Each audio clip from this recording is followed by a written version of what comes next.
The Choir Invisible by James Lane Allen.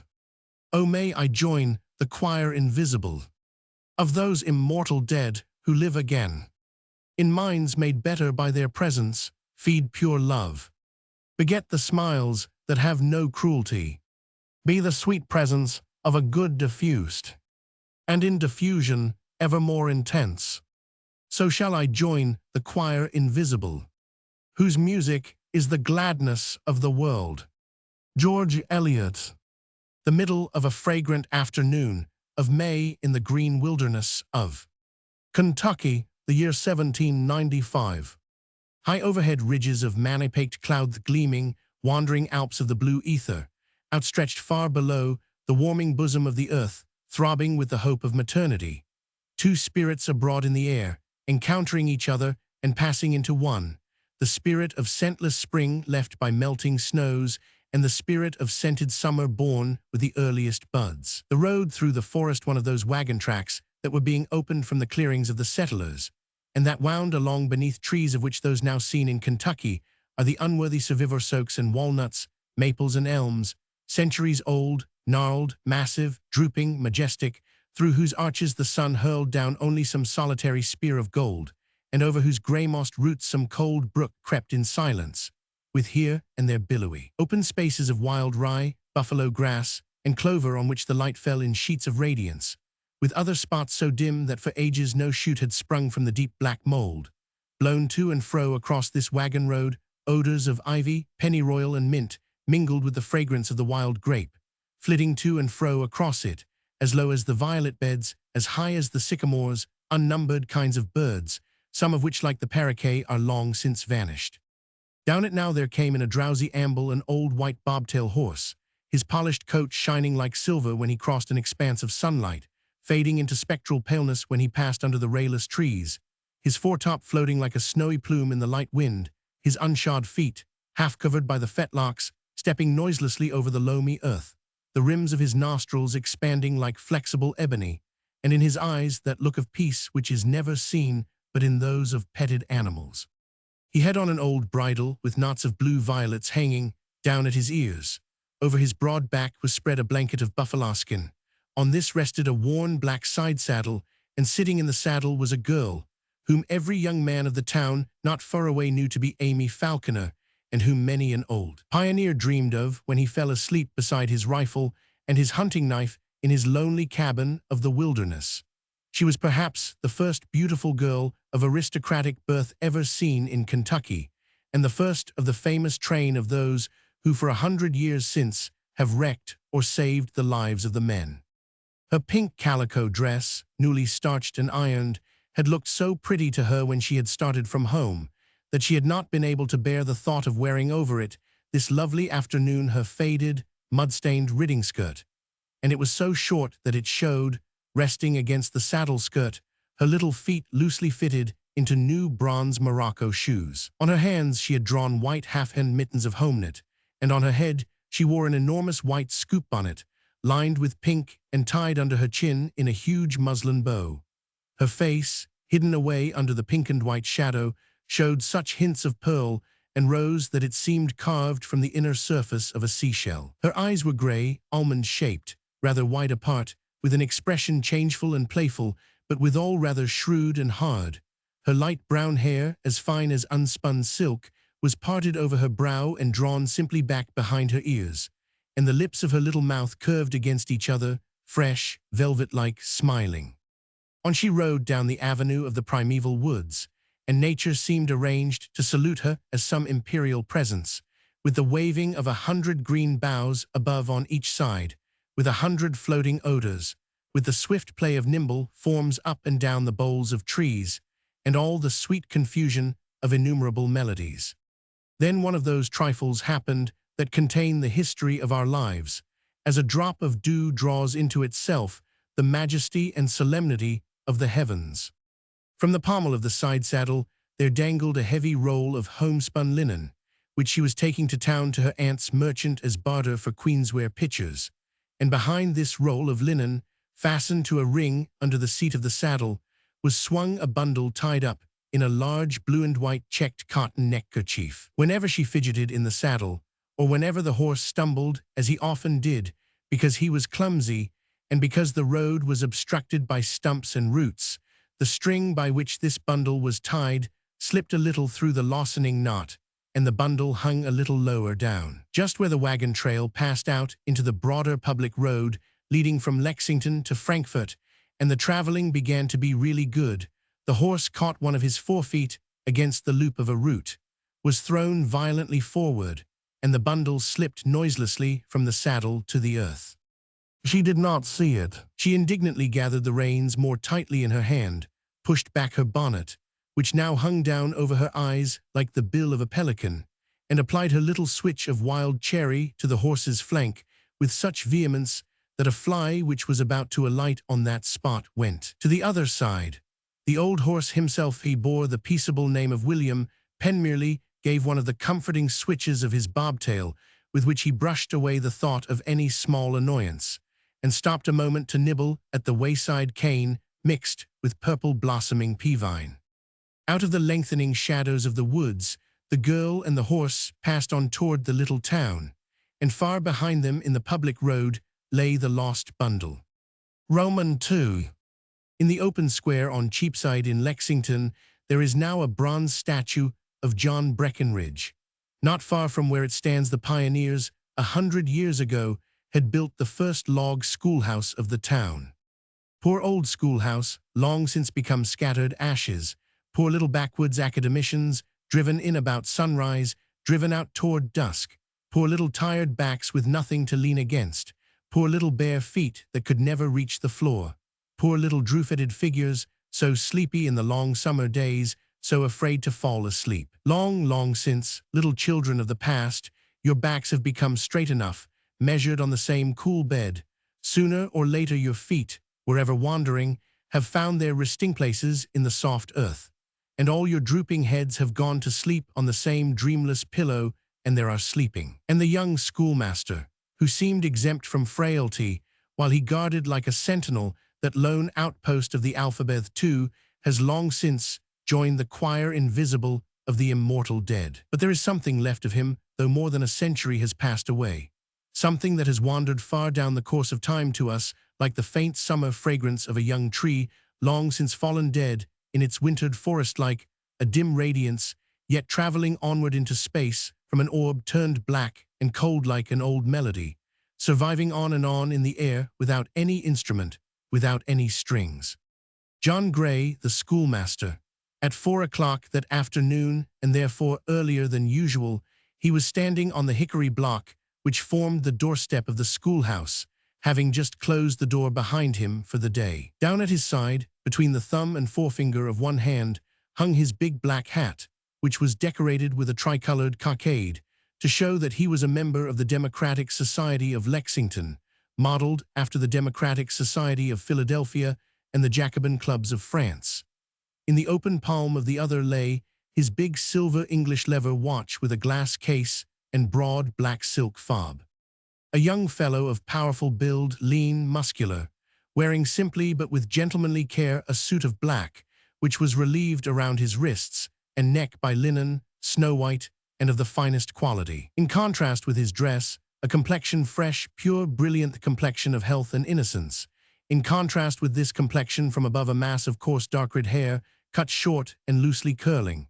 Much physical beauty in the head, the shape being noble, the pose full of dignity and of strength.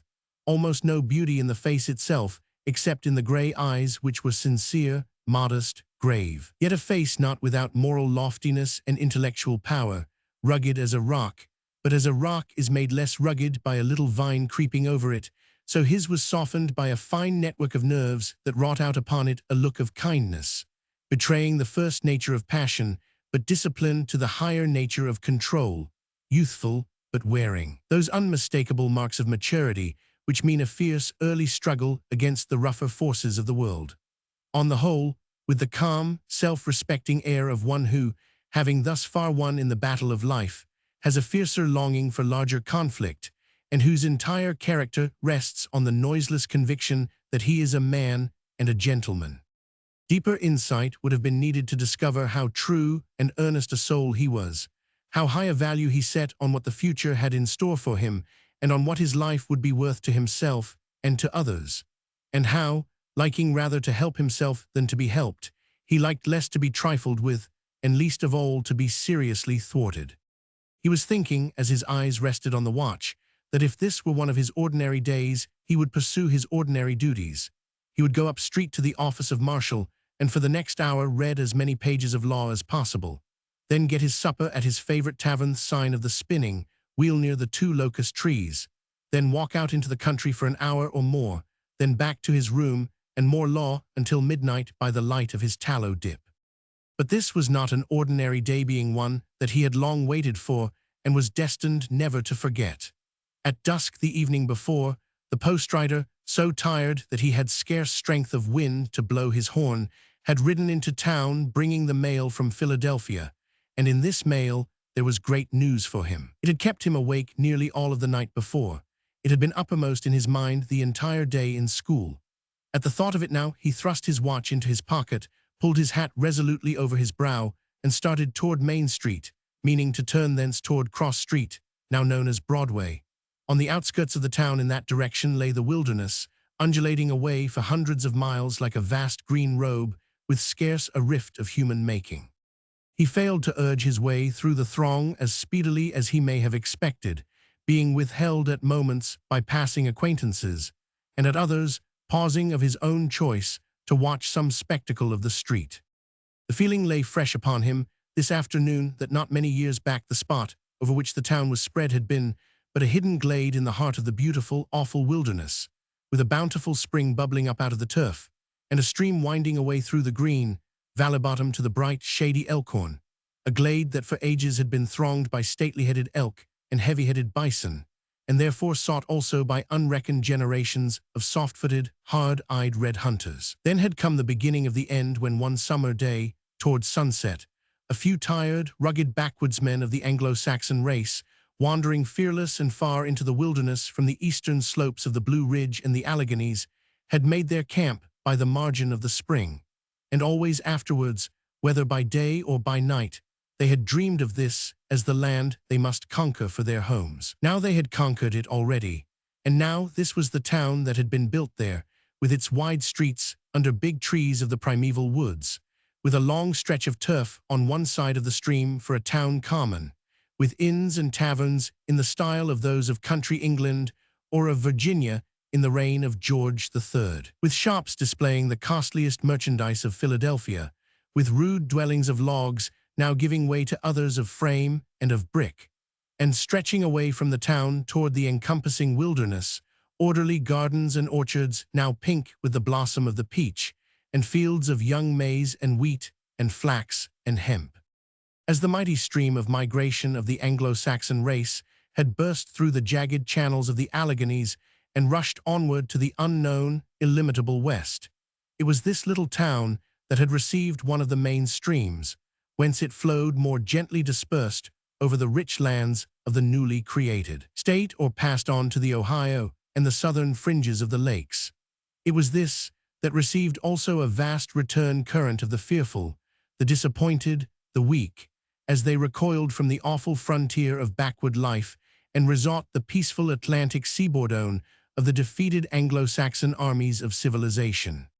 These two far-clashing tides of the aroused, migrating race, one flowing westward, the other ebbing eastward. John Gray found himself noting with deep interest as he moved through the town that afternoon 100 years ago, and not less keenly the unlike groups and characters thrown dramatically together upon this crowded stage of border history.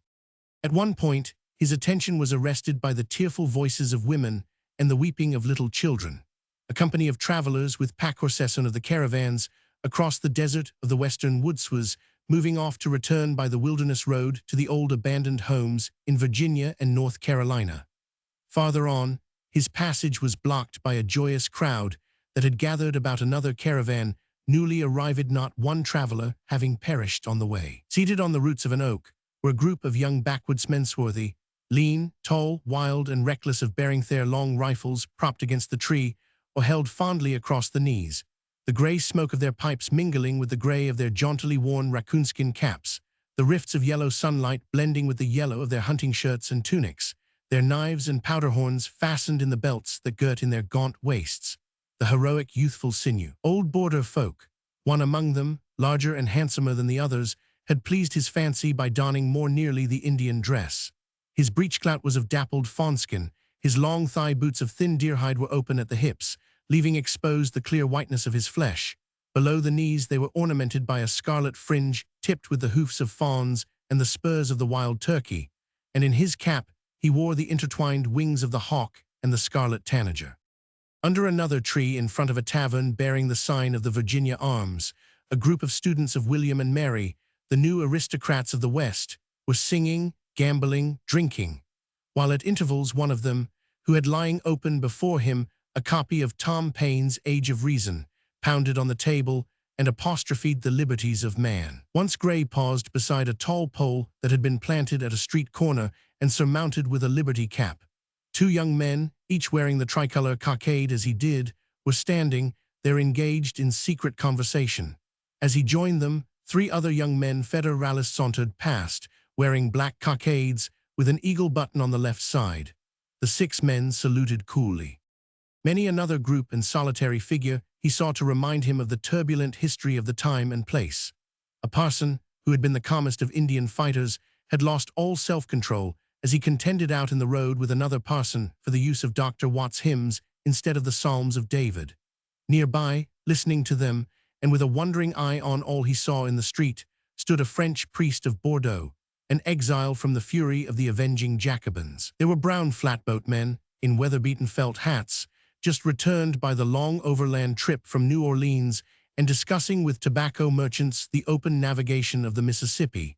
And as they talked, up to them hurried the inventor Edward West, who said with excitement that if they would but step across the common to the town branch, he would demonstrate by his own model that someday navigation would be by steam. Whereat they all laughed kindly at him for a dreamer and went to laugh at the action of his mimic boat, moving hither and thither over the dammed water of the stream. Sitting on a stump apart from everyone, his dog at his feet, his rifle across his lap, an aged backwoodsman surveyed in sorrow the civilization that had already destroyed his hunting, and that was about sending him farther west to the depths of Missouri along with the buffalo. His glance fell with disgust upon two old gentlemen in knee breeches who met and offered each other their snuff-boxes with a deep bow. He looked much more kindly at a crave, proud Chickasaw hunter who strode by with inward grief and shame, wounded by the robbery of his people. Puritans from New England, Cavaliers from Virginia, Scotch-Irish from Pennsylvania, mildewed trappers and bargemen from the French hamlets of Kaskaskia and Cahokia, woodchoppers, scouts, surveyors, swaggering adventurers, landliers, colonial burgesses, all these mingled and jostled, plotted and bartered in the shops, in the streets, under the trees. And everywhere soldiers and officers of the Revolution come west with their families to search for homes, or to take possession of the grants made them by the government. In the course of a short walk John Gray passed men who had been wounded in the Battle of Point Pleasant, men who had waded behind Clark through the freezing marshes of the Illinois to the storming of Vincennes, men who had charged through flame and smoke up the side of Kings Mountain against Ferguson's Carolina Loyalists, men who with chilled ardor had let themselves be led into the massacre of the Wabash by blundering St. Clair, men who with wild, thrilling pulses had rushed to victory behind mad Anthony Wayne. And the women, some terrible lioness mothers of the western jungles who had been used like men to fight with rifle, knife, and axino, sat silent in the doorways of their rough cabins, wrinkled, scarred, fierce, silent, scornful of all advancing luxury and refinement. Flitting gaily past them, on their way to the dry goods store supplied by trains of pack-horses from over the Alleghanies, or by pack-horse and boat down the Ohio hurried the wives of the officers, daintily choosing satins and ribbons for a coming ball. All this and more he noted as he passed lingeringly on. The deep vibrations of history swept through him, arousing him as the marshalling storm cloud, the rush of winds, and sunlight flickering into gloom kindled the sense of the high, the mighty, the sublime. As he was crossing the common, a number of young fellows stripped and girt for racing for speed greater than an Indian's saved many a life in those days, and running was part of the regular training of the young bounded up to him like deer, giving a challenge. He too was very swift. But he named another day, impatient of the many interruptions that had already delayed him, and with long, rapid strides he had soon passed beyond the last fields and ranges of the town. Then he slackened his pace. Before him, a living wall rose the edge of the wilderness. Noting the position of the sun and searching for a point of least resistance, he plunged in.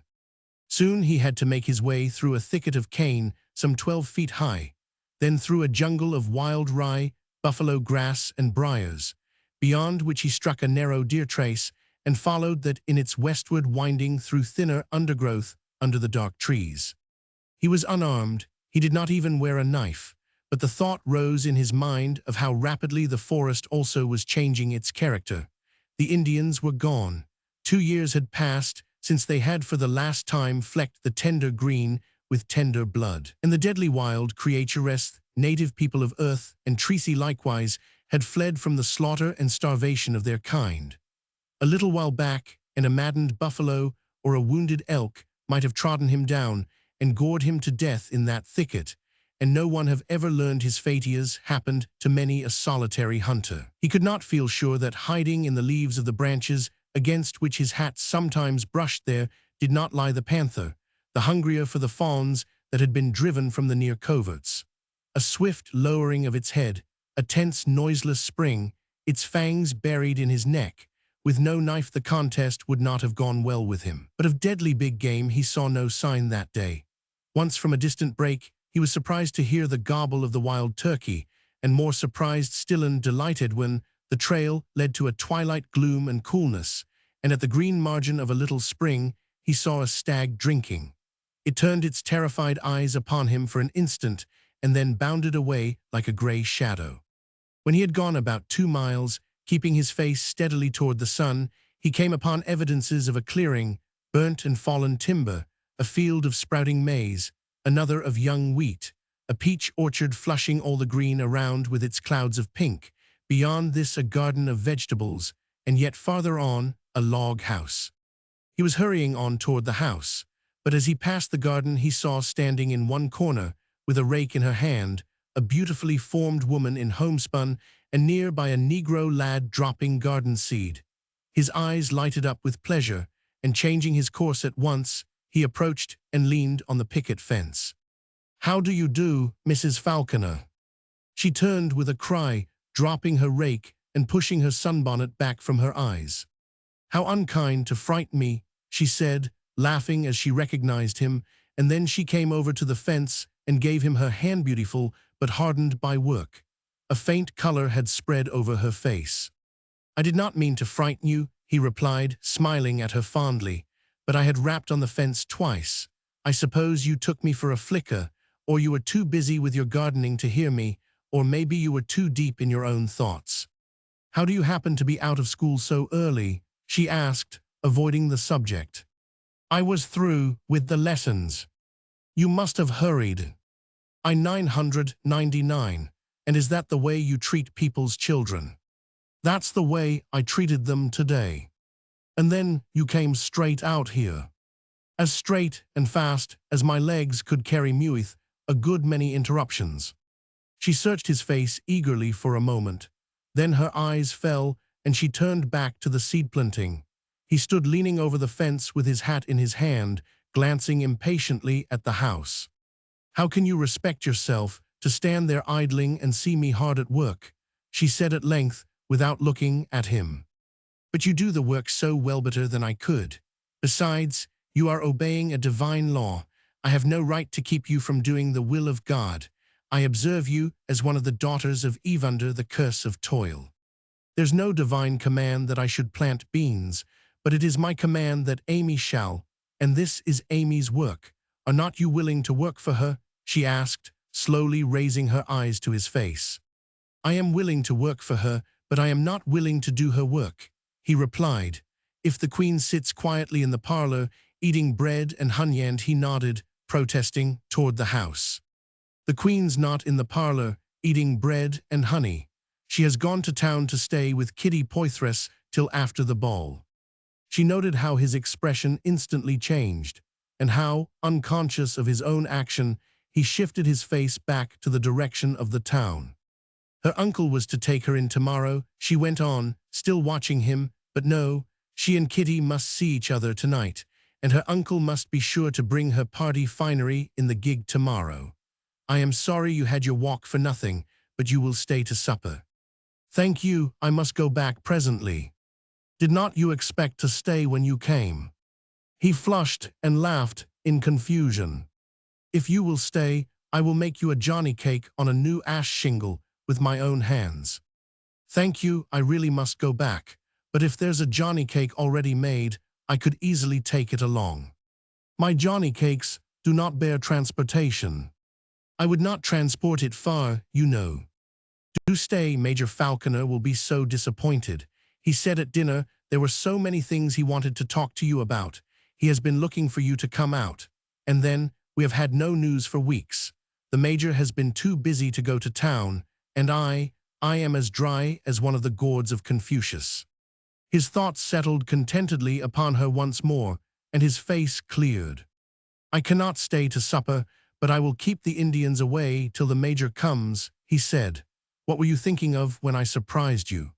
What was I thinking of? She stopped working while she repeated his words and folded her hands about the handle of the rake as if to rest a while. A band of her soft, shining hair, loosened by its own weight when she had bent over to thin some seed carelessly scattered in the furrow, now fell across her forehead. She pushed her bonnet back and stood gathering it a little absently into its place with the tips of her fingers.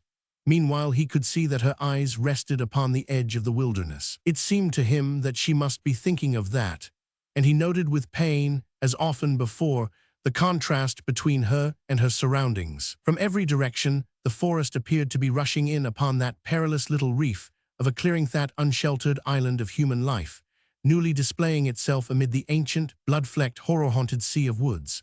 And shipwrecked on this island, tossed to it by one of the long tidal waves of history, there to remain in exile from the manners, the refinement, the ease, the society to which she had always been accustomed, this remarkable gentlewoman. Roman 3. He had learned a great deal about her past and held it mirrored in his memory. The general picture of it rose before his eyes now, as he leaned on the fence this pleasant afternoon in May and watched her restoring to its place, with delicate strokes of her fingertips, the lock of her soft, shining hair. How could anyone so fine have thriven amid conditions so exhausting? Those hard toiling fingers, now grasping the heavy hoe, once used to tinkle over the spinnet. The small, sensitive feet, now covered with coarse shoepacks tied with leather thongs, once shone in rainbow hues of satin slippers and silken hose. A sunbonnet for the tiara of osprey plumes, a dress spun and woven by her own hand out of her own flax, instead of the stiff brocade, log hut for manor house, one Negro boy instead of troops of servants, to have possessed all that, to have been brought down to all this, and not to have been ruined by it, never to have lost distinction or been coarsened by coarseness, never to have parted with grace of manner or grace of spirit, or been bent or broken or overclouded in character and ideals. It was all this that made her in his eyes a great woman, a great lady. He held her in such reverence that, as he caught the serious look in her eyes at his impulsive question, he was sorry he had asked it. The last thing he could ever have thought of doing would have been to intrude upon the privacy of her reflections. What was I thinking of? There was a short silence, and then she turned to him eagerly, brightly, with an entire change of voice and expression. But the news from Townview have not told me the news. Oh, there is any amount of news, he cried, glad of a chance to retreat from his intrusion. And he began lightly, recklessly. A bookbinder has opened a shop on Cross Street, a capital hand at the business. By the name of Leishman, he will bind books at the regular market prices in exchange for linen rags, maple sugar, and goose quills. I advise you to keep an eye on your geese. If the Major once takes a notion to have his old Shakespeare and his other volumes, that had their bindings knocked off in crossing the Alleghanies, elegantly rebound. You can tell him also that after a squirrel hunt in Bourbon County, the farmers counted scalps, and they numbered 5,589, so that he is not the only one who has trouble with his corn. And then you can tell him that on the common, the other day Nelson Tapp and Willis Tandy had a fearful fight over a land suit. Now it was Tandy and Tapp, now it was Tapp and Tandy, but they went off at last and drowned themselves and the memory of the suit in a bowl of sagamity. And there is no news for me, I suppose. Oh yes, I am happy to inform you that at McIlvain's you can now buy the finest Dutch and English letter paper, gilt, embossed, or marbled. That is not very important. I have no correspondence. Well, a saddlery has been opened by two fellows from London, England, and you can now buy Amy a new side saddle. She needs one, nor is that. The Major buys the saddles for the family. Well then, as I came out on a lane street, I passed some ladies who accused me of being on my way here, and who impressed it upon me that I must tell you of the last displays of womenwear. Painted and velvet ribbons, I think they said, and crepe scarfs, and chintzes and nankeens, and morines and sarcenets, and oh yes, some muslinette jackets tamboured with gold and silver. They said we were becoming civilized, that the town would soon be as good as Williamsburg, or Annapolis, or Philadelphia for such things. You see, I am like my children. I remember what I do not understand. I understand what I must not remember. Do not tell me of those things, she added. They remind me of the past. They make me think of Virginia. I wear homespun now and am a Kentuckian. Well then, the Indians fired on the Ohio packet boat near 3 islands and killed. Oh, she said, with pain and terror, do not tell me of that, either. It reminds me of the present. Well, in Holland 2,000 cats have been put into the corn stores to check the ravages of rats and mice, he said, laughing. What is the news from France? Do be serious. In New York, some Frenchmen, seeing their flag insulted by Englishmen who took it down from the Liberty Cap, went upstairs to the room of an English officer named Codd, seized his regimental coat, and tore it to pieces. I am glad of it. It was a very proper action. But, madam, the man Codd was perfectly innocent. No matter, his coat was guilty. They did not tear him to pieces, they tore his coat. Are there any new books at the stores? A great many. I have spent part of the last 3 days in looking over them. You can have new copies of your old favorites, Joseph Andrews, or Roderick Random, or Humphrey Clinker. You can have Goldsmith and Young, and Chesterfield and Addison. There is Don Quixote and Hudibras, Gulliver and Hume, Paley and Butler, Hervey and Watts, Lavater and Trenck, Seneca and Gregory, Nepos and even Aspasia Vindicatetto, say nothing of Abelard, and he won Ois and Thomas à Kempis.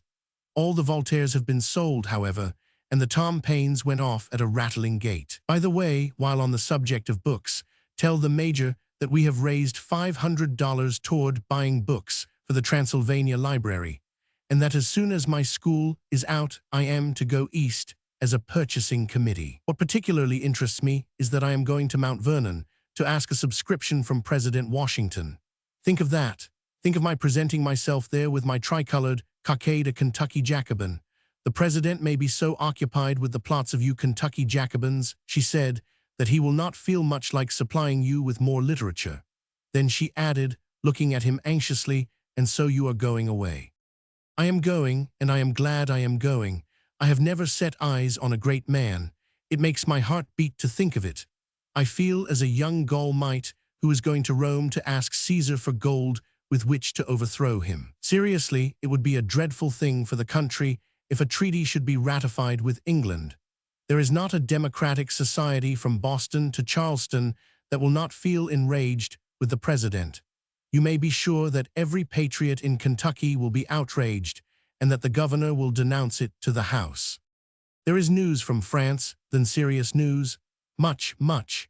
The National Convention has agreed to carry into full effect the Treaty of Commerce between the two republics, and the French and American flags have been united and suspended in the hall. The Dutch have declared the sovereignty of the French, and French and Dutch patriots have taken St. Martin's. The English have declared war against the Dutch and granted letters of marque and reprisals. There has been a complete change in the Spanish ministry.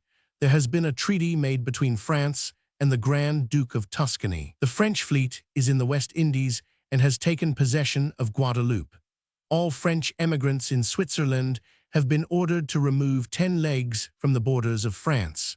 150,000 Austrians are hurrying down toward the Rhine to be reinforced by 50,000 more.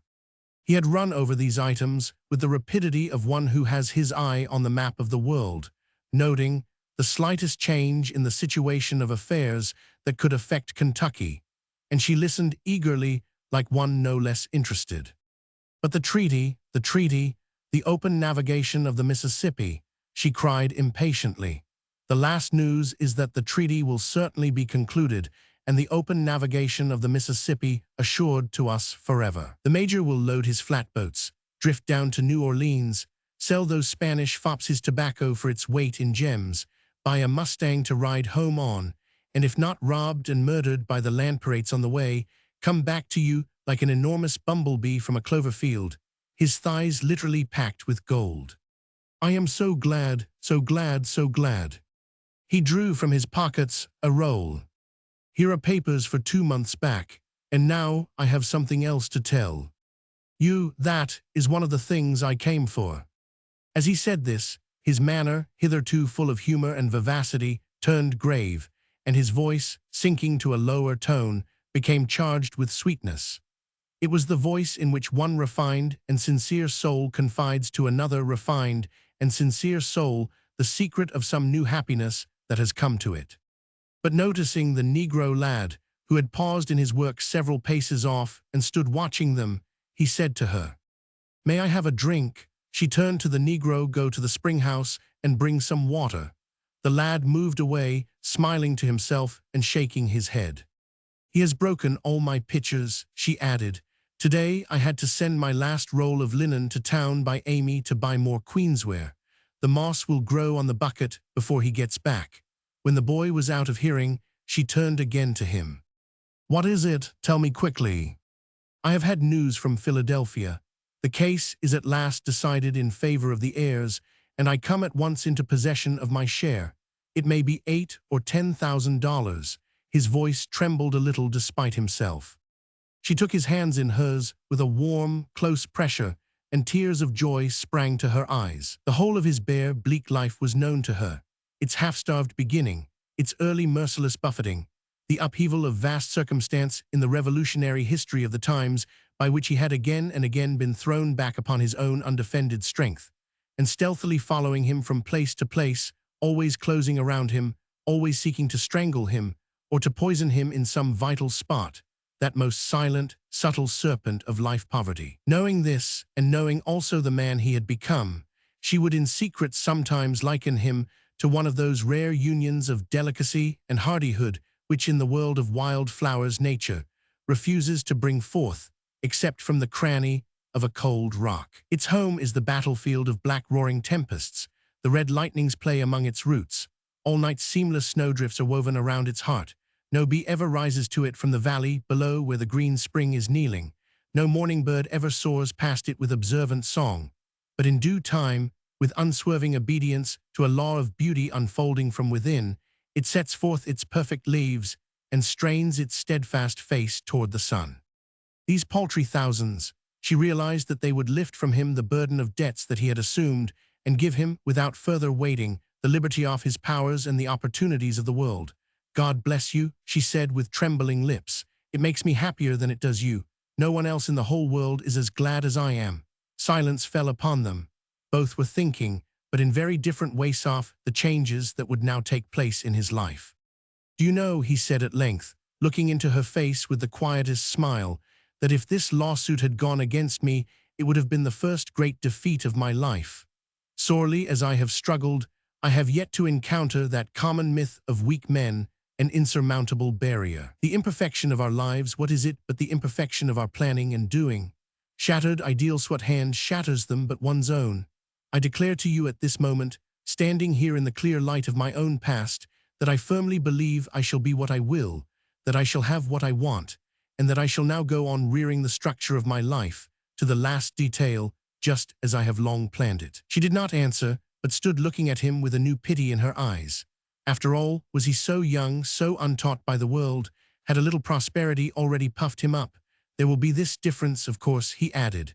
"Hitherto I have had to build slowly. Henceforth there will be no delay, now that I am free to lay hold upon the material. But my dear friend, I cannot bear to think of my life as a structure to be successfully reared without settling at once how it is to be lighted from within.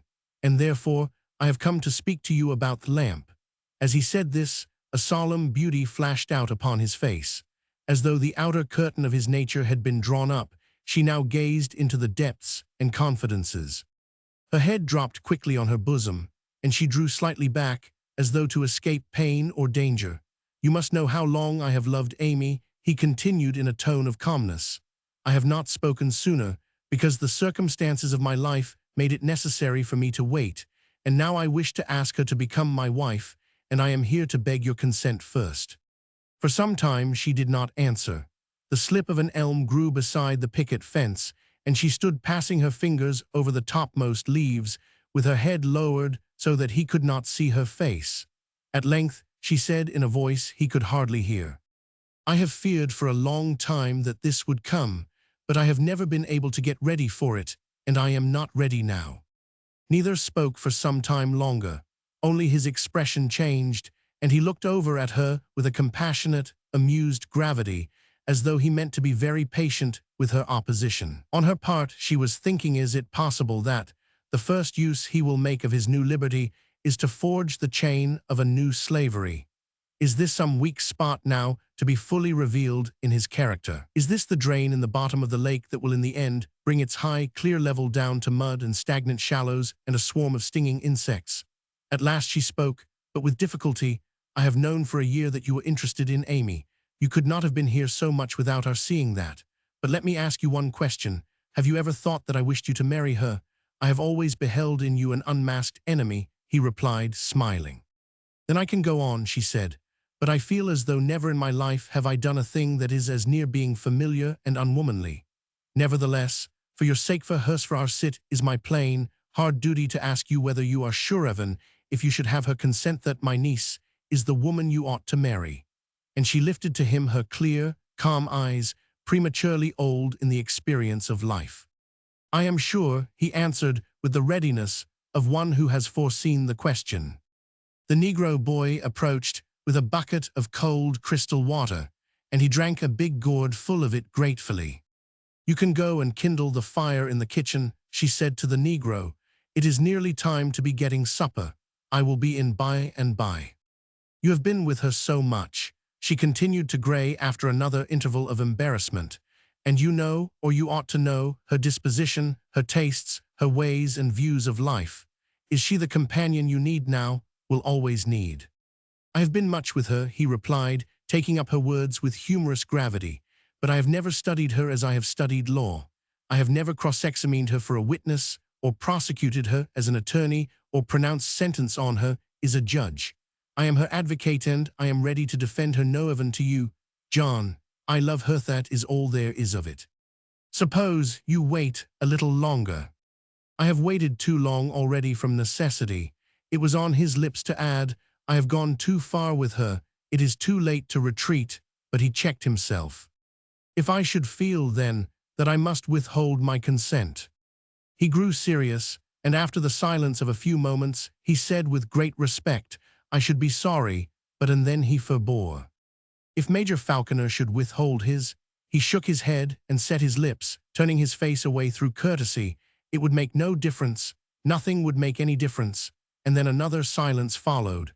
"I suppose all this would be considered the proof that you loved her," she began at length, despairingly, "but even love is not enough to begin with. Much less is it enough to live by.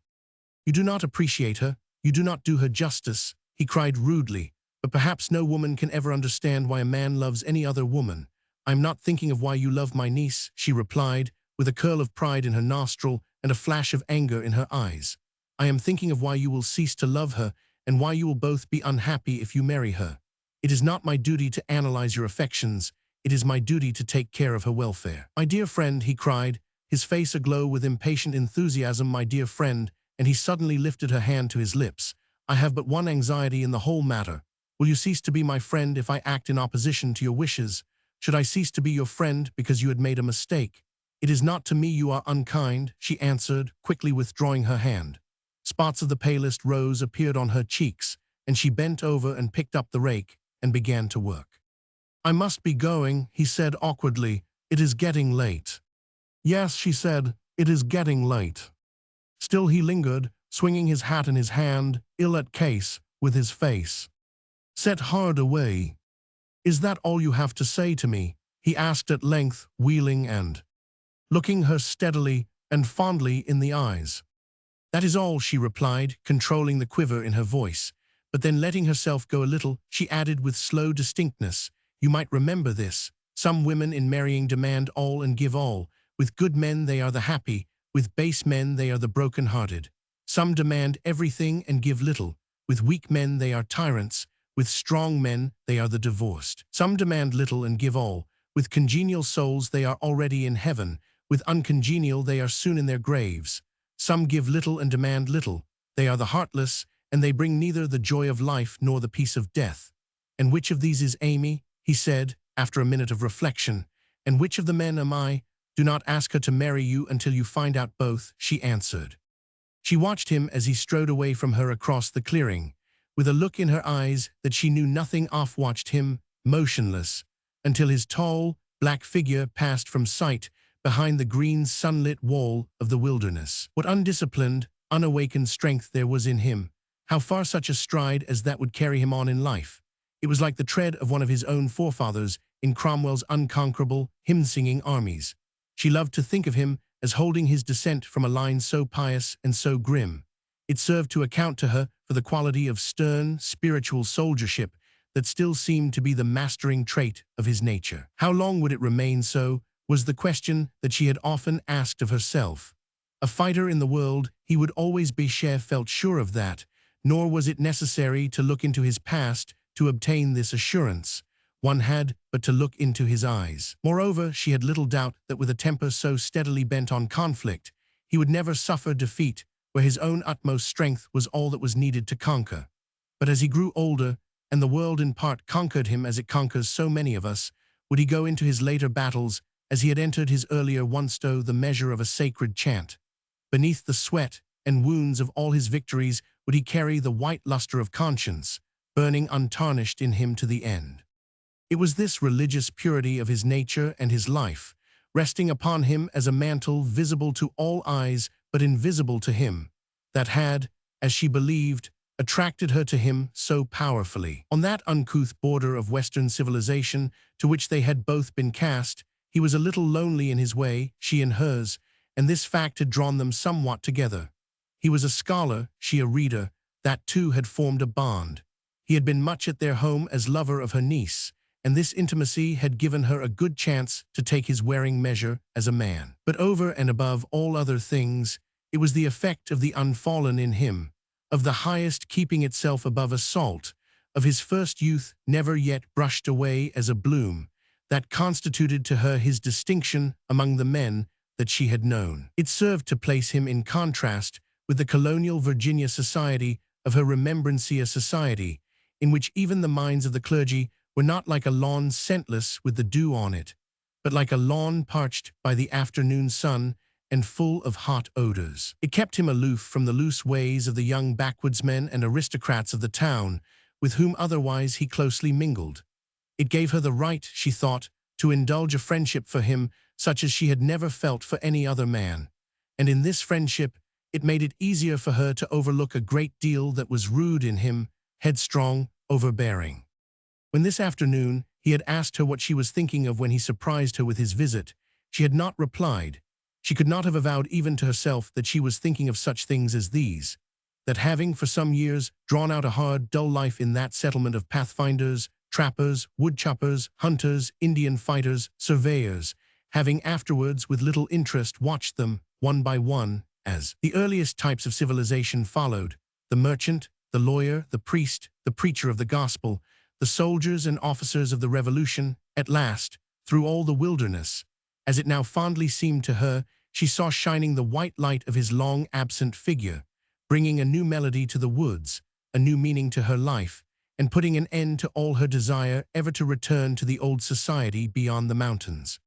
His figure passed out of sight, and she turned and walked sorrowfully to the cabin, from the low, rugged chimney of which a pale blue smoke now rose into the twilight air. She chid herself that she had confronted the declaration of his purpose to marry her niece with so little spirit, such faulty tact. She had long known that he would ask this. She had long gotten ready what she would say, but in the struggle between their wills, She had been unaccountably embarrassed, she had blundered, and he had left rather strengthened than weakened in his determination. But she must prevent the marriage. Her mind was more resolute than ever as to that.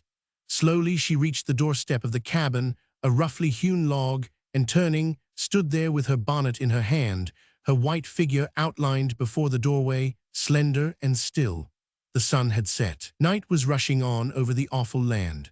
The wolf dog, in his kennel behind the house, rose, shook himself at his chain, and uttered a long howl that reached away to the dark woods, darker for the vast pulsing yellow light that waved behind them in the west, like a gorgeous soft aerial fan. As the echoes died out from the peach orchard came the song of a robin, calling for love and rest.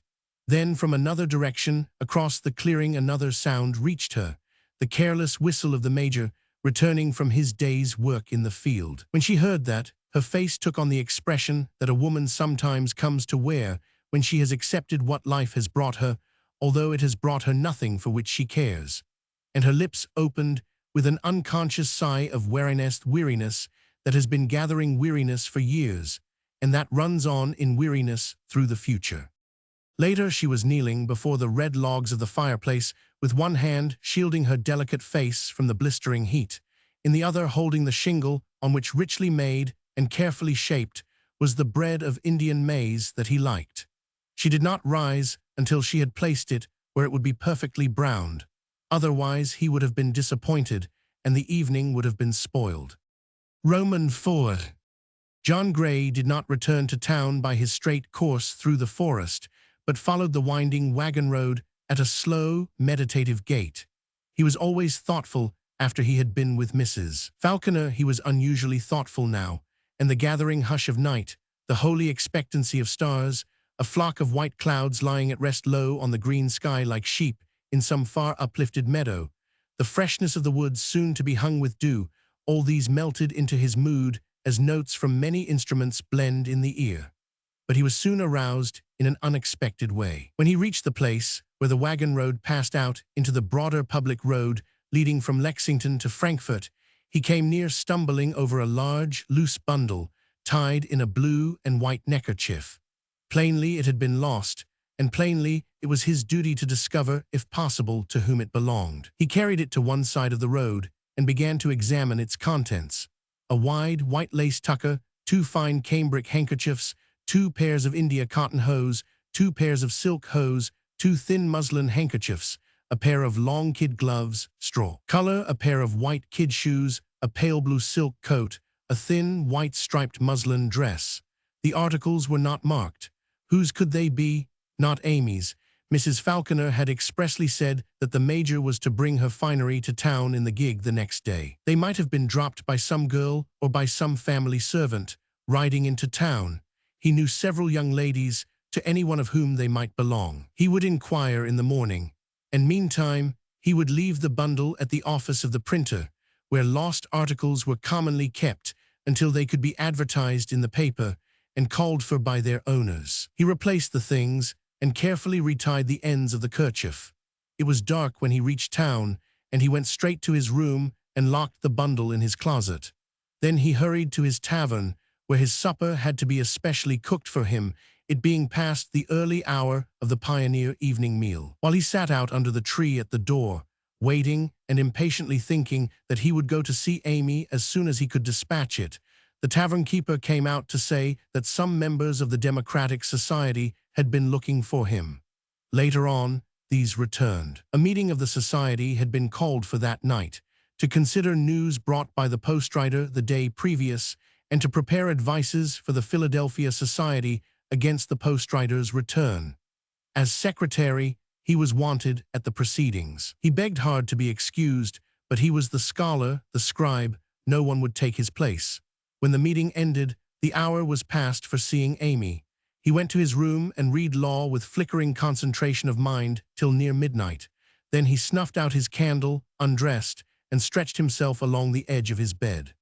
It was hard and coarse. The room itself was the single one that formed the ruder sort of pioneer cabin. The floor was the earth itself, covered here and there with the skins of wild animals, the walls but logs, poorly plastered. From a row of pegs Driven into one of these hung his clothes not many. The antlers of a stag over the doorway held his rifle, his hunting belt, and his hat. A swinging shelf displayed a few books, being eagerly added to, as he could bitterly afford it with a copy of Paley, lent by the Reverend James Moore, the dreamy, saint-like, flute-playing Episcopal parson of the town. In the middle of the room, a round table of his own vigorous carpentry stood on a panther's skin, and on this lay some copy books in which he had just set new copies for his children, a handful of goosequills to be fashioned into pens for them, the proceedings of the Democratic Society, freshly added to this evening, copies of the Kentucky Gazette containing essays by the political leaders of the day on the separation of Kentucky from the Union, and the opening of the Mississippi to its growing commerce, among them some of his own, stately and academic, signed Cato the Younger. Lying open on the table lay his Bible. After law, he always read a little in that, and tonight he had reread one of his favorite chapters of St. Paul, that wherein the great, calm, victorious soldier of the Spirit surveys the history of his trials, imprisonments, beatings. In one corner was set a three-cornered cupboard containing his underwear, his new Cossack boots, and a few precious things that had been his mother's, her teacup and saucer, her prayer book. It was in this closet that he had put the lost bundle. He had hardly stretched himself along the edge of his bed before he began to think of this. Every complete man embraces some of the qualities of a woman, for nature does not mean that sex shall be more than a partial separation of one common humanity. Otherwise, we should be too much divided to be companionable. And it is these womanly qualities that not only endow a man with his insight into the other sex, but that enable him to bestow a certain feminine supervision upon his own affairs when no actual female has them in charge. If he marries, this inner helpmeet behaves in unlike ways toward the newly reigning usurper, sometimes giving up peaceably, at others remaining her lifelong critic, reluctant but irremovable. If many a wife did but realize that she is perpetually observed not only by the eyes of a pardoning husband, but by the eyes of another woman hidden away in the depths of his being, she would do many things differently and not do some things at all. The invisible slip of a woman in gray now began to question him regarding the bundle. Would not those delicate, beautiful things be ruined, thus put away in his closet? He got up, took the bundle out, laid it on his table, untied the kerchief, lifted carefully off the white muslin dress and the blue silk coat, and started with them toward two empty pegs on the wall. He never closed the door of his cabin if the night was fine. It stood open now, and a light wind blew the soft fabrics against his body and limbs, so that they seemed to fold themselves about him, to cling to him. He disengaged them reluctantly, apologetically. Then he lay down again, but now the dress on the wall fascinated him. The moonlight bathed it, the wind swayed it. This was the first time that a woman's garments had ever hung in his room. He welcomed the mere accident of their presence as though it possessed a forerunning intelligence, as though it were the annunciation of his approaching change of life. And so, laughing to himself, and under the spell of a growing fancy, he got up again and took the little white shoes and set them on the table in the moonlight, and the open Bible and the speech of St. Paul, and then went back, and lay looking at them, and dreaming, looking at them, and dreaming. His thoughts passed meantime like a shining flock of white doves to Amy, hovering about her. They stole onward to the time when she would be his wife, when lying thus, he would wake in the night and see her dress on the wall and feel her head on his bosom, when her little shoes might stand on his open Bible, if they chose, and the satin instep of her bare foot be folded in the hard hollow of his. He uttered a deep, voiceless, impassioned outcry that she might not die young nor he die young, that the struggles and hardships of life, now seeming to be ended, might never begirt him or her so closely again, that they might grow peacefully old together. Tomorrow, then, he would see her. No, not tomorrow. It was long past midnight now. He got down on his bare knees beside the bed with his face buried in his hands and said his prayers. And then, lying outstretched with his head resting on his folded hands, the moonlight streaming through the window and lighting up his dark-red curls and falling on his face and neck and chest, the cool south wind blowing down his warm limbs, his eyes opening and closing in religious purity on the dress, and his mind opening and closing on the visions of his future, he fell asleep. When he awoke late, He stretched his big arms drowsily out before his face with a gesture like that of a swimmer parting the water. He was in truth making his way out of a fathomless, moonlit sea of dreams to the shores of reality. Broad daylight startled him with its sheer blinding revelation of the material world, as the foot of a swimmer, long used to the yielding pavements of the ocean, touches with surprise the first rock and sand. He sprang up, bathed, dressed, and stepped out into the crystalline freshness of the morning. He was glowing with his exercise, at peace with himself and with all men, and so strong in the exuberance of his manhood that he felt he could have leaped over into the east, shouldered the sun, and run gaily, impatiently, with it up the sky. How could he wait to see Amy until it went up its long, slow way, and then down again to its setting? A powerful young lion may some time have appeared thus at daybreak on the edge of a jungle, and measured the stretches of sand to be crossed before he could reach an oasis where memory told him was the lurking place of love. It was still early. The first smoke curled upward from the chimneys of the town.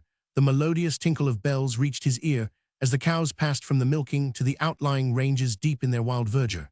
Even as he stood surveying the scene, along the path which ran close to his cabin came a bare-headed, nut-brown pioneer girl, whose close-fitting dress of white homespun revealed the rounded outlines of her figure.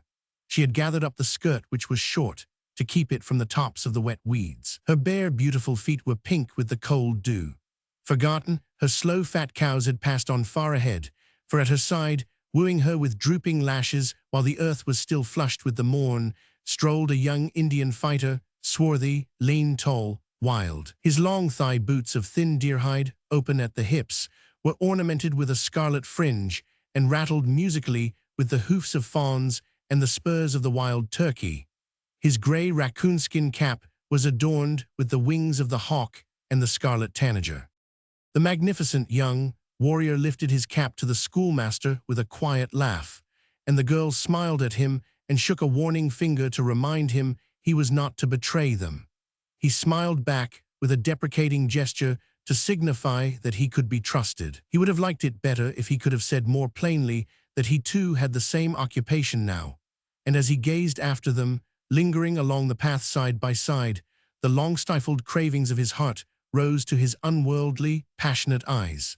He all but wished that Amy also milked the cows at early morning and drove them out to pasture.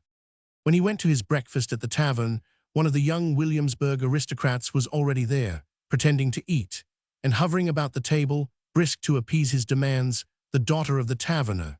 She as ruddy as a hollyhock and gaily flaunting her head from side to side with the pleasure of denying him everything but his food, yet meaning to kiss him when twilight came once, and then to run. Truly it seemed that this day was to be given up to much pairing, as bethought it rightly should be, and that without delay. When he took his seat in the schoolroom and looked out upon the children, they had never seemed so small, so pitiful. It struck him that nature is cruel not to fit us for love and marriage as soon as we are born, cruel to make us wait 20 or 30 years before she lets us really begin to live. He looked with eyes more full of pity than usual at blearied, delicate little Jenny, as to whom he could never tell whether it was the multiplication table that made her deathly sick, or sickness that kept her from multiplying. His eye lit upon a wee, chubby-cheeked urchin on the end of a high, hard bench, and he fell to counting how many ages must pass before that unsuspicious grub would grow his palpitating wings of flame. He felt like making them a little speech and telling them how happy he was, and how happy they would all be when they got old enough to deserve it. And as for the lessons that day, what difference could it make whether ideas sprouted or did not sprout in those useless brains? He answered all the hard questions himself, and indeed, so sunny and exhilarating was the weather of his discipline that little Jenny, seeing how the rays fell and the wind lay, gave up the multiplication table altogether and fell to drawing tomahawks. A remarkable mixture of human life there was in Gray's school. There were the native little Kentuckians, born in the wilderness, the first wild, hardy generation of the new people, and there were little folks from Virginia, from Tennessee, from North Carolina, and from Pennsylvania and other sources, huddled together, some uncouth, some gentle-born, and all starting out to be formed into the men and women of Kentucky. They had their strange, sad, heroic games and pastimes under his guidance. Two little girls would be driving the cows home about dusk, 3 little boys would play Indian and capture them and carry them off. The husbands of the little girls would form a party to the rescue. The prisoners would drop pieces of their dresses along the way. And then, at a certain point of the woods, it being the dead of night now, and the little girls being bound to a tree, and the Indians having fallen asleep beside their smoldering campfires, the rescuers would rush in, and there would be whoops and shrieks, and the taking of scalps, and a happy return. Or some settlers would be shut up in their fort. The only water to be had was from a spring outside the walls, and around this the enemy skulked in the corn and grass. But their husbands and sweethearts must not perish of thirst. So with a prayer, a tear, a final embrace, the little women marched out through the gates to the spring in the very teeth of death, and brought back water in their wooden dinner buckets. Or when the boys would become men with contests of running and pitching quoits and wrestling, the girls would play wives and have a quilting in a house of green alder bushes, or be capped and wrinkled grandmothers sitting beside imaginary spinning wheels and smoking imaginary pipes. Sometimes it was not Indian warfare but civil strife. One morning, as many as 3 Daniel Boones appeared on the playground at the same moment, and at once there was a dreadful fight to ascertain which was the genuine Daniel. This being decided, the spurious Daniels submitted to be, the one, Simon Kenton, the other, General George Rogers Clark. And there was another game of history more practical in its bearings which he had not taught them, but which they had taught him. They had played it with him that very morning. When he had stepped across the open to the school, he found that the older boys, having formed themselves into a garrison for the defense of the smaller boys and girls, had barricaded the door and barred and manned the wooden windows. The schoolhouse had suddenly become a frontier station. They were the pioneers. He was the invading Indian. Let him attack them if he dared. He did dare, and that at once, for he knew that otherwise there would be no school that day, or as long as the white race on the inside remained unconquered. So had ensued a rough-and-tumble scrimmage for 15 minutes, during which the babies within wailed aloud with real terror of the battle, and he received some real knocks and whacks and punches through the loopholes of the stockade. The end being arrived at when the schoolhouse door, by a terrible wrench from the outside, was torn entirely off its wooden hinges, and the victory being attributed as an Indian victory always was in those days to the overwhelming numbers of the enemy. With such an opening of the day, the academic influence over childhood may soon be restored to forcible supremacy, but will awaken little zest. Gray was glad, therefore, on all accounts, that this happened to be the day on which he had promised to tell them of the Battle of the Blue Licks. 13 years before, and 40 miles away, that most dreadful of all massacres had taken place. And in the town were many mothers who still wept for their sons, many widows who still dreamed of their young husbands, fallen that beautiful, fatal August day beneath the oaks and the cedars, or floating down the readied river. All the morning he could see the expectation of this story in their faces. A pair of distant, clearest eyes would be furtively lifted to his, then quickly dropped, or another pair more steadily directed at him through the backwoods loophole of 2 stockade fingers. At noon, then, having dismissed the smaller ones for their big recess, he was standing amid the eager, upturned faces of the other spearheaded under the brilliant sky of May. He had chosen the bank of the town fork, where it crossed the common, as a place in which he should be freest from interruption and best able to make his description of the battlefield well understood. This stream flows unseen beneath the streets of the city now, with scarce rent enough to wash out its grimy channel, but then it flashed broad and clear through the long valley of scattered cabins and orchards and cornfields and patches of cane. It was a hazardous experiment with the rough jewels of those little mines. They were still rather like diamonds rolling about on the bottom of barbarian rivers than steadily set and mounted for the uses of civilization. He fixed his eyes upon a lad in his 15th year, the commandant of the fort of the morning, who now stood at the water edge, watching him with breathless attention. A brave, sunny face, a big shaggy head holding a mind in it as clear as a sphere of rock crystal, already heated with vast ambition, a leader in the school, afterwards to be a leader in the nation. Richard Johnson. "Listen," he cried, and when he spoke in that tone he reduced everything turbulent to peace. "I have brought you here to tell you of the Battle of the Blue Licks, not because it was the last time, as you know, that an Indian army ever invaded Kentucky, not because 100 years from now or 1,000 years from now other schoolboys and other teachers will be talking of it still, not because the Kentuckians will someday assemble on the field and set up a monument to their forefathers, your fathers and brothers, but because there is a lesson in it for you to learn now while you are children. A few years more, and some of you boys will be old enough to fight for Kentucky or for your country. Some of you will be common soldiers who will have to obey the orders of your generals. Some of you may be generals with soldiers under you at the mercy of your commands. It may be worth your own lives, it may save the lives of your soldiers, to heed this lesson now and to remember it then. And all of you, whether you go into battles of that sort or not, will have others, for the world has many kinds of fighting to be done in it, and each of you will have to do his share. And whatever that share may be, you will need the same character, the same virtues, to encounter it victorious. For all battles are won in the same way, all conquerors are alike. This lesson, then, will help each of you to win, none of you to lose. Do you know what it was that brought about the awful massacre of the Blue Licks? It was the folly of one officer. Let the creek here be the Licking River. The Kentuckians, some on foot and some on horse, but all tired and disordered and hurrying along, had just reached the bank.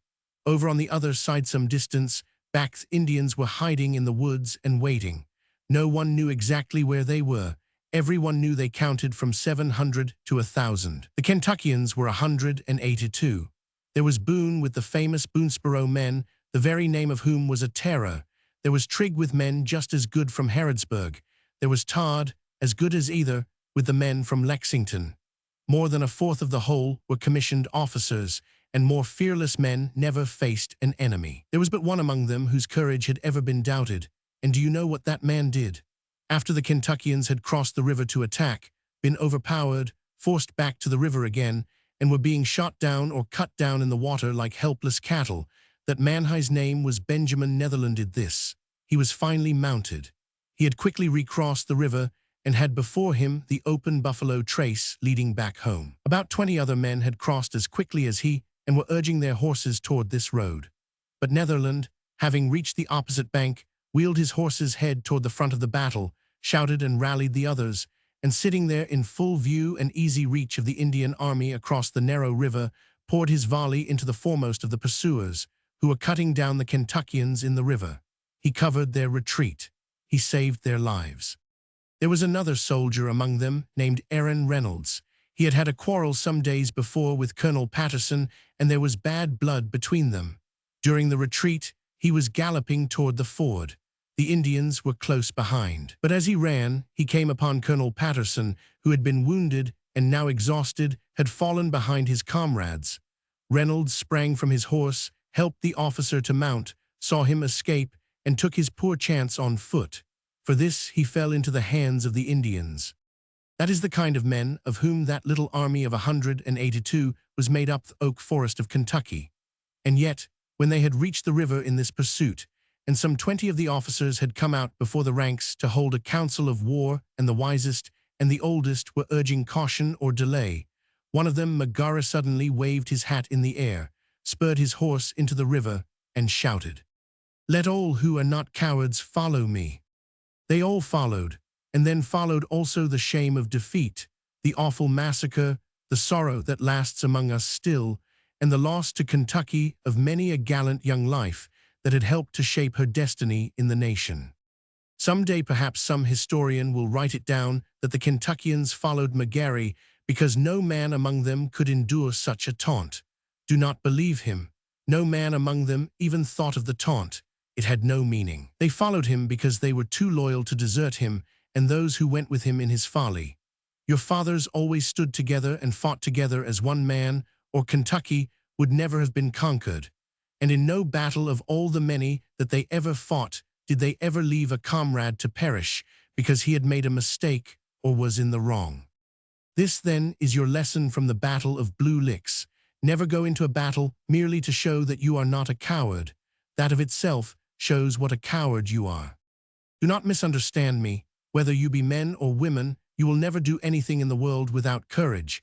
It is the greatest quality of the mind next to honor. It is your king. But the king must always have a good cause. Many a good king has perished in a bad one, and this noblest virtue of courage has perhaps ruined more of us than any other that we possess.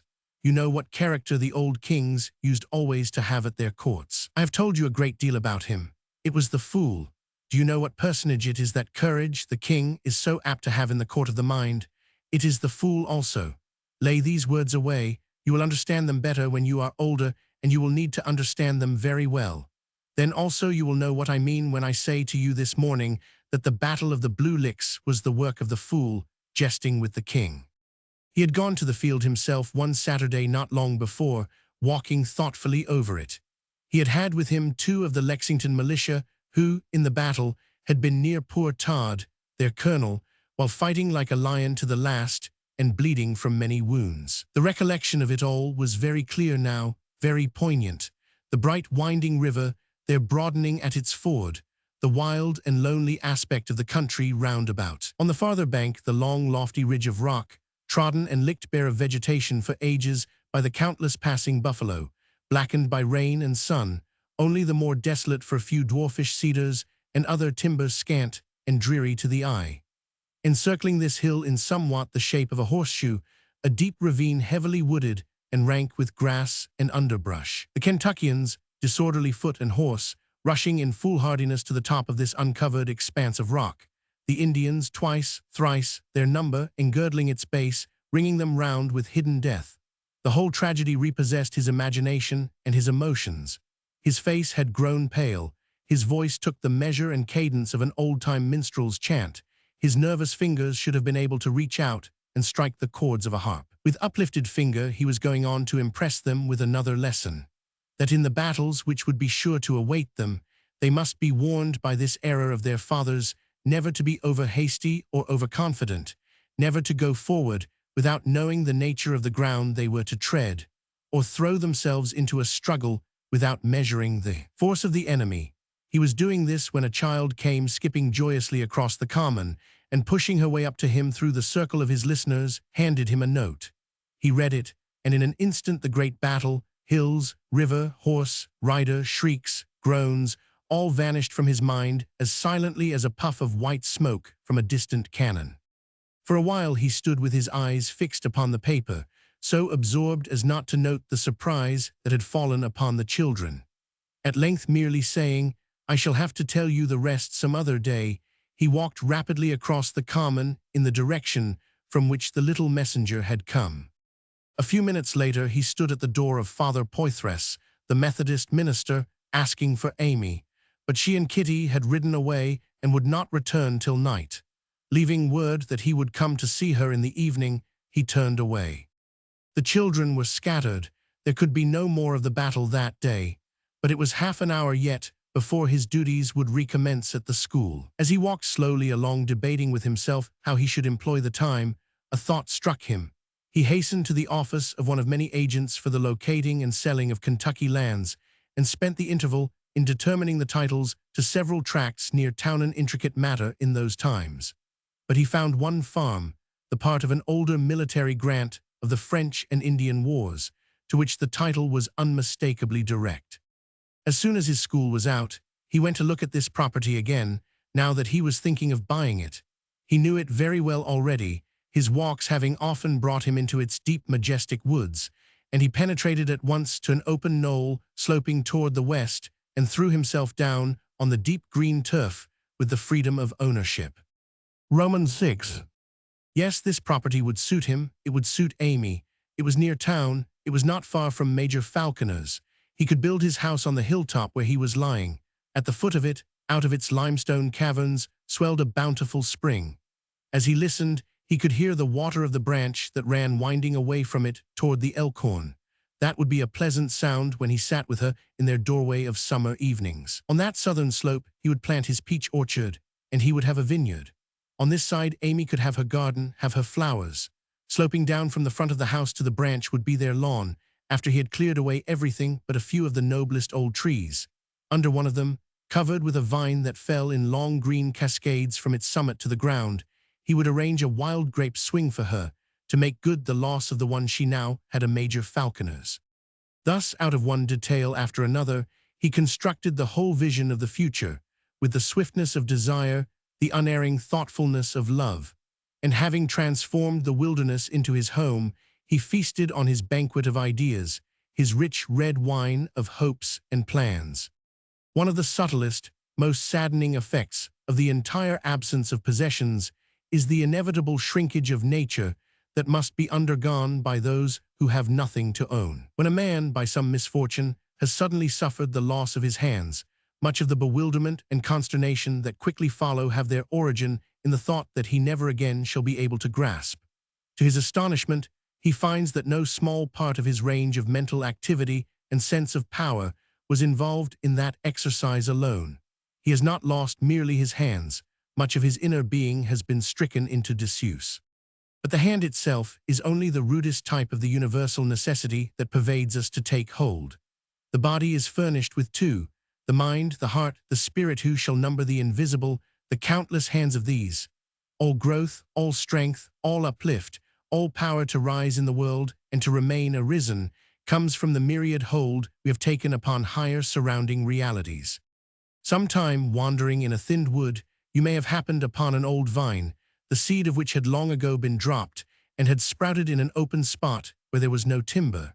Every May, in response to nature's joyful bidding that it yet shall rise, the vine has loosed the thousand tendrils of its hope, those long, green, delicate fingers searching the empty air. Every December you may see these turned stiff and brown and wound about themselves like spirals or knotted like the claw of a frozen bird. Year after year, the vine has grown only at the head, remaining empty-handed, and the head itself, not being lifted always higher by anything the hands have seized, has but moved hither and thither, back and forth, like the head of a wounded snake in a path. Thus every summer you may see the vine, fallen back and coiled upon itself, and piled up before you like a low green mound, its own tomb, in winter a black heap, its own ruins. So it often is with the poorest, who live on at the head, remaining empty-handed, fallen in and coiled back upon themselves, their own inescapable tombs, their own unavertible ruins. The prospect of having what to him was wealth had instantly bestowed upon John Gray the liberation of his strength. It had untied the hands of his idle powers, and the first thing he had reached fiercely out to grasp was his share in the possession of women. The second thing was his share in the possession of the earth. With these at the start, the one unshakable under his foot, the other inseparable from his side, he had no doubt that he should rise in the world and lay hold by steady degrees upon all that he should care to have. Naturally now these two blent far on and inseparably in the thoughts of one whose temperament doomed him always to be planning and striving for the future. The last rays of the sun touched the summit of the knoll where he was lying. Its setting was with great majesty and repose, depth after depth of cloud opening inward as toward the presence of the infinite peace. The boughs of the trees overhead were in blossom. There were blue and white wildflowers at his feet. As he looked about him, he said to himself in his solemn way that the long, hard winter of his youth had ended. The springtime of his manhood was turning green like the woods. With this night came his betrothal. For years he had looked forward to that as the highest white mountain peak of his life. As he drew near it now, his thoughts made a pathway for his feet, covering it as with a fresh fall of snow. Complete tenderness overcame him as he beheld Amy in this new sacred relation. A look of religious reverence for her filled his eyes. He asked himself what he had ever done to deserve all this. Perhaps it is the instinctive trait of most of us to seek an explanation for any great happiness, as we are always prone to discuss the causes of our adversity. Accordingly, and in accord with our differing points of view of the universe, we declare of our joy that it is the gift of God to us despite our shortcomings and our transgressions, or that it is our blind share of things tossed out impersonally to us by the blind operation of the chances of life, or that it is the clearest, strictest logic of our own being and doing natural vintage of our own grapes. Of all these, the one that most deeply touches the heart is the faith that a God above who alone knows and judges aright still loves and has sent a blessing. To such a believer the heavens seem to have opened above his head, the divine to have descended and returned, and left alone in the possession of his joy, he lifts his softened eyes to the light, the life, the love that has always guided him, always filled him, never forgotten him. This stark audacity of faith was the schoolmaster's. It belonged to him through the Covenanter blood of his English forefathers and through his Scotch mother, but it had surrounded him also in the burning spiritual heroism of the time, when men wandered through the western wilderness, girt as with camel's hair and fed as on locusts, but carrying from cabin to cabin, from post to post, through darkness and snow and storm the lonely banner of the Christ, and preaching the gospel of everlasting peace to those who had never known any peace on earth, so that all his thoughts were linked with the eternal. He had threaded the labyrinth of life, evermore awestruck with its immensities and its mysteries. In his ear, he could plainly hear immortality sounding like a muffled bell across a sea, now near, now farther away, according as he was in danger or in safety. Therefore, his sudden prosperity amamariagepinasol, these meant to him that Providence was blessing him. In the depth of the wood it had grown dark. With all his thoughts of her sounding like the low notes of a cathedral organ, he rose and walked slowly back to town. He did not care for his supper. He did not wish to speak with any other person. The rude, coarse banter of the taverns and the streets would in some way throw a stain on her. Luckily, he reached his room unaccosted, and then with care, but without vanity, having dressed himself in his best, he took his way to the house of Father Poythress. Romans 7. He was kept waiting for some time. More than once he heard in the next room the sounds of smothered laughter and two voices, pitched in a confidential tone, the one with persistent appeal, the other with persistent refusal. At last, there reached him the laughter of a merry agreement, and Amy entered the room, holding Kitty Poythress by the hand. She had been looking all day for her lost bundle. Now she was tired, worried over the loss of her things which had been bought by her aunt at great cost and self-sacrifice, and disappointed that she should not be able to go to the ball on Thursday evening. It was to be the most brilliant assemblage of the aristocratic families of the town that had ever been known in the wilderness, and the first endeavor to transplant beyond the mountains the old social elegance of Williamsburg, Annapolis, and Richmond. Not to be seen in the dress that Mrs. Falconer, dreaming of her own past, had deftly Madenot to have her beauty reign absolute in that scene of lights and dance and musicit, was the long, slow crucifixion of all the impulses of her gaiety and youth. She did not wish to see anyone tonight, least of all John Gray, with whom she had had an engagement to go. No doubt he had come to ask why she had broken it in the note which she had sent him that morning. She had not given him any reason in the note. She did not intend to give him the reason now. He would merely look at her in his grave, reproachful, exasperating way and ask what was the difference. Could she not wear some other dress? Or what great difference did it make whether she went at all? He was always ready to take this manner of patient forbearance toward her, as though she were one of his school children. Tonight, she was in no mood to have her troubles treated as trifles or herself soothed like an infant that was crying to be rocked. She walked slowly into the room, dragging Kitty behind her. She let him press the tips of her unbending fingers, pouted, smiled faintly, dropped upon a divan by Kitty's side, strengthened her hold on Kitty's hand, and fixed her eyes on Kitty's hair. "Are not you tired?" she said, giving it an absorbed, caressing stroke with a low laugh. "I am. I am going to look again tomorrow, Kitty," she continued, brightening up with a decisive air, "and the next day and the next." She kept her face turned aside from John and did not include him in the conversation. Women who imagined themselves far finer ladies than this child was treat a man in this way rare livery rarely once in the same man's lifetime. "We are both so tired," she drowsily remarked at length, turning to John after some further parley which he did not understand, and tapping her mouth prettily with the palm of her hand to fight away a yawn.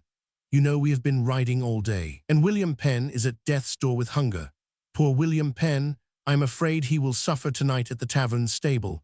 They never take care of him and feed him as I do at home. He is so unhappy when he is hungry, and when he is unhappy, I am, and he has to be rubbed down so beautifully, or he does not shine." The tallow candles, which had been lighted when he came, needed snuffing by this time. The light was so dim that she could not see his face blanched with bewilderment and pain and anger. What she did see as she looked across the room at him was his large black figure in an absent-minded, awkward posture, and his big head held very straight and high as though it were momentarily getting higher. He had remained simply silent. His silence irritated her, and she knew she was treating him badly, and that irritated her with him all the more. She sent one of her light arrows at him, barbed with further mischief. I wish, as you go back, you would stop at the stable and see whether they have mistreated him in any way. He takes things so hard when they do not go to suit him," and she turned to Kitty and laughed significantly. Then she heard him clear his throat, and in a voice shaking with passion, he said, "Give your orders to a servant." A moment of awkward silence followed. She did not recognize that voice as his or such rude, unreasonable words. "I suppose you want to know why I broke my engagement with you," she said, turning toward him aggrievedly and as though the subject could no longer be waived. "But I do not think you ought to ask for the reason. You ought to accept it without knowing it." "I do accept it. I had never meant to ask." He spoke as though the whole affair were not worth recalling. She could not agree with him in this, and furthermore his manner administered a rebuke. "Oh, do not be too indifferent," she said sarcastically, looking to Kitty for approval. "If you cared to go to the party with me, you are supposed to be disappointed." "I am disappointed," he replied briefly, but still with the tone of wishing to be done with the subject. Amy rose and snuffed the candles. "And you really do not care to know why I broke my engagement?" she persisted, returning to her seat and seeing that she worried him. "Not unless you should wish to tell me. But you should wish to know whether I tell you or not. Suppose it were not a good reason." "I had not supposed you would give me a poor one." "At least it's serious, Kitty." "I had never doubted it. It might be amusing to you." "It could hardly be both." "Yes, it is both. It is serious and it is amusing." He made no reply, but by an impatient gesture. "And you really do not wish to know?" He sat silent and still. "Then I will tell you. I lost the only reason I had for going," and she and Kitty exchanged a good deal of laughter of an innocent kind. The mood and the motive with which he had sought her made him feel that he was being unendurably trifled with, and he rose. But at the same moment, Kitty effected an escape, and he and Amy were left alone. She looked quickly at the door through which Kitty had vanished, dropped her arms at her sides, and uttered a little sigh of inexpressible relief. "Sit down," she said, repeating her grimace at absent Kitty. "You are not going. I want to talk to you. Is not Kitty dreadful?" Her voice and manner had changed. There was no one now before whom she could act, no one to whom she could show that she could slight him, play with him. Furthermore, she had gotten some relief from the tension of her ill humor by what she had already said, and now she really wanted to see him. The ill humor had not been very deep. Nothing in her was very deep, and she was perfectly sincere again for the moment. What does one expect? "Do not look so solemn," she said with mock ruefulness. "You make me feel as though you had come to baptize me, as though you had to wash away my sins. Come here," and she laid her hand invitingly on the chair that Kitty had vacated at her side. He stood bolt upright in the middle of the room, looking down at her in silence. Then he walked slowly over and took the seat. She folded her hands over the back of her own chair, laid her cheeks softly down on them, and looked up with a smile subdued, submissive, fond, absolutely his. "Do not be cross," she pleaded, with a low laugh full of maddening music to him. He could not speak to her or look at her for anger and shame and disappointment. So she withdrew one hand from under her cheek and folded it softly over the back of Hishi's, was pressed hard down on the cap of his knee and took hold of his big fingers one by one, caressing them. "Do not be cross," she pleaded. "Be good to me. I am tired and unhappy." Still he would not speak or look at her, so she put her hand back under her cheek again, and with a patient little sigh closed her eyes as though she had done all she could. The next moment she leaned over and let her forehead rest on the back of his hand. "You are so cross," she said. "I do not like you."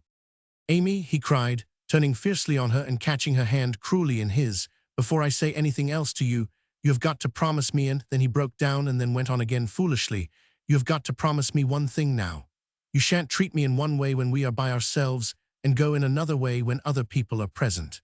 If you love me, as you always make me believe you do when we are alone, you must make the whole world believe it."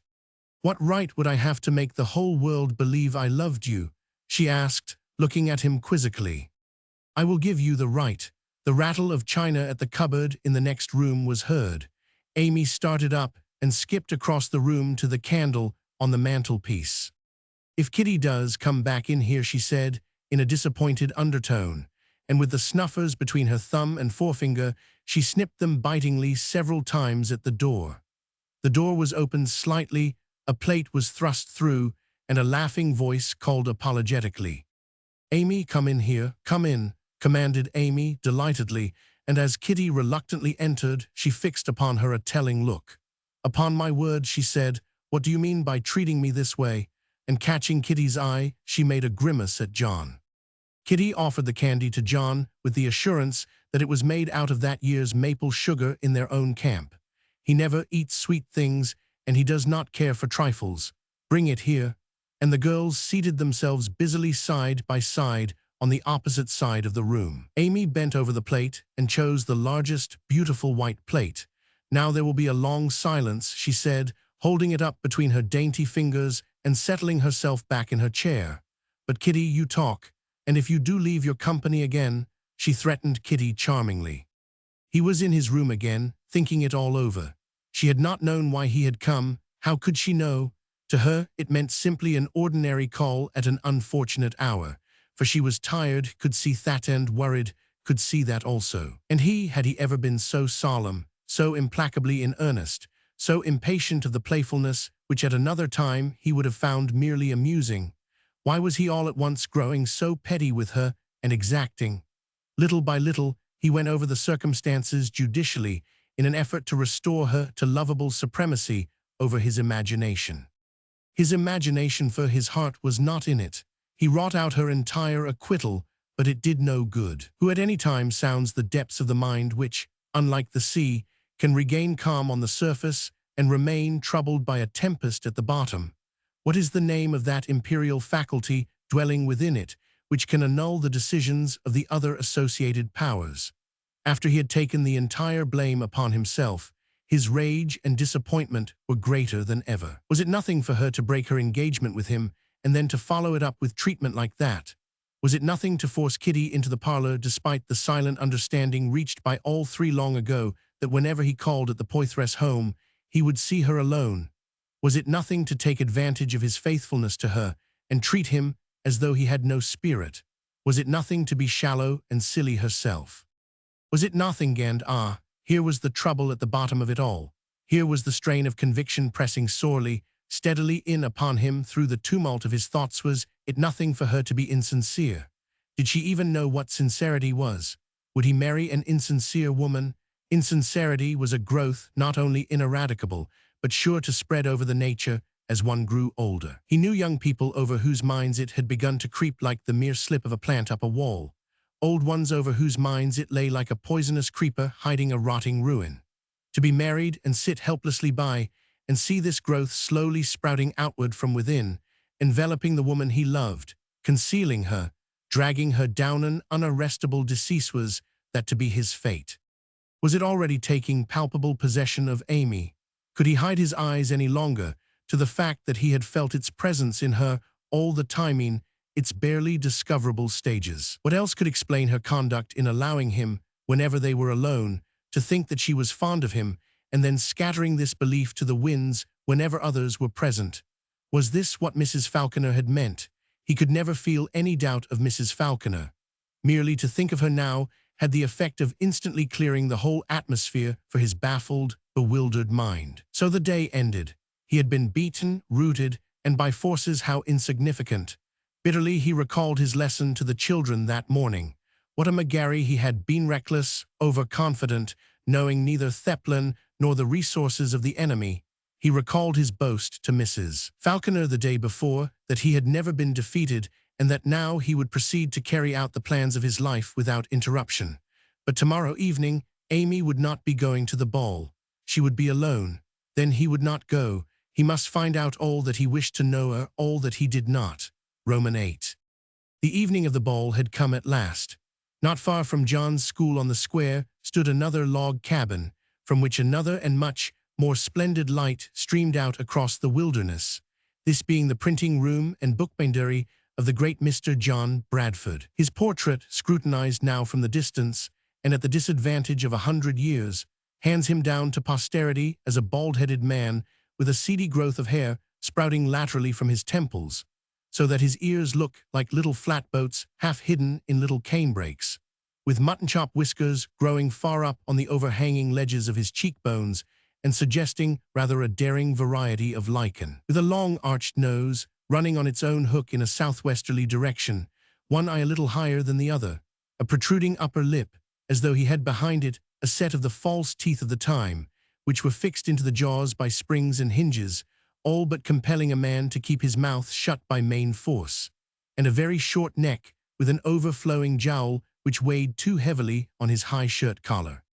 Despite his maligning portrait, a foremost personage of his day, of indispensable substance, of invaluable port, revolutionary soldier, Indian warrior, editor and proprietor of the Kentucky Gazette, the first newspaper in the wilderness, binder of its first book, some of his volumes still surviving on musty, forgotten shelves, senatorial elector, almanac maker, taking his ideas from the greater Mr. Franklin of Philadelphia, as Mr. Franklin may have derived his from the still greater Mr. Jonathan Swift of London, appointed as chairman of the Board of Trustees to meet the first governor of the state when he had ridden into the town 3 years before and in behalf of the people of the new Commonwealth, which had been carried at last triumphantly into the Union, to bid His Excellency welcome in an address conceived in the most sonorous English of the period, and afterwards for many years author of the now famous Notes, which will perhaps make his name immortal among American historians. On this evening of the ball at the home of General James Wilkinson,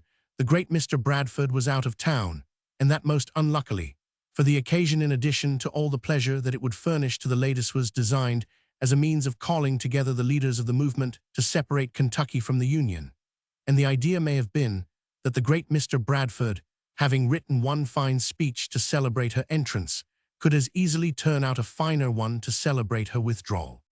It must not be inferred that his absence had any political significance. He had merely gone a few days previous to the little settlement at Georgetown named for the great Georgito lay in a supply of paper for his weekly, and had been detained there by heavy local rains, not risking so dry an article of merchandise either by pack-horse or open wagon under the dripping trees. Paper was very scarce in the wilderness, and no man could afford to let a single piece get wet. In setting out on his journey, he had instructed his sole assistant, a young man by the name of Charles O'Banonas, to his duties in the meantime. He was to cut some new capital letters out of a block of dogwood in the office, and also some small letters where the type fell short, to collect, if possible, some unpaid subscriptions, this being one of the advantages that an editor always takes of his own absence, in particular to call upon certain merchants for arrears in advertisements, and he was to receive any lost articles that might be sent in to be advertised, or return such as should be called for by their owners, with other details appertaining to the establishment. O'Bannon had performed his duties as he had been told, reserving for himself, as always, the right of a personal construction. He had addressed a written appeal to the non-paying subscribers, declaring that the Gazette had now become a tri-weekly, since Mr. Bradford had to try hard every week to get it out by the end. He had collected from several delinquent advertisers, whittled out 3 new capital letters, and also the face of Mr. Bradford and one of his legs, taken charge with a special interest of the Department of Lost and Found, and was now ready for other duties. On this evening of the ball, he was sitting in the office. In one corner of the room stood a worn hand-press with 2 dogskin inking bowls. Between the logs of the wall near another corner, a horizontal iron bar had been driven, and from the end of this bar hung a saucer-shaped iron lamp filled with beryl. Out of this oil stuck the end of a cotton rag for a wick, which, being set on fire, filled the room with a strong smell and a feeble, murky, flickering light. Under the lamp stood a plain oak slab on 2 pairs of cross-legs, and on the slab were papers and letters, a black inkhorn, some leaves of native tobacco, and a large greyhorn drinking cup empty. Under the table was a lately emptied bottle. O'Bannon sat in a rough chair before this drinking cup, smoking a long tomahawk pipe. His head was tilted backward, his eyes followed the flight of smoke upward. That he expected to be at the party might have been inferred from his dress: a blue broadcloth coat with yellow gilt buttons, a swansdown waistcoat with broad stripes of red and white, a pair of dove-colored corded velvet pantaloons with 3 large yellow buttons on the hips, and a neckcloth of fine white cambric. His figure was thick-set, strong, cumbrous, his hair black, curly, shining. His eyes, bold, vivacious, and now inflamed, were of that rarely beautiful blue which is seen only in members of the Irish race. His complexion was a blending of the lily and the rose. His lips were thick and red under his short, fuzzy mustache. His hands also were thick and soft, always warm, and not very clean on account of the dogskin in king balls. He had two ruling passions, the influence he thought himself entitled to exert over women, and his disposition to play practical jokes on men. Both the first and the second of these weaknesses grew out of his confidence that he had nothing to fear from either sex. Nevertheless, he had felt forced to admit that his charms had never prevailed with Amy Falconer. He had often wondered how she could resist, but she had resisted without the least effort. Still, he pursued, and he had once told her with smiling candor that if she did not mind the pursuit, he did not mind the chase. Only, he never urged it into the presence of Mrs. Falconer, of whom alone he stood in speechless, easily comprehensible awe. Perhaps Tonighter's Amy had never seen him in ball dress might begin to succumb. He had just placed her under obligation to him by an unexpected stroke of good fortune. And finally, he had executed one neat stratagem at the expense of Mr. Bradford and another at the expense of John Gray, so that esteeming himself in a fair way to gratify one passion, and having already gratified the other, he leaned back in his chair, smiling, smoking, drinking. He had just risen to pinch the wick in the lamp overhead when a knock sounded on the door, and to his surprise and displeasure, he thought he had bolted it there entered, without waiting to be bidden, a low, broad-chested, barefooted, blond fellow, his brown breeches rolled up to his knees, showing a pair of fine white calves, a clean shirt thrown open at the neck and rolled up to the elbows, displaying a noble pair of arms, a ruddy shine on his good-humored face, a drenched look about his short, thick, whitish hair, and a comfortable smell of soap emanating from his entire person. Seeing him, O'Bannon looked less displeased, but keeping his seat and merely taking the pipe from his lips, he said, with an air of sarcasm, "I would have invited you to come in, Peter, but I see you have not waited for the invitation." Peter deigned no reply, but walking forward, he clapped down on the oak slab a round handful of shillings and pence. "Count it, and see if it's all there," he said, taking a short cob pipe out of his mouth and planting his other hand stoutly on his hip. "What's this for?" O'Bannon spoke in a tone of wounded astonishment. "What do you suppose it's for? Did not I hear you have been out collecting?" "Well, you have had an advertisement running in the paper for some time." "That's what it's for then, and what's more, I have got the money to pay for a better one whenever you will write it." "Sit down, sit down, sit down." O'Bannon jumped from his chair, hurried across the room a little unsteadily, emptied a pile of things on the floor, and dragged back a heavy oak stool. "Sit down, and Peter," he added inquiringly, tapping his empty drinking cup. Peter nodded his willingness. O'Bannon drew a key from his pocket and shook it temptingly under Peter's nose. Then he bolted the door and unlocked the cupboard, displaying a shelf filled with bottles. "All for advertisements," he said, waving his hand at the collection, "and a joke on Mr. Bradford. Fourth-proof French brandy, Jamaica rum, Holland gin, cherry bounce, Martinique cordial, Madeira, port, sherry, cider, all for advertisements. 2 or 3 of these dealers have been running bills up, and today I stepped in and told them we would submit to be paid in merchandise of this kind. And here's the merchandise. What brand of merchandise will you take? We had better take what you have been taking." "As you please." He brought forward another drinking cup and a bottle. "Hold on," cried Peter, laying a hand on his arm. "My advertisement first." "As you please." "About twice as long as the other one," instructed Peter. "As you please." O'Bannon set the bottle down, took up a goosequill, and drew a sheet of paper before him. "My business is increasing," prompted Peter still further, with a puzzled look as to what should come next. "Put that in?" "Of course," said O'Bannon. "I always put that in." He was thinking impatiently about the ball, and he wrote out something quickly and read it aloud with a thick, unsteady utterance. "Mr. Peter Springle continues to carry on the blacksmith business opposite the sign of the Indian Queen. Mr. Springle cannot be rivaled in his shoeing of horses. He keeps on hand a constant supply of axes, chains, and hoes, which he will sell at prices usually asked. Stop, interrupted Peter, who had sniffed a strange, delicious odor of personal praise in the second sentence. You might say something more about me before you bring in the axes. As you please. Mr. Peter Springle executes his work with satisfaction and dispatch. His work is second to none in Kentucky. No one surpasses him. He is a noted horseshoer. He does nothing but shoe horses. He looked at Peter inquiringly. That sounds more like it, admitted Peter. Is that enough? Oh, if that's all you can say. Mr. Springle devotes himself entirely to the shoeing of fine horses. Fine horses are often injured by neglect in shoeing. Mr. Springle does not injure fine horses, but shoes them all around with new shoes at $1 for each horse. Better, said Peter, only do not say so much about the horses, say more about. Mr. Springle is the greatest blacksmith that ever left New Jersey or that ever lived, I will New Jersey. O'Bannon rose and pinched the cotton wick, seized the bottle, and poured out more liquor. Peter, he said, squaring himself, I am going to let you into a secret. If you were not drunk, I would not tell you. You will forget it by morning. If I were half as drunk as you are, I could not listen, retorted Peter. I do not want to know any secrets. I tell everything I know. You do not know any secrets. You do not know that last week Horatio Turpin sold a $10 horse in front of your shop for $100 because he had. Oh, I know some secrets about horses, admitted Peter carelessly.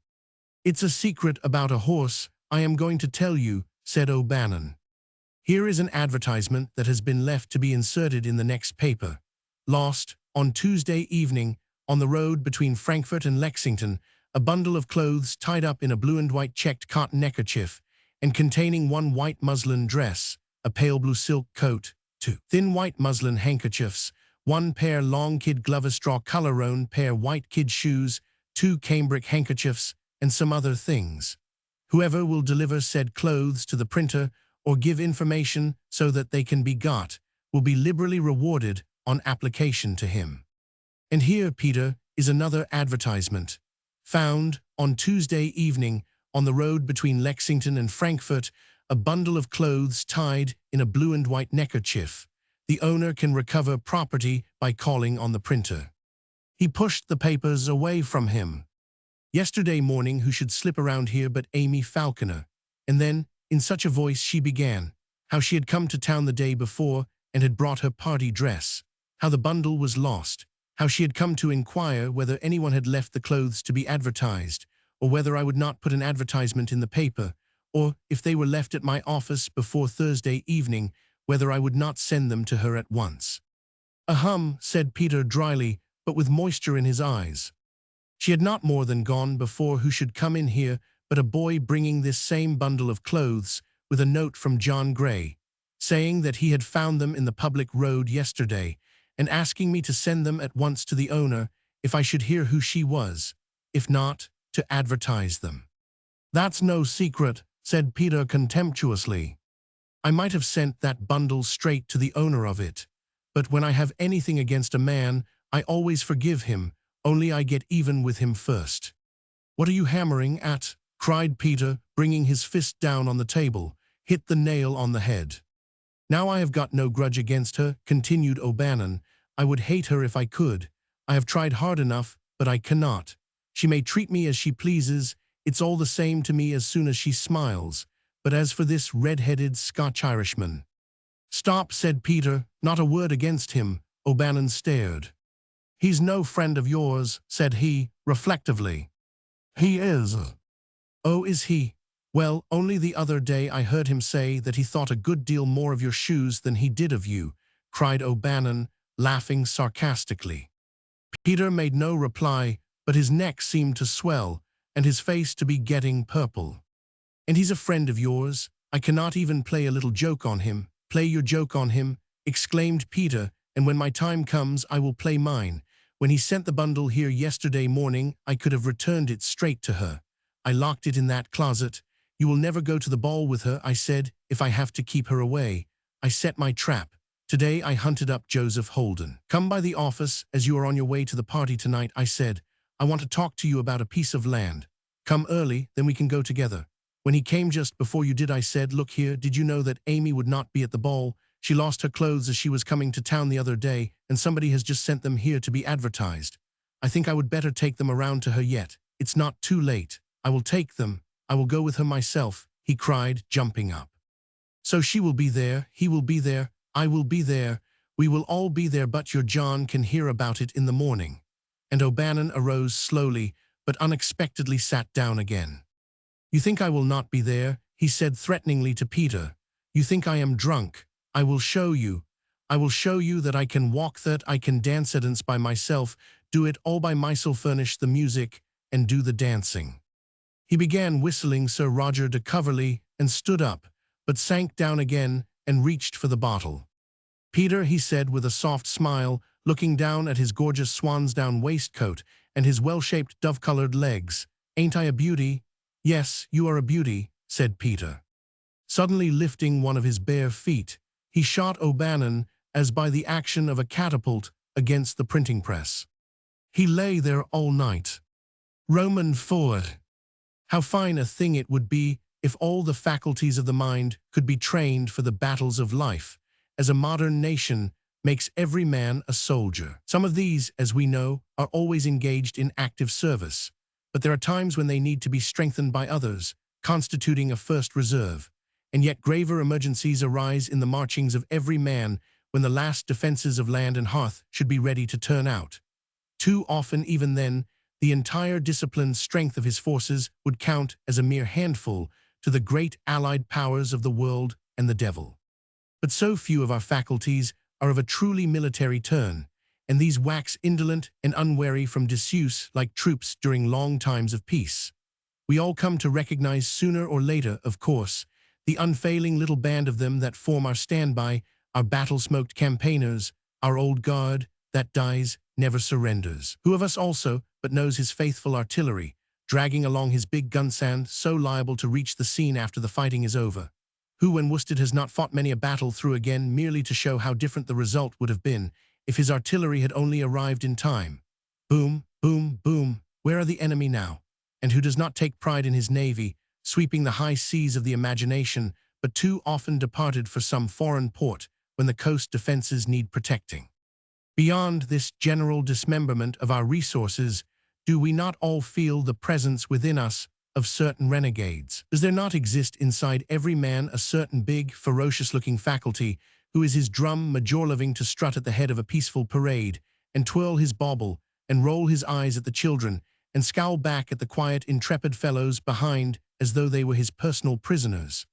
Let but a skirmish threaten, and our dear, ferocious, fat major, not even in the rear, not even on the field. Then there is a rattling little mannikin who sleeps in the barracks of the brain and is good for nothing but to beat the cerebral drum. There is a certain awkward squad too easily identified who have been drafted again and again into service, only to be in the way of every skilled maneuver, only to be mustered out as raw recruits at the very end of life. And finally, there is a miscellaneous crowd of our faculties scattered far and near at their humdrum peaceful occupations, so that if a quick call for war be heard, these do but behave as a populace that rushes into a street to gaze at the National Guard already marching past, some of the spectators not even grateful, not even cheering. All that day John had to fight a battle for which he had never been trained. Moreover, he had been compelled to divide his forces. There was the far-off solemn battle going on in his private thoughts, and there was the usual siege of duties in the school. For once, he would gladly have shirked the latter, but the single compensation he always tried to wrest from the disagreeable things of life was to do them in such a way that they would never fester in his conscience like thorns broken off in the flesh. During the forenoon, therefore, by an effort which only those who have experienced it can understand, he ordered off all communication with larger troubles and confined himself in that stifling prison house of the mind, where the perplexities and toils of childhood become enormous and everything else in the world grows small. Up under the joists, there was the terrible struggle of a fly in a web, at first more and more violent, then ceasing in a strain so fine that the ear could scarce take it. A bee came in one window, went out another. A rat, sniffing greedily at its hole, crept toward a crumb under bench, ran back, crept nearer, seized it, and was gone, A toiling slate pencil grated on its way as arduously as a wagon up a hill. He had to teach a beginner its letters. These were the great happenings. At noon, the same child that had brought him a note on the day before came with another. Kitty is going to the ball with Horatio. I shall be alone. We can have our talk uninterrupted. How unreasonable you are. Why do not you understand things without wanting to have them explained? If you wish to go to the ball, you can do this afterwards. Do not come till Kitty has gone. Duties in the school till near sunset, then letters.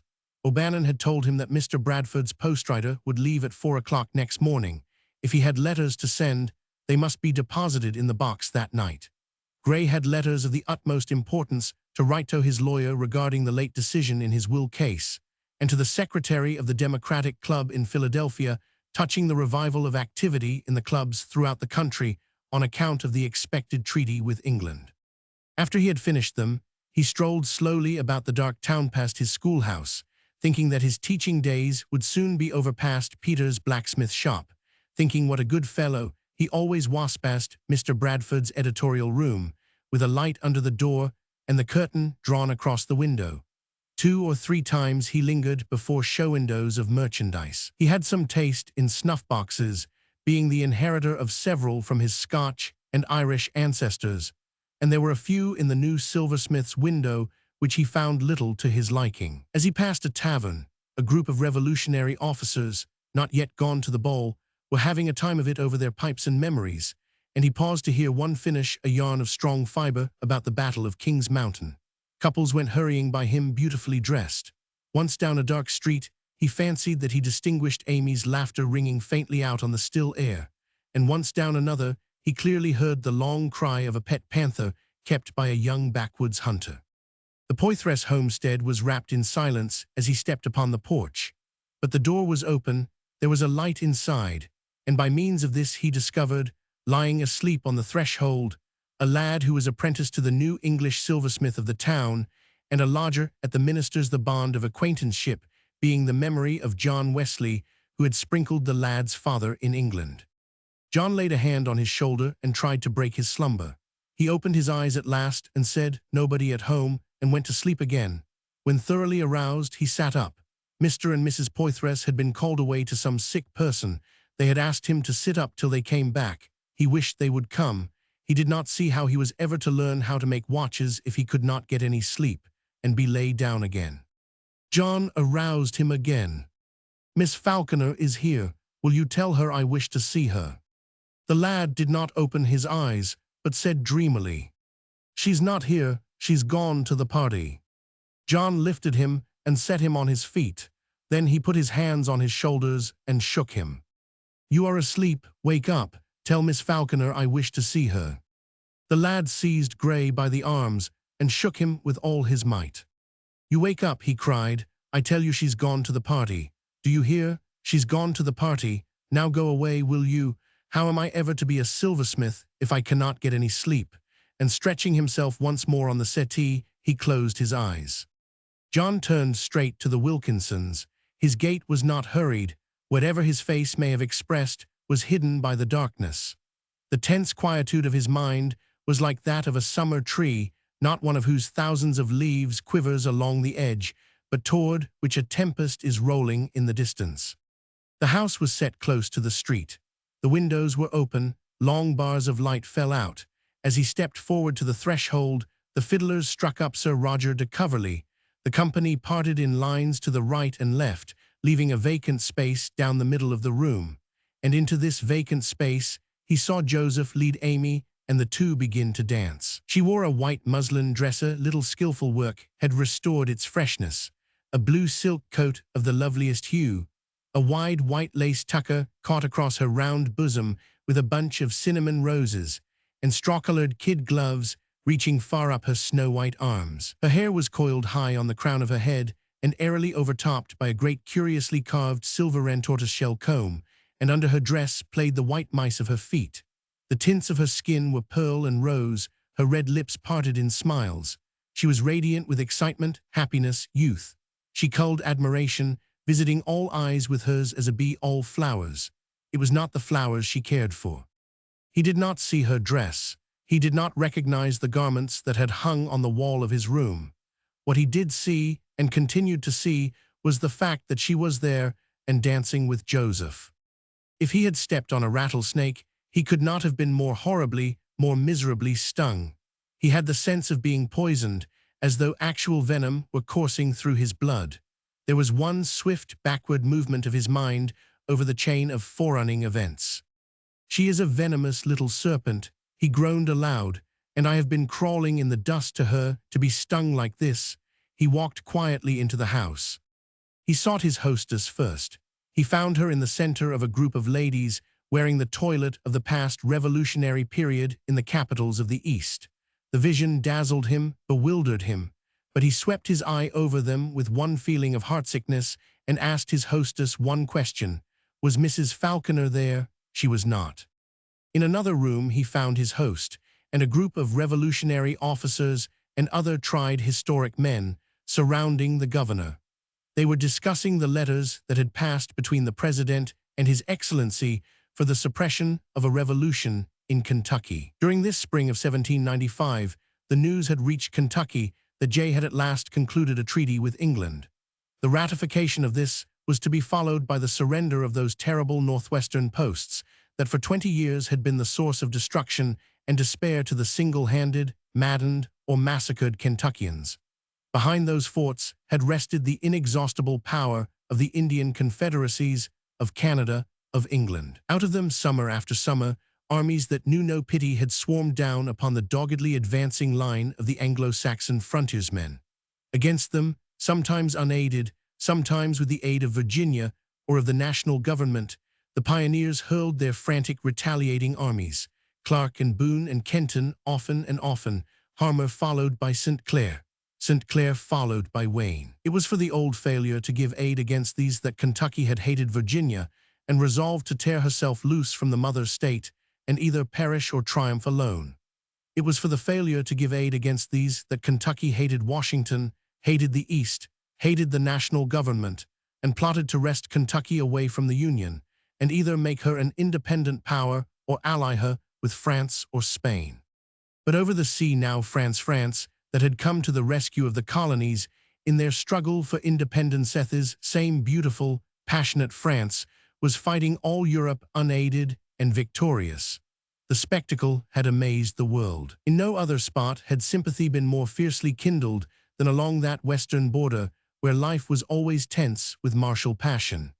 It had passed from station to station, like a torch blazing in the darkness, and with a two-forked fire gratitude to France, hatred of England, hatred rankling in a people who had come out of the very heart of the English stock, as you would hew the heart out of a tree. So that when 2 years before this, Citizen Genet, the ambassador of the French Republic, had landed at Charleston, been driven through the country to New York amid the acclamations of French sympathizers, and disregarding the president's proclamation of neutrality, had begun to equip privateers and enlist crews to act against the commerce of England and Spain, it was to the backwoodsmen of Kentucky that he sent 4 agents to enlist an army, appoint a generalissimo, and descend upon the Spanish settlements at the mouth of the Mississippi, those same hated settlements that had refused to the Kentuckians the right of navigation for their commerce, thus shutting them off from the world by water, as the mountains shut them off from the world by land. Hence the Jacobin clubs that were formed in Kentucky, one at Lexington, a second at Georgetown, a third at Paris. Hence the liberty poles in the streets of the towns, the tricolored cockades on the hats of the men, the hot blood between the anti-federal and the federalist parties of the state. The actions of Citizen Genet had indeed been disavowed by his republic, but the sympathy for France, the hatred of England and of Spain, had but grown meantime, and when therefore in this spring of 1795 the news reached the frontier that Jay had concluded a treaty with England, very treaty that would bring to the Kentuckians the end of all their troubles, with the posts of the Northwest the flame of revolution blazed out with greater brilliancy. During the hour that John Gray spent in that assemblage of men that night, the talk led always to the same front of offense, the Baser truckling to England, an old enemy, the Baser desertion of France, a friend. He listened to one man of commanding eloquence, while he traced the treaty to the attachment of Washington for aristocratic institutions, to another who referred it to the jealousy felt by the Eastern congressmen regarding the growth of the new power beyond the Alleghenies, to a third who foretold that, like all foregoing pledges, it would leave Kentucky still exposed to the fury of the northern Indians, to a fourth who declared that let the treaty be once ratified with Lord Granville, and in the same old faithless way, nothing more would be done to extort from Spain for Kentucky the open passage of the Mississippi. At any other time he would have borne his part in these discussions. Now he scarcely heard them. All the forces of his mind were away, on another battlefield, and he longed to be absent with them, a field strewn with the sorrowful carnage of ideal and hope and plan, home, happiness, love. He was hardly aware that his own actions must seem unusual, until one of the older men took him affectionately by the hand and said, "Marshall tells me that you teach school till sunset and read law till sunrise, and tonight you come here with your eyes blazing and your skin as pallid and dry as a monk's. Take off the leeches of the law for a good month, John. They abstract too much blood. If the Senate ratifies in June the treachery of Jay and Lord Granville, there will be more work than ever for the democratic societies in this country, and nowhere more than in Kentucky. We shall need you then more than the law needs you now, or than you need it. Save yourself for the cause of your tricolor. You shall have a chance to rub the velvet off your antlers." "We shall soon put him beyond the reach of his law," said a member of the Transylvania Library Committee. "As soon as his school is out, we are going to send him to ask subscriptions from the president, the vice president, and others, and then on to Philadelphia to buy the books." A shadow fell upon the face of another officer, and in a lowered tone he said with cold emphasis, "I am sorry that the citizens of this town should stoop to ask anything from such a man as George Washington." The schoolmaster scarcely realized what he had done when he consented to act as a secret emissary of the Jacobin Club of Lexington to the club in Philadelphia during the summer. The political talk ended at last. The gentleman returned to the ladies. He found himself standing in a doorway beside an elderly man of the most polished hearing and graceful manners, who was watching a minuet. "Ah," he said, waving his hand with delight toward the scene, "this is Virginia and Maryland brought into the West. It reminds me of the days when I danced with Martha Custis and Dolly Madison. Someday, with a beginning like this, Kentucky will be celebrated for its beautiful women, the daughters and the granddaughters and the great-granddaughters of such mothers as these." "And of fathers like these," interposed one of the town trustees who came up at that moment. "But for the sake of these ladies, is not it time we were passing a law against the keeping of pet panthers? I heard the cry of one as I came here tonight. What can we do with these young backwoods hunters? Will civilization ever make pets of them, ever tame them?" John felt someone touch his arm. It was Kitty with Horatio. Her cheeks were like poppies. Her good kind eyes welcomed him sincerely. "You here? I am so glad. Have not you seen Amy? She is in the other room with Joseph. Have they explained everything? But we will lose our place," she cried, and with a sweet smile of adieu to him and of warning to her partner, she glided away. "We are entered for this horse race," remarked Mr. Turpin, lingering a moment longer. "Weight for age, agreeable to the rules of Newmarket. Each subscriber to pay 1 guinea, etc., etc., etc." He was known as the rising young turfman of the town, having first run his horses down Water Street, but future member of the First Jockey Club, so that in the full blossom of his power he could name all the horses of his day with the pedigree of each, beginning with Tiger by Tiger, and on through Sea Serpent by Shylock, and Diamond by Brilliant, and Black Snake by Skylark, a type of man whom long association with the refined and noble nature of the horse only vulgarizes and disennobles. Once afterward Gray's glance fell on Amy and Joseph across the room. They were looking at him and laughing at his expense, and the sight burnt his eyes as though hot needles had been run into them. They beckoned gaily, but he gave no sign, and in a moment they were lost behind the shifting figures of the company. While he was dancing, however, Joseph came up. "As soon as you get away, Amy wants to see you." Half an hour later, he came a second time and drew Gray aside from a group of gentlemen, speaking more seriously. "Amy wants to explain how all this happened. Come at once." "There is nothing to explain," said John with indifference. Joseph answered reproachfully, "This is foolish, John. When you know what has passed, you will not censure her, and I could not have done otherwise." Despite his wish to be serious, he could not help laughing, for he was very happy himself. But to John Gray, these reasonable words went for the very thing that they did not mean. His mind had been forced to a false point of view, and from a false point of view, the truth itself always looks false. Moreover, it was intolerable that Joseph should be defending to him the very woman whom a few hours before he had hoped to marry. "There is no explanation needed from her," he replied, with the same indifference. "I think I understand. What I do not understand I should rather take for granted. But you, Joseph, you owe me an explanation. This is not the place to give it." His face twitched, and he knotted the fingers of his large hands together like bands of iron. "But by God, I will have it, and if it is not a good one, you shall answer." His oath sounded like an invocation to the divine justice, not profanity. Joseph fixed his quiet, fearless eyes on Gray's. "I will answer for myself and for her," replied, and turned away. Still later Gray met her, while dancing the faint rose of her cheeks a shade deeper, the dazzling whiteness of her skin more pearl-like with warmth, her gaiety and happiness still mounting, her eyes still wandering among the men, culling their admiration. "You have not asked me to dance tonight. You have not even let me tell you why I had to come with Joseph when I wanted to come with you." She gave a little pout of annoyance and let her eyes rest on his with the old fondness. "Do not you want to know why I broke my engagement with you?" And she danced on, smiling back at him provokingly. He did not show that he heard, and although they did not meet again, he was made aware that a change had at last come over her. She was angry now. He could hear her laughter, oftener laughter that was meant for his ear, and she was dancing oftener with Joseph. He looked at her repeatedly, but she avoided his eyes. "I am playing a poor part by staying here," he said with shame, and left the house. After wandering aimlessly about the town for some 2 hours, he went resolvedly back again and stood out in the darkness, looking in at her through the windows. There she was, unwearied, happy, not feigning, and no more affected by what had taken place between them than a candle is affected by a scorched insect. So it seemed to him. This was the first time he had ever seen her at a ball.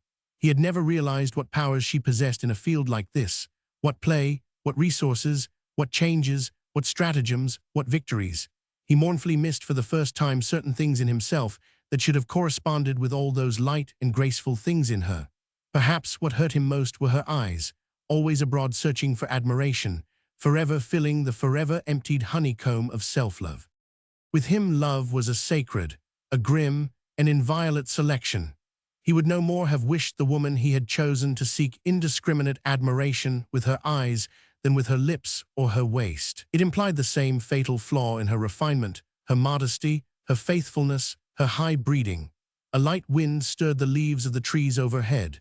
A few drops of rain fell on his hat. He drew his hand heavily across his eyes and turned away. Reaching his room, he dropped down into a chair before his open window and sat gazing absently into the black east. Within he faced a yet blacker void, the ruined hopes on which the sun would never rise again. It was the end of everything between him and Amy. That was his one thought. It did not occur to him even to reflect whether he had been right or wrong, rude or gentle. It was the end. Nothing else appeared worth considering.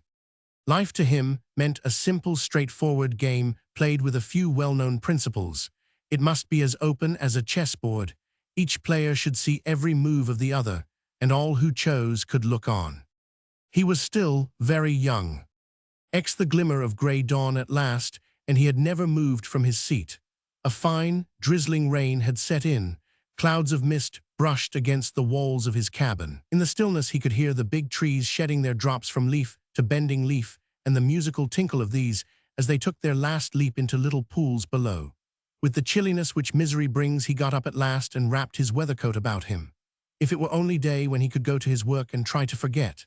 Restless, sleepless, unable to read, tired of sitting, driven on by the desire to get rid of his own thoughts, he started out to walk. As he passed his schoolhouse, he noticed that the door of it, always fastened by a simple latch, now stood open, and he went over to see if everything inside were in order. All his life, when any trouble had come upon him, he had quickly returned to his nearest post of duty like a soldier, and once in the schoolroom now, he threw himself down in his chair with the sudden feeling that here, in his familiar work, he must still find his home of his mind and his affections so long in the past. The mere aspect of the poor bare place had never been so kind. The very walls appeared to open to him like a refuge, to enfold themselves around him with friendly strength and understanding. He sat at the upper end of the room, gazing blankly through the doorway at the gray light and clouds of white mist trailing. Once an object came into the field of his vision. At the first glimpse, he thought it a dog, long, lean, skulking, prowling, tawnian the scent of his tracks. Then the mist passed over it. When he beheld it again, it had approached nearer and was creeping rapidly toward the door. His listless eyes grew fascinated by its motions, its litheness, suppleness, grace, stealth, exquisite caution. Never before had he seen a dog with the step of a cat. A second time the fog closed over it, and then, advancing right out of the cloud with more swiftness, more cunning, its large feet falling as lightly as flakes of snow, the weight of its huge body borne forward as noiselessly as the trailing mist, it came straight on. It reached the hickory block, which formed the doorstep. It paused there an instant, with its 4 quarters in the doorway, 1 4-foot raised, the end of its long tail waving, and then it stole just over the threshold and crouched, its head pressed down until its long, whitish throat lay on the floor, its short, jagged ears set forward, stiffly like the broken points of a javelin, its dilated eye blazing with steady green fire as still as death. And then with his blood become as ice in his veins from horror and all the strength gone out of him in a death-like faintness, the schoolmaster realized that he was face to face, unarmed, with a cougar, gaunt with famine, and come for its kill. This dreaded animal, the panther or painter of the backwoodsman, which has for its kindred the royal tiger and the fatal leopard of the old world, the beautiful ocelot and splendid unconquerable jaguar of the new, is now rarely found in the Atlantic states or the fastnesses of the Alleghanies. It too has crossed the Mississippi and is probably now best known as the savage puma of more southern zones. But 100 years ago, it abounded throughout the western wilderness, making its deeper dens in the caverns of mountain rocks, its lair in the impenetrable thickets of bramble and brakes of cane, or close to miry swamps and watery everglades, and no other region was so loved by it as the vast game park of the Indians, where reigned a semi-tropical splendor and luxuriance of vegetation, and where, protected from time immemorial by the Indian hunters themselves, all the other animals that constitute its prey roved and ranged in unimaginable numbers. To the earliest Kentuckians who cut their way into this, the most royal jungle of the New World, to wrest it from the Indians and subdue it for wife and child, it was the noiseless nocturnal cougar that filled their imaginations with the last degree of dread. To them its cry most peculiar and startling at the love season, at other times described as like the wail of a child or of a traveler lost in the woods, aroused more terror than the nearest bark of the wolf. Its stealth and cunning more than the strength and courage and address of the bear. Its attack more than the rush of the majestic, resistless bison or the furious pass, with antlers lowered, of the noble, amberied, infuriated elk. Hidden as still as an adder in long grass of its own hue, or squat on a log, or amid the foliage of a sloping tree, it waited around the salt licks and the springs and along the woodland pathways for the other wild creatures. It possessed the strength to kill and drag a heifer to its lair. It would leap upon the horse of a traveler and hang there unshaken, while with fang and claw it lacerated the hind quarters and the flanks as the tiger of India tries to hamstring its nobler, unmanageable victims. Or let an unwary bullock but sink a little way in a swamp, and it was upon him, rending him, devouring him in his long agony. Some hunter once had encamped at the foot of a tree, cooked his supper, seen his fire die out, and lain down to sleep, with only the infinite solitude of the woods for his blanket, with the dreary, dismal silence for his pillow. Opening his eyes to look up for the last time at the peaceful stars, what he perceived above him were 2 nearer stars set close together, burning with a green light, never twinkling. Or another was startled out of sleep by the terrible cry of his tethered horse. Or after a long, ominous growl, the cougar had sprung against his tent, knocking it away as a squirrel would knock the thin shell from a nut to reach the kernel. or at the edge of the thicket of tall grass, he had struck his foot against the skeleton of some unknown hunter dragged down long before. To such adventures, with all their natural exaggeration, John Gray had listened many a time as they were recited by old hunters regarding earlier days in the wilderness. For at this period, it was thought that the cougar had retreated even from the few canebrakes that remained unexplored near the settlements. But the deer, timidest of animals, with fatal persistence returns again and again to its old-time ranges and coverts long after the bison, the bear, and the elk have wisely abandoned theirs, and the cougar besets the deer. It was these stories that he remembered now, and that filled him with horror, with the faintness of death. His turn had come at last, he said, and as to the others, it had come without warning. He was too shackled with weakness to cry out, to stand up. The windows on each side were fastened. There was no escape. There was nothing in the room on which he could lay hold, no weapon or piece of wood or bar of iron.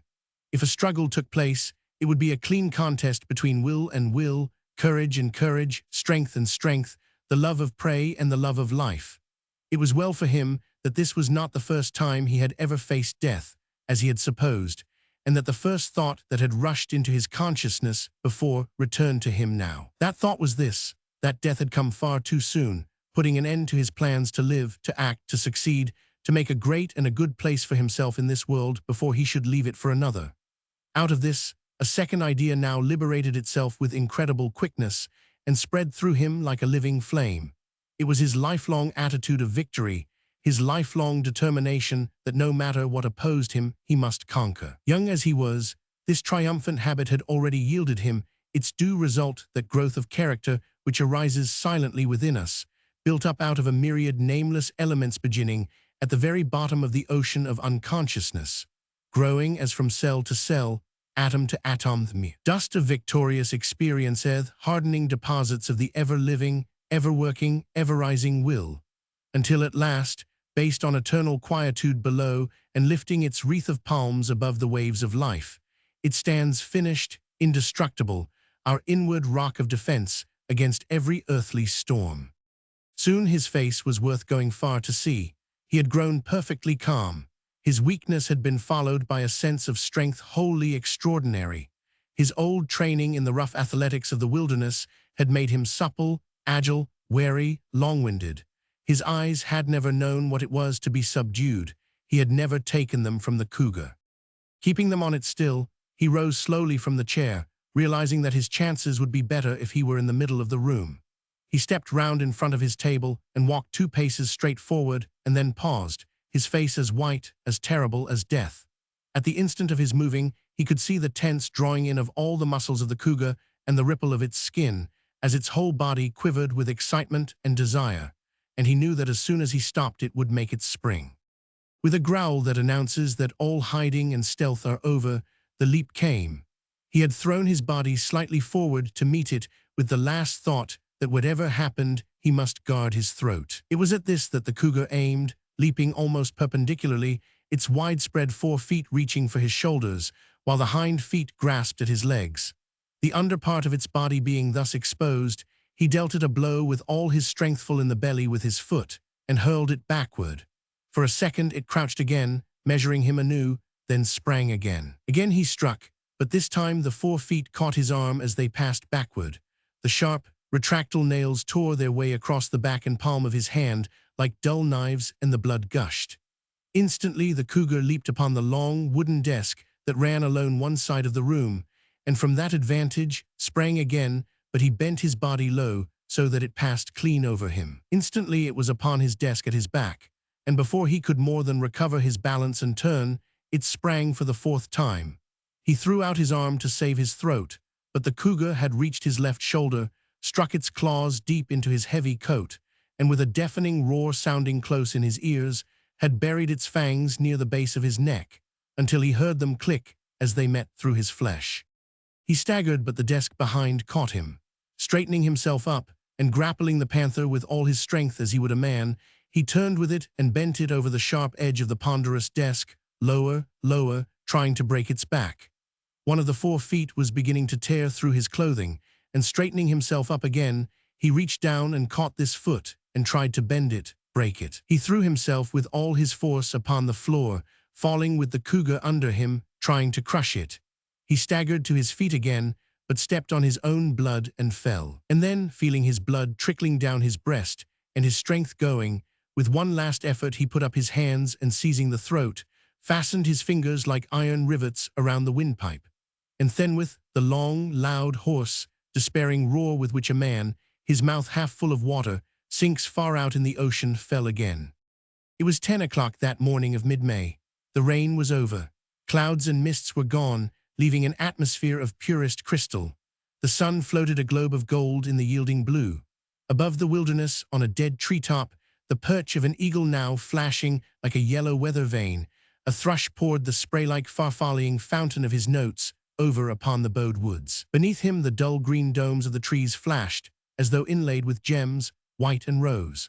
Under these domes the wild grapevines, climbing the forest arches as the oak of stone climbs the arches of a cathedral, filled the ceiling and all the shadowy spaces between with fresh outbursts of their voluptuous dew-born fragrance. And around the rough-haired satyr feet of these vines, the wild hyacinth, too full of its own honey to stand, fell back on its couch of moss waiting to be visited by the singing bee.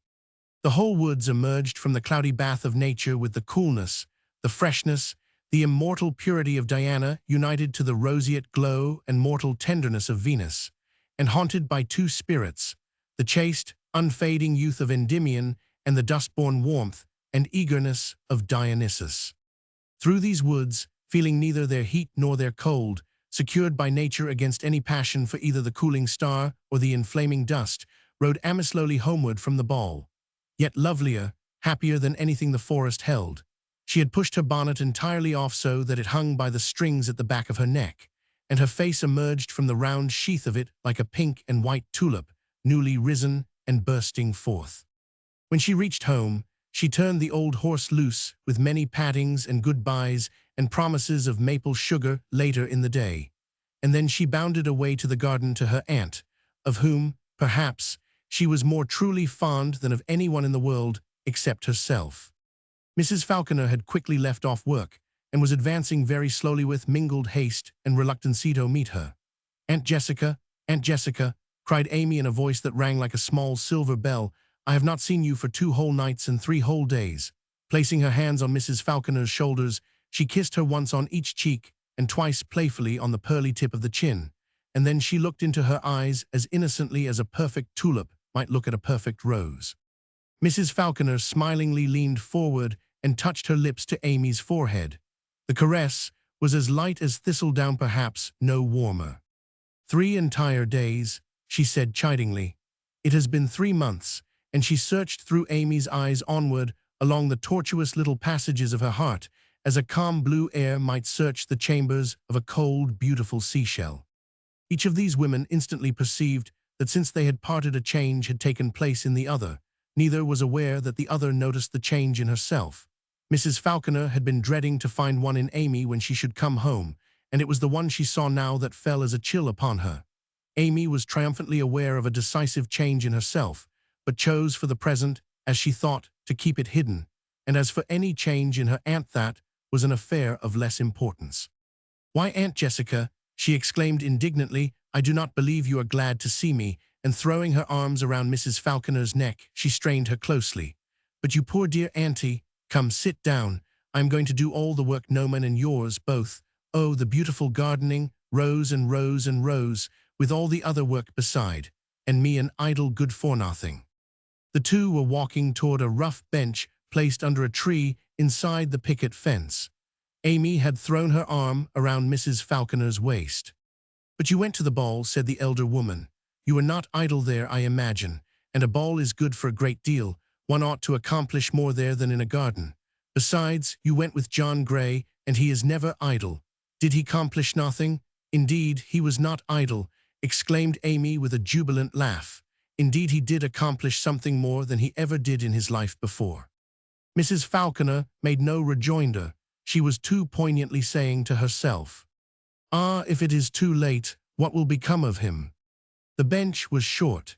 Instinctively, they seated themselves as far apart as possible, and they turned their faces outward across the garden, not toward each other, as they had been used when sitting thus. The one was 19th tulip, with spring-like charm but perfectly hollow, and ready to be filled by east wind or west wind, north wind or south wind, according as each blew last and hardest. The other 36 rose, in its midsummer splendor with fold upon fold of delicate symmetric structures, making a masterpiece. Aunt Jessica, Amy began to say dryly, as though this were to be her last concession to a relationship now about to end. I might as well tell you everything that has happened, just as I have been used to doing since I was a child when I have done anything wrong. She gave a faithful story of the carrying off of her party dress, which of course had been missed and accounted for, the losing of it and the breaking of her engagement with John, the return of it and her going to the ball with Joseph. This brought her mind to the scenes of the night, and she abandoned herself momentarily to the delight of reviving them. Ah, if you had been there, Aunt Jessica, if they had seen you in a ball dress as I have seen you without one, those shoulders, those arms, that skin, you would have been a swan among the rough-necked, red-necked turkeys, and Amy glanced a little enviously at a neck that rose out of the plain dress, as though turned by a sculptor. The sincere little compliment beat on Mrs. Falconer's ear like a wave upon a stone. But if you did not go with John Gray, you danced with him, you talked with him. No, replied Amy, quickly growing grave, I did not dance with him. But we talked, yes, not much. It was a little too serious for many words, and she sank into a mysterious silence, seeming even to forget herself in some new recess of happiness. Mrs. Falconer was watching her. Ah, she murmured to herself, it is too late, too late. She passed her fingers slowly across her brow with a feeling that life had turned ashen, cold, barren. How is Kitty? She asked quickly. Well as always, and stupid. She is always kind and good, is not she, and faithful. Kindness is not always interesting, unfortunately, and goodness is dreadful, and her faithfulness bores me to death. At least she was your hostess, Amy. I lent her my silk stockings, or she would have had to wear cotton ones, exclaimed Amy, laughing. We are even. If you were merely paying for a lodging, you should have gone to the inn.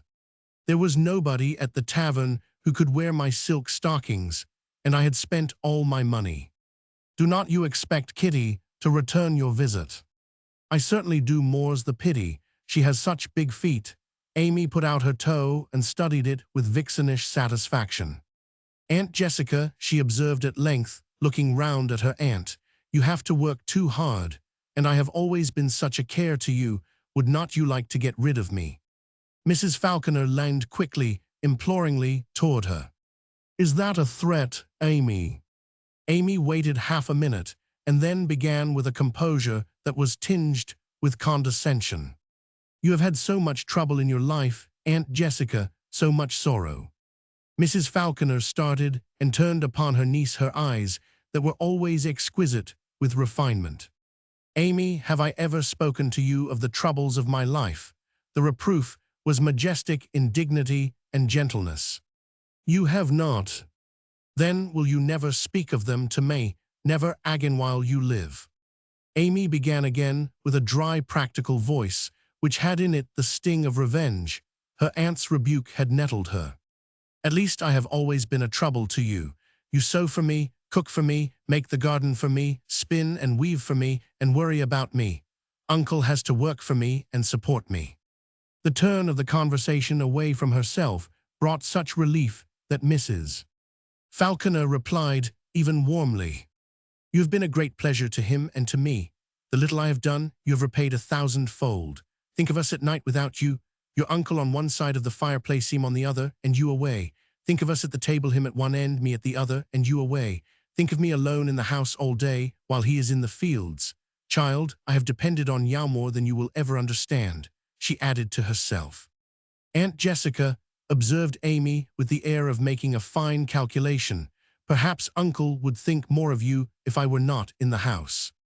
Amy, perhaps you would think more of him. Amy, perhaps, if neither of you had me to depend on, you might depend more on each other and be happier. You speak to me in this way on a subject like this. You would better go.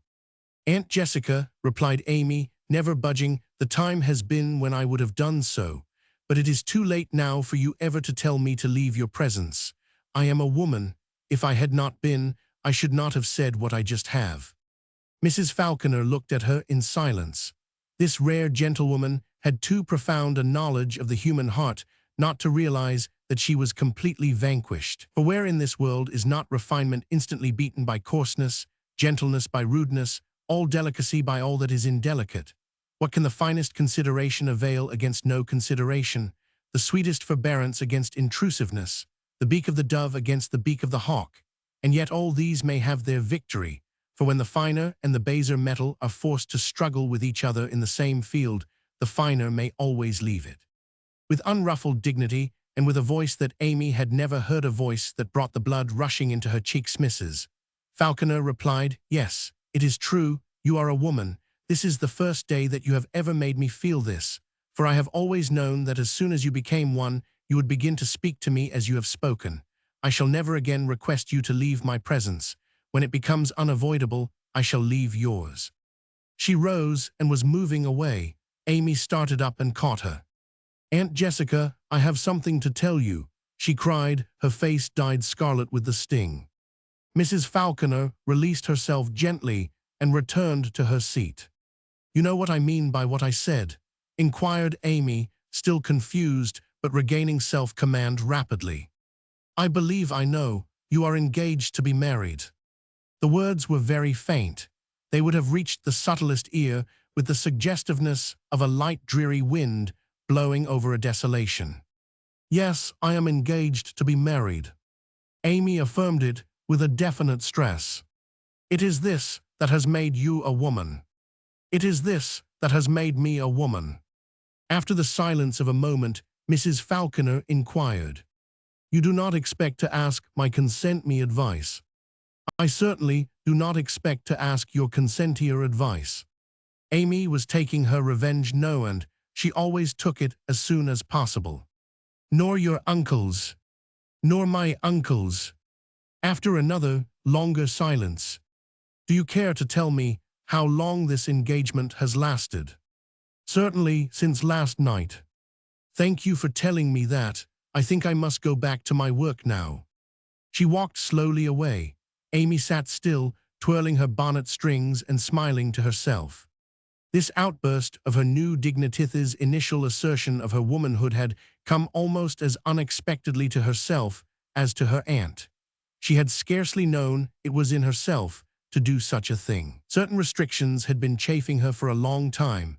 She had not dreamed that they could so readily be set aside, that she had only to stamp her foot violently down on another foot, and the other foot would be jerked out of the way. In the flush of elation, she thought of what had just taken place as her declaration of independence. She kept on celebrating it in a sort of intoxication at her own audacity. "I have thrown off the yoke of the old dynasty, glory for the 13 colonies, a revolution in half an hour. I am the mother of a new country. Washington, salute me." Then, with perhaps somewhat the feeling of a pullet that has whipped a hen in a barnyard, and that after an interval will run all the way across the barnyard to attack again and see whether the victory is complete, she rose and went across the garden, bent on trying the virtue of a final peck. "But you have not congratulated me, Aunt Jessica. You have turned your back on the bride-elect to you with all your fine manners. She presents herself once more to your notice, the future Mrs. Joseph Holden, Jr., to be married 1 month from last night." And unexpectedly standing in front of Mrs. Falconer, Amy made one of her low bows which she had practiced in the minuet. But catching the sight of the face of her aunt, she cried remorsefully, "Oh, I have been so rude to you, Aunt Jessica. Forgive me." There was something of the new sense of womanhood in her voice, and of the sisterhood in suffering which womanhood alone can bring. But Mrs. Falconer had not heard Amy's last exclamation. "What do you mean?" she asked, with quick, tremulous eagerness. She had regained her firmness of demeanor, which alone should have turned back any expression of sympathy before it could have been offered. "That I am to become Mrs. Joseph Holden a month from last night," repeated Amy bewitchingly. "You are serious?" "I am serious." Mrs. Falconer did not take Amy's word. She searched her face and eyes with one swift scrutiny that was like a merciless white flame of truth, scorching away all sham, all play, all unreality. Then she dropped her head quickly so that her own face remained hidden, and silently plied her work. But how the very earth about the rake, how the little roots and clods seemed to come to life and leap joyously into the air. All at once, she dropped everything and came over and took Amy's hand and kissed her cheek. Her lovely eyes were glowing. Her face looked as though it had upon it the rosy shadow of the peach trees not far away. "I do congratulate you," she said sweetly, but with the reserve which Amy's accession to womanhood and the entire conversation of the morning made an unalterable barrier to her. "You have not needed advice. You have chosen wisely. You shall have a beautiful wedding. I will make your dress myself. The like of it will never have been seen in the wilderness. You shall have all the finest linen in the weaving room. Only a month. How shall we ever get ready if we stand idling here? Oh, the work, the work," she cried and turned to hers with a dismissing smile, unable to trust herself to say more. "And I must go and take the things out of my bundle," cried Amy, catching the contagion of all this and bounding away to the house. Some 5 minutes later, Mrs. Falconer glanced at the sun. It was 11 o'clock time to be getting dinner.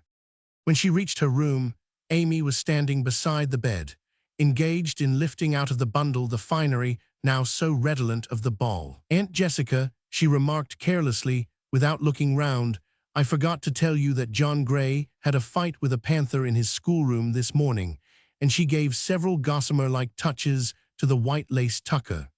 Mrs. Falconer had seated herself in a chair to rest. She had taken off her bonnet, and her fingers were unconsciously busy with the lustrous edges of her heavy hair. At Amy's words, her hands fell to her lap, but she had long ago learned the value of silence and self-control when she was most deeply moved. Amy had already surprised her once that morning. "The panther bit him in the shoulder close to the neck," continued Amy, folding the tucker away and lifting out the blue silk coat. "They were on the floor of the schoolhouse in the last struggle when Erskine got there.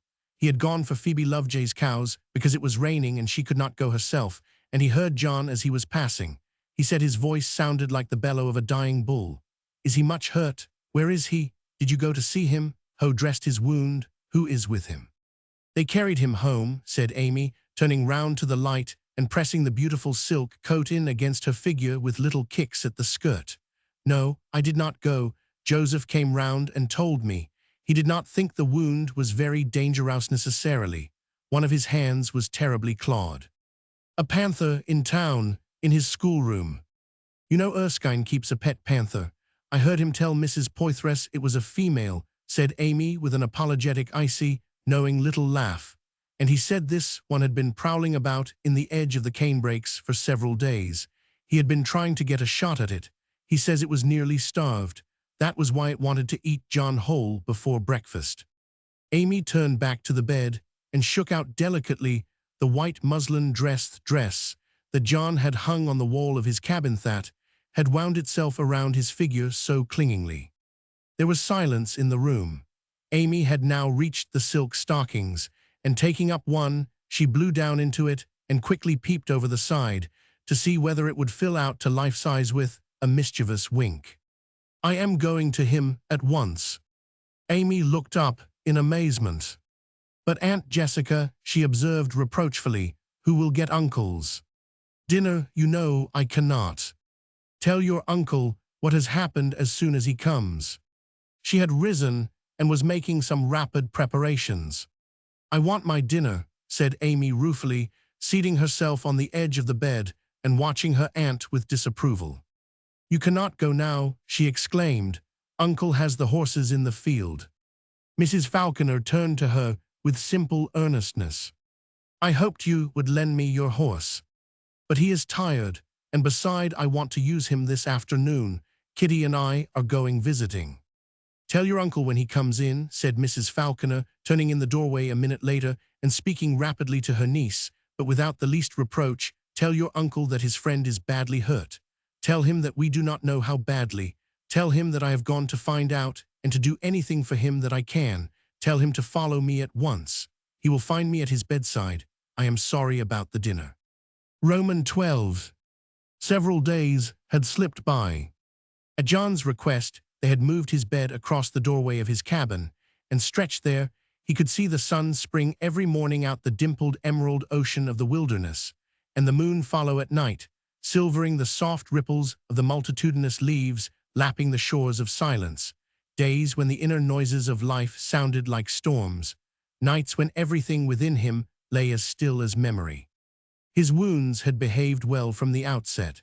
When he had put forth all his frenzied, despairing strength to throttle the cougar, it had let go its hold only to sink its fangs more deeply into his flesh, thus increasing the laceration, and there was also much laceration of the hand. But the rich blood flowing in him was the purest, and among a people who for a quarter of a century had been used to the treatment of wounds, there prevailed a rough but genuine skill that stood him in good stead. To these hardy fighting folk, as to him, it was a scratch, and he would have liked to go on with his teaching.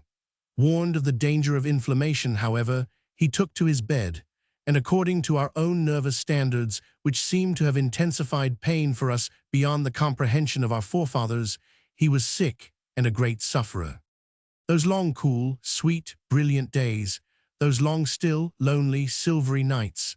His cabin stood near the crest of the hill that ran along the southern edge of the settlement, and propped on his bed, he could look down into the wide valley into the town. The frame of his door became the frame of many a living picture. Under a big shady tree at the creekside, he could see some of his children playing or fishing. Their shouts and laughter were borne to his ear. He could recognize their shrill voice, those always masterful voices of boys at their games. Sometimes these little figures were framed timidly just outside the door, the girls with small wilted posies, the boys with inquiries. But there was no disguising the dread they all felt that he might soon be well. He had felt himself once. He did not blame them. Wee Jenny even came up with her slate one day and asked him to set her a sum in multiplication. He did so, but he knew that she would rub it out as soon as she could get out of sight, and he laughed quietly to himself at this tiny casuist who was trying so hard to deceive them both. 2 or 3 times, now out in the sunlight, now under the shadow of the trees, he saw an old white horse go slowly along the distant road, and a pink skirt, and a huge white bonnet 2 or 3 times, but he watched for it 1,000 times till his eyes grew weary. One day Erskine brought the skin of the panther which he was preparing for him, to take the place of the old one under his table. He brought his rifle along also, his Betsy, as he always called it, which however he declared was bewitched just now, and for a while John watched him curiously as he nailed a target on a tree in front of John's door, drew on it the face of the person whom he charged with having bewitched his gun, and then, standing back, shot it with a silver bullet, after which, the spell being now undone, he dug the bullet out of the tree again and went off to hunt with confidence in his luck. And then the making of history was going on under his eyes down there in the town, and many a thoughtful hour he studied that. The mere procession of figures across his field of vision symbolized the march of destiny, the onward sweep of the race, the winning of the continent. Now the barbaric paint and plumes of some proud Indian, peaceably come to trade in pelts, but really to note the changes that had taken place in his great hunting ground, loved and ranged of old beyond all others. This figure was the past, old past. Next, the picturesque, rugged outlines of some backwoods rifleman, who with his fellows had dislodged and pushed the Indian westward. This figure was the present, short-lived present. Lastly, dislodging this figure in turn, and already pushing him westward, as he had driven the Indian, a third type of historic man, the fixed settler, the land-loving, house-building, wife-bringing, child-jetting, stock-breeding yeoman of the new field and pasture. This was the figure of the endless future. The retreating wave of Indian life, the thin, restless wave of frontier life, the oncoming, all-burying wave of civilized life seemed to feel close to him the mighty movements of the three. His own affair, the attack of the panther, the last encounter between the cabin and the jungle looked to him as typical of the conquest, and that he should have come out of the struggle alive, and have owed his life to the young Indian fighter and hunter who had sprung between him and the incarnate terror of the wilderness, affected his imagination as an epitome of the whole winning of the West. One morning, while the earth was still fresh with dew, the great Boone came to inquire for him, and before he left, drew from the pocket of his hunting shirt a well-worn little volume. "It has been my friend many a night," he said. "I have read it by many a campfire. I had it in my pocket when I stood on the top of Indian old fields and saw the bluegrass lands for the first time. And when we encamped on the creek there, I named it Lulbegrud in honor of my book. You can read it while you have nothing else to do." And he astounded John by leaving in his hand Swift's story of adventures in new worlds. He had many other visitors: the governor, Mr. Bradford, General Wilkinson, the leaders in the French movement, all of whom were solicitous for his welfare as a man, but also as their chosen emissary to the Jacobin Club of Philadelphia. In truth, it seemed to him that everyone in the town came sooner or later to take a turn at his bedside or wish him well. Except 4 persons. Amy did not come, nor Joseph, with whom he had quarreled and with whom he meant to settle his difference as soon as he could get about, nor O'Bannon, whose practical joke had indirectly led to the whole trouble, nor Peter, who toiled on at his forge with his wounded vanity. Betrothals were not kept secret in those days, and engagements were short. But as he was sick and suffering, some of those who visited him forbore to mention her name, much less to speak of the preparations now going forward for her marriage with Joseph. Others, indeed, did begin to talk of her and to pry, but he changed the subject quickly. And so he lay there with the old battle going on in his thoughts, never knowing that she had promised to become the wife of another, fighting it all over in his foolish, iron-minded way, some days hardening and saying he would never look her in the face again, other days softening and resolving to seek her out as soon as he grew well enough and learn whether the fault of all this quarrel lay with him or wherein lay the truth. Yet in all his moods sore beset with doubts of her sincerity, and at all times passing sore over his defeat that always went so hard with him. Meantime one person was pondering his case with a solicitude that he wist not of, the Reverend James Moore, the flute-playing Episcopal parson of the town, within whose flock this marriage was to take place, and who may have regarded Amy as one of his most frisky wayward fleeces. Perhaps, indeed, as not wearing a white spiritual fleece at all, but as dyed a sort of Marinabrun in the matter of righteousness. He had long been fond of Jonthe, both being pure-minded men, religious, bookish, and bachelors, but their friendship caused one to think of the pine and the palm.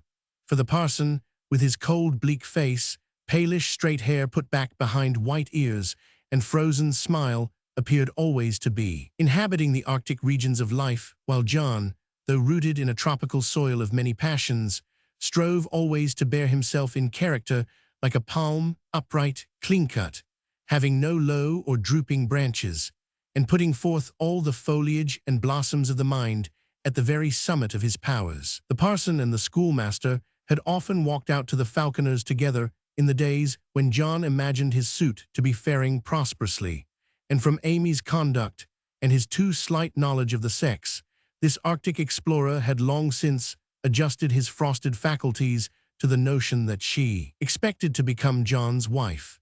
He was sorry; it sent an extra chill through the icebergs of his imagination, but perhaps he gathered comforting warmth from the hope that some of John's whiteness would fall upon her, and that thus from being a blackish lambkin she would at least eventually turn into a light gray ewe. When the tidings reached his foreignward ear that she was to marry Joseph instead of his friend, a general thaw set in over the entire landscape of his nature. It was like spring along the southern fringes of Greenland. The error must not be inculcated here that the parson had no passions. He had 3 ruling ones: a passion for music, a passion for metaphysics, and a passion for satirizing the other sex. Dropping in one afternoon and glancing with delicate indirection at John's short shelf of books, he inquired whether he had finished with his Paley. John said he had, and the parson took it down to bear away with him, laying it across his stony knees as he sat down and piling his white hands on it. "Do you believe Paley?" he asked, turning upon John a pair of the most beautiful eyes, which looked a little like moss agates. "I believe St. Paul," replied John, turning his own eyes fondly on his open Testament. "Do you believe Paley?" insisted the parson, who would always have his questions answered directly. "There's a good deal of Paley. What do you mean?" said John, laughing evasively. "I mean his ground ideath cornerstone of his doctrine, his pou sto. I mean, do you believe that we can infer the existence and character of God from any evidences of design that we see in the universe? I'm not so sure about that, said John. What we call the evidences of design in the universe may be merely certain laws of our own minds, certain inward necessities we are under to think of everything as having an order and a plan and a cause. And these inner necessities may themselves rest on nothing, may be wrong, may be deceiving us. Oh, I do not mean that, said the parson. We have got to believe our own minds. We have got to do that even to disbelieve them. If the mind says of itself it is a liar, how does it know this to be true if it is a liar itself? No, we have to believe our own minds whether they are right or wrong. But what I mean is, can we, according to Paley, infer the existence and character of God from anything we see? It sounds reasonable, said John. Does it? Then suppose you apply this method of reasoning to a woman. Can you infer her existence from anything you see? Can you trace the evidences of design there? Can you derive the slightest notion of her character from her works? As the parson said this, he turned upon the sick man a look of such logical triumph that John, who for days had been wearily trying to infer Amy's character from what she had done, was seized with a fit of laughter, the parson himself remaining perfectly grave. Another day he examined John's wound tenderly, and then sat down by him with his beautiful moss-agate eyes emitting dangerous little sparkles. It's a bad bite, he said, the bite of a cat fellies can colour. They are a bad family, these cats' scratchers. He was holding John's wounded hand. So you have had your fight with the fellies. A single encounter ought to be enough. If someone had not happened to step in and save you, what do you suppose is the root of the idea universal in the consciousness of our race that if a man had not been a man, he would have been a lion, and that if a woman had not been a woman, she would have been a tigress? I do not believe there's any such idea universal in the consciousness of the race, replied John, laughing. It's universal in my consciousness, said the parson doggedly, and my consciousness is as valid as any other man's. But I will ask you an easier question. Who of all men, do you suppose, knew most about women? Women or woman? Inquired John. Women, said the parson. We will drop the subject of woman. She's beyond us. I do not know, observed John. St. Paul knew a good deal and said some necessary things. St. Paul, exclaimed the parson condescendingly. He knew a few noble Jewesses superficially with a scattering acquaintance among the pagan sisters around the shores of the Mediterranean. As for what he wrote on that subject, it may have been inspired by heaven. It never could have been inspired by the sex. Shakespeare, I suppose, said John. The man in the Arabian Nights, cried the parson, who may have been put in mind of this character by his own attempts to furnish daily entertainment. He knew 1,000 of them intimately, and cut off the heads of 999. The only reason he did not cut off the head of the other was that he had learned enough. He could not endure to know any more. All the evidence had come in. The case was closed. I suppose there are men in the world, he continued, who would find it hard to stand a single disappointment about a woman. But think of 1,000 disappointments. 1,000 attempts to find a good wife, just one woman who could furnish a man a little rational companionship at night. Bluebeard also must have been a well-informed person. And Henry VIII was a man who had evidently picked up considerable knowledge and who made considerable use of it. But to go back a moment to the idea of the Fellies family. Suppose we do this. We will begin to enumerate the qualities of the common house cat. I will think of the cat, you think of some woman, and we will see what we come to. I will not do it, said John. She's too noble. Just for fun. There's no fun in comparing a woman to a cat. There is if she does not know it. Come, begin. And the parson laid one long forefinger on one long little finger and waited for the first specification. Fineness, said John, thinking of a certain woman. Fondness for a nap, said the parson, thinking of a certain cat. Grace, said John. Inability to express thanks, said the parson. A beautiful form, said John. A desire to be stroked, said the parson. Sympathy, said John. Oh no, said the parson, no cat has any sympathy. A dog has, a man is. More of a dog. Noble-mindedness, said John. That will not do either, said the parson. Cats are not noble-minded, it's preposterous. Perfect case of manner, said John. Perfect indifference of manner, said the parson. No vanity, said John. No sense of humor, said the parson. Plenty of wit, said John. You keep on thinking too much about some woman, remonstrated the parson, slightly exasperated. Fastidiousness, said John.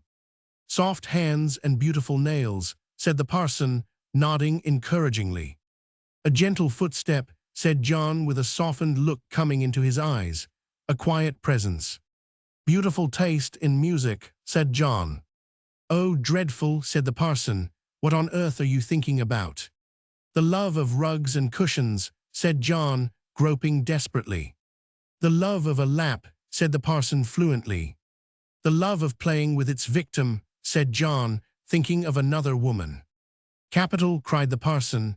That's the truest thing we have said. We will not spoil it by another word. But he searched John's face covertly to see whether this talk had beguiled him. All this satire meant nothing sour, or bitter, or ignoble with the parson. It was merely the low, far-off play of the northern lights of his mind, irradiating the long polar night of his bachelorhood. But even on the polar night, the sun rises a little way, and the time came when he Marietta's one might expect to find the flame of a volcano hidden away in a mountain of Iceland's spar. Toward the end of his illness, John lay one night inside his door, looking soberly, sorrowfully out into the moonlight. A chair sat outside, and the parson walked quietly up the green hill and took it. Then he laid his hat on the grass, and passed his delicate hands slowly backward over his long, fine, straight hair, on which the moonbeams at once fell with a luster as upon still water or the finest satin. They talked a while of the best things in life, as they commonly 999. At length, the parson said, in his unworldly way, I have one thing against Aristotle. He said the effect of the flute was bad and exciting. He was no true Greek. John, have you ever thought how much of life can be expressed in terms of music? To me, every civilization has given out its distinct musical quality. The ages have their peculiar tones, each century its key, its scale. For generations in Greece, you can hear nothing but the pipes. During other generations, nothing but the lyre. Think of the long, long time among the Romans when your ear is reached by the trumpet alone. Then again, whole events in history come down to me with the effect of an orchestra playing in the distance, single lives sometimes like a great solo. As for the people I know or have known, some have to me the sound of brass, some the sound of wood, some the sound of strings. Only so few, so very, very few yield the perfect music of their kind. The brass is a little too loud, the wood a little too muffled. The stringsome of the strings are invariably broken. I know a big man who is nothing but a big drum, and I know another whose whole existence has been a jig on a fiddle, and I know a shrill little fellow who is a fife, and I know a brassy girl who is a pair of cymbals. And ancients, repeated the parson whimsically, I knew an old maid who was a real living spinet. I even know another old maid now who is nothing but an old music book long ago sung through, learned by heart, and laid aside. In a faded, wrinkled binding yellowed paper, stained by tearsand, haunted by an odor of rose petals, crushed between the leaves of memory. A genuine, very thin and stiff collection of the rarest original songs, not songs without words, but songs without sounds, ballads of an undiscovered heart, the hymns of an unanswered spirit. After a pause during which neither of the men spoke, the parson went on. All Ireland it is a harp. We know what Scotland is. John, he exclaimed, suddenly turning toward the dark figure lying just inside the shadow, you are a discord of the bagpipe and the harp. There's the trouble with you. Sometimes I can hear the harp alone in you, and then I like you. But when the bagpipe begins, you are worse than a big bumblebee with a bad cold. I know it, said John sorrowfully.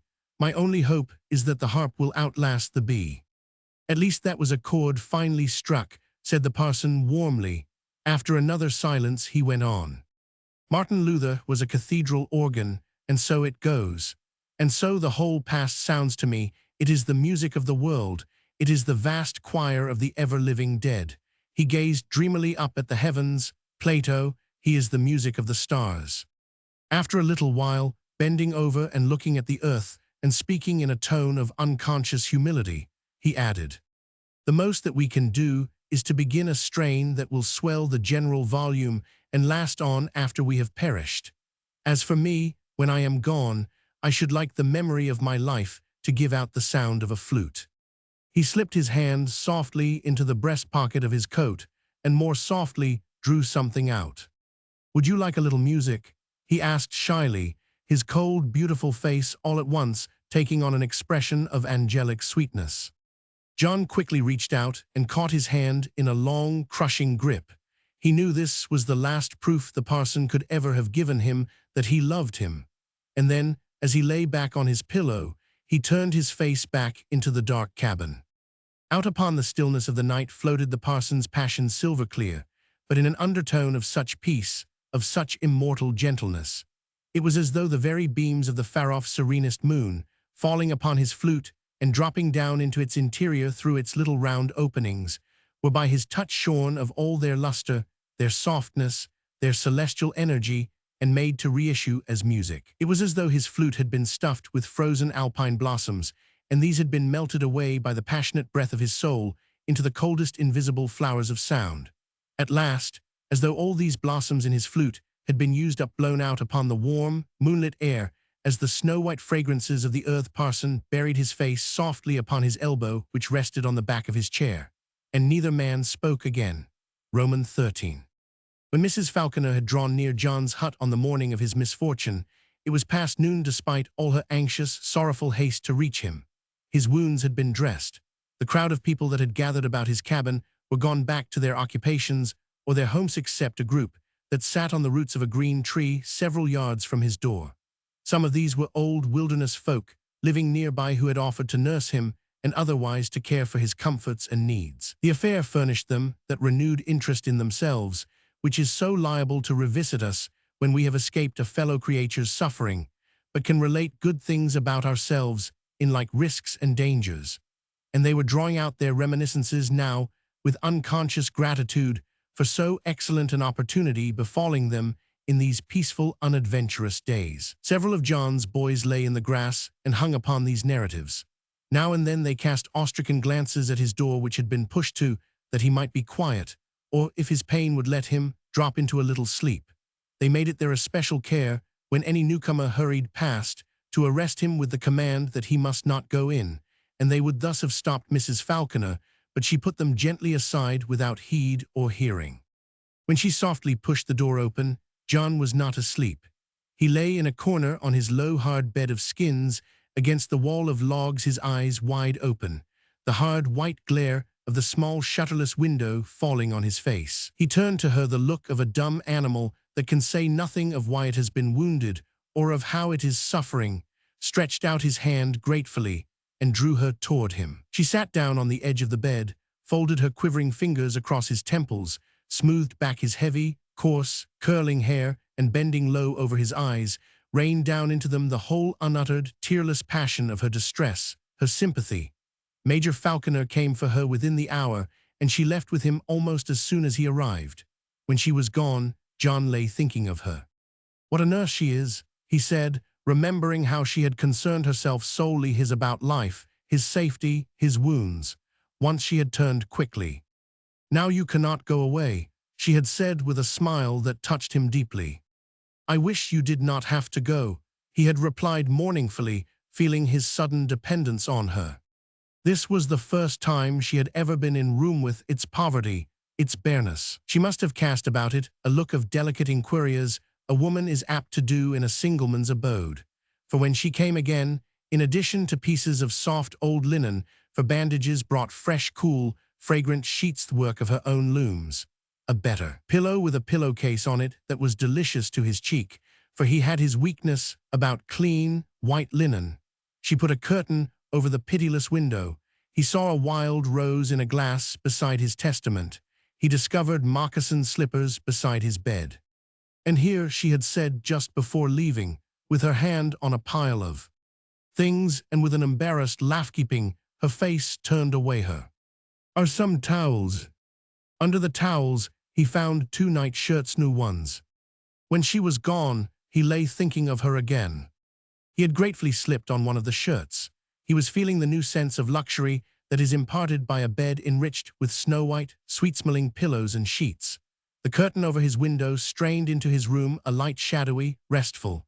The flower on his table, The transforming touch in his room, her noble, brooding tenderness, everything went into his gratitude, his remembrance of her. But all Thiche argued with a sudden taste for fine discrimination had not been done out of mere anxiety for his life. It was not the barren solicitude of a nurse, but the deliberate, luxurious regard of a mother for his comfort.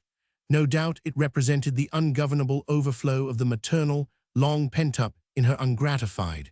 And by this route, he came at last to a thought of her, that novel, for him, pitying recollection of her childlessness. What a mother she would have been, he said rebelliously, the mother of sons who would have become great through her and greater through the memory of her after she was gone. When she came again, seeing him out of danger and seeing him comfortable, she seated herself beside his table and opened her work. "It is not good for you to talk much," she soon said reprovingly, "and I have to work and to think." And so he lay watching her beautiful fingers, which never seemed to rest in life, watching her quiet brow with its ripple of lustrous hair, forever suggesting to him how her lovely neck and shoulders would be buried by it, if its long light waves were but loosened. To have a woman sitting by his table with her sewing it turned his room into something vaguely dreamed of heretofore, a home. She finished a sock for Major Falconer and began on one of his shirts. He counted the stitches as they went into a sleeve. They made him angry, and her face, over it had come a look of settled weariness, for perhaps if there is ever a time when a woman forgets, and the inward sorrow steals outward to the surface as an unwatched shadow along a wall, it is when she sews. What a wife she is, he reflected enviously after she was gone, and he tried not to think of certain matters in her life. What a wife, how unfaltering in duty. The next time she came, it was early. She seemed to him to have bathed in the freshness, the beauty, the delight of the morning. He had never seen her so radiant, so young. She was like a woman who holds in her hand the unopened casket of life, its jewels still ungazed on, still unworn. There was some secret excitement in her, as though the moment had at last come for her to open it. She had but a few moments to spare. "I have brought you a book," she said, smiling and laying her cheek against a rose newly placed by his testament. For a moment she scrutinized him with intense penetration. Then she added, "Will you read it wisely?" "I will if I am wise," he replied, laughing. "Thank you," and he held out his hand for the book eagerly. She clasped it more tightly with the gayest laugh of irresolution. Her color deepened. A moment later, however, she recovered the simple and noble seriousness to which she had grown used as the one habit of her life with him. "You should have read it long ago," she said, "but it is not too late for you. Perhaps now is your best time. It is a good book for a man, wounded as you have been, and by the time you are well, you will need it more than you have ever done. Hereafter you will always need it more." She spoke with partly hidden significance, as one who knows life may speak. To one who does not. He eyed the book despairingly. "It is my old Bible of manhood," she continued with rich soberness, part worthless, part divine, "not Greek manhood nor Roman manhood. They were too pagan, not Semitic manhood. That in its ideal at least was not pagan enough, but something better than any of the says something that is everything." The subject struck inward to the very heart's root of his private life. He listened, as with breath arrested. "We know what the Greeks were before everything else," she said resolutely. "They were physical men. We think less of them spiritually in any sense of the idea that is valued by us, and of course, we do not think of them at all as gentlemen. That involves, of course, the highest courtesy to women. The Jews were of all things spiritual in the type of their striving. Their ancient system, and the system of the New Testament itself, as it was soon taught and passed down to us, struck a deadly blow at the development of the body for its own sake, at physical beauty. And the highest development of the body is what the race can never do without. It struck another blow at the development of taste, at the luxury and grace of the intellect, which also the race can never do without. But in this old book, you will find the starting point of a new conception of ideal human life. It grew partly out of the pagan, it grew partly out of the Christian, it added from its own age something of its own. Nearly every nation of Europe has lived on it ever since as its ideal. The whole world is being nourished by that ideal more and more. It is the only conception of itself that the race can never fall away from without harm, because it is the ideal of its own perfection. You know what I mean?" she asked a little imperiously, as though she were talking to a green boy. "What do you mean?" he asked wonderingly. She had never spoken to him in this way.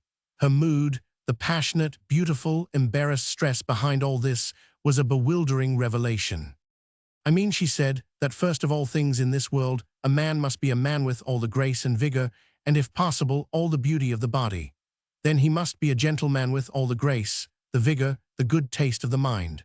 And then with both of the see, no matter what his creed, his dogmas, his superstitions, his religion, with both of these, he must try to live a beautiful life of the spirit." He looked at her eagerly, gratefully. "You will find him all these," she resumed, dropping her eyes before his gratitude, which was much too personal. "You will find all these in this book. Here are men who were men, here are men who were gentlemen, and here are gentlemen who served the unfallen life of the spirit." She kept her eyes on the book. Her voice had become very grave and reverent. She had grown more embarrassed, but at last she went on as though resolved to finish. "So it ought to help you. It will help you. It will help you to be what you are trying to be. There are things here that you have sought and have never found. There are characters here whom you have wished to meet without ever having known that they existed. If you will always live by what is best in this book, love the best that it loves, hate what it hates, scorn what it scorns, follow its ideals to the end of the world, to the end of your life.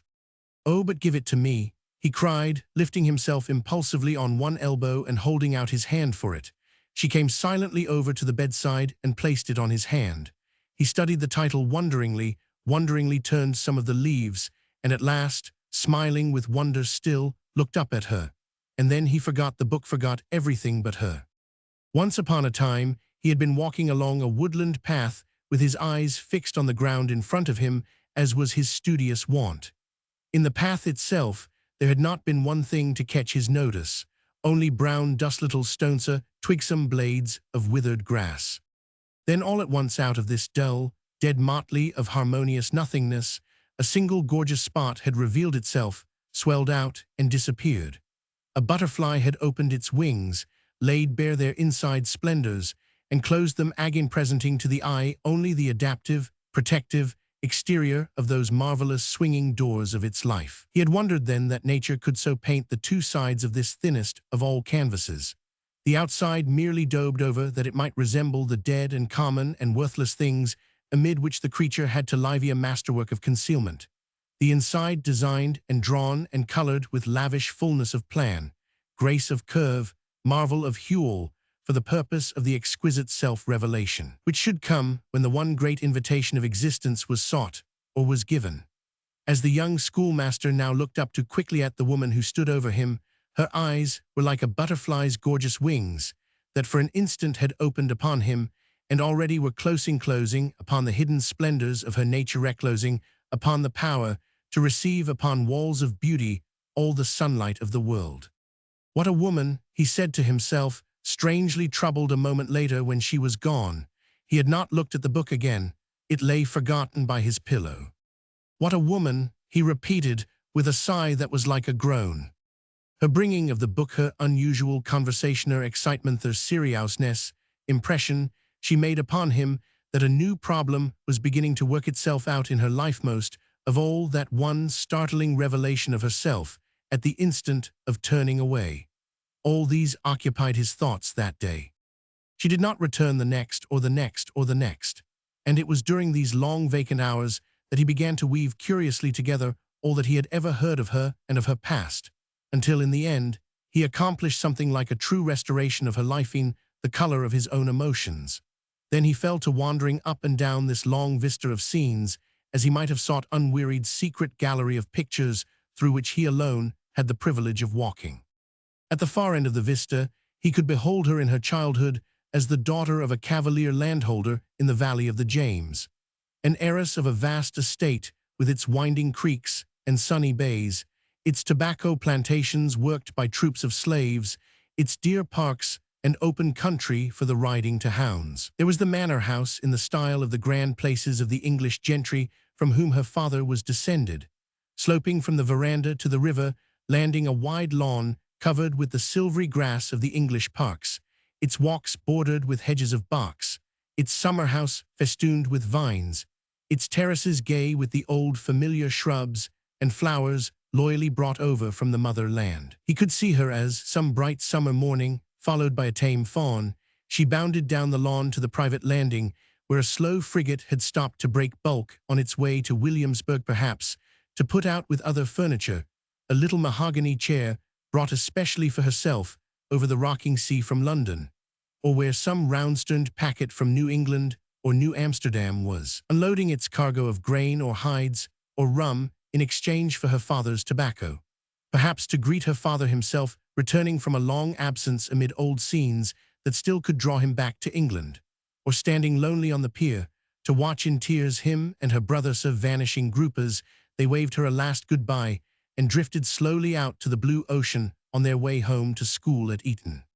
He liked to dwell on the picture of her as a little schoolgirl herself, sent fastidiously on her way, with long gloves covering her arms, a white linen mask tied over her face to screen her complexion from tan, a sunbonnet sewed tightly on her head to keep it secure from the capricious winds of heaven and the more variable gusts of her own willfulness, or on another picture of Hera's, a lonely little lass begging to be taken to court, where she could marvel at her father, an awful judge in his wig and his robe of scarlet and black velvet, or on a third picture of Hera's, when she was marshaled into church behind a liveried servant bearing the family prayer book, sat in the raised pew upholstered in purple velvet, with its canopy overhead and the gilt letters of the family name in front, and a little farther away on the wall of the church the Lord's Prayer, and the commandments put there by her father at the cost of £2,000 of his best tobacco, finally to be preached to by a minister with whom her father sometimes spilt wine on the tablecloth, and who had once fought a successful duel behind his own sanctuary of peace and goodwill to all men. Here succeeded other scenes, for as his interest deepened, he never grew tired of this restorative image-building by which she could be brought always more vividly before his imagination. Her childhood gone, then, he followed her as she glided along the shining creeks from plantation to plantation in a canoe manned by singing black oarsmen, or rode abroad followed by her greyhound, her face concealed by a black velvet riding mask kept in place by a silver mouthpiece held between her teeth, or when autumn waned, went rolling slowly along towards Williamsburg or Annapolis in the great family coach of mahogany, with its yellow facings, Venetian windows, projection lamps, and high seat for footmen and coachmen, there to take a house for the winter season, there to give and to be given balls, where she trod the minuet, stiff in blue brocade, her white shoulders rising out of a bodice hung with gems, her beautiful head bearing aloft its tower of long white feathers. Yet with most of her life passed at the great lonely country house by the bright river, gazing wistfully out of the deep mullioned windows of diamond panes, flitting up and down the wide staircase of carven oak, buried in its library, with its wainscoted walls crossed with swords and hung with portraits of soldierly faces, all of which pleased him best, he being a home-lover, so that when facts were lacking, sometimes he would kindle true fancies of her young life in this place, as when she reclined on mats and cushions in the breeze-swept balls, fanned by a slave and reading the Tatler or the Spectator, or if it were the chill twilights of October, perhaps came in from a walk in the cool woods with a red leaf at her white throat, and seated herself at the spinet, while a low blaze from the deep chimney seat flickered over her face, and the low music flickered with the shadows, or when the white tempests of winter raved outside, gave her nights to the reading of Tom Jones, by the light of myrtleberry candles on a slender-legged mahogany table. But he had heard a great deal of her visits at the other great country places of the day, often at Greenway Court, where her father went to ride to hounds with Lord Fairfax in Washington, at Carter's Grove, at the homes of the Berkeleys, the Masons, the Spotswoods, once indeed at Castlewood itself, where the stately Madam Esmond Warrington had placed her by her own side at dinner and had kissed her cheek at leaving, but oftenest at Brandon Mansion, where one of her heroines had lived, Evelyn Bayard, so that, Sir Godfrey Knell having painted that sad young lady, who now lies with a heavy stone on her heavier heart in the dim old burying-ground at Westover, she would have it that hers must be painted in the same identical fashion, with herself sitting on a green bank, a cluster of roses in her hand, a shepherd's crook across her knees.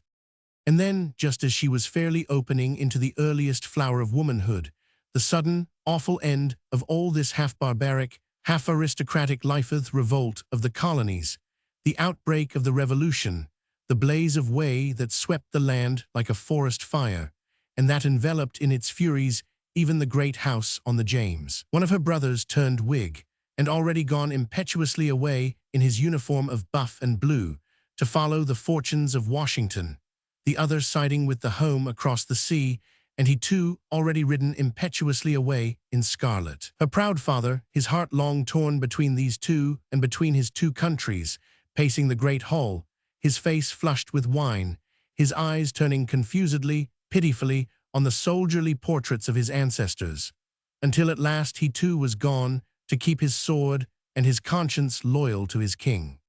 And then more dreadful years and still sadder times, as when one dark morning toward daybreak, by the edge of a darker forest draped with snow where the frozen dead lay thick, they found an officer's hat half filled with snow, and nearby her father fallen face downward, and, turning him over, saw a bullet hole over his breast, and the crimson of his blood on the scarlet of his waistcoat. So departed, with manfulness out of this world, and leaving behind him some finer things than his debts and mortgages over dice and cards and dogs and wine and lotteries. Then not long after that, the manor house on the James turned into the unkindest of battlefields, one brother defending at the head of troops within, the other attacking at the head of troops without, the snowy bedrooms becoming the red-stained wards of a hospital, the staircase hacked by swords, the poor little spinet and the slender-legged little mahogany tables overturned and smashed, the portraits slashed, the library scattered. Then one night, seen from a distance, a vast flame licking the low clouds, and afterwards a black ruin where the great house had stood, and so the end of it all forever.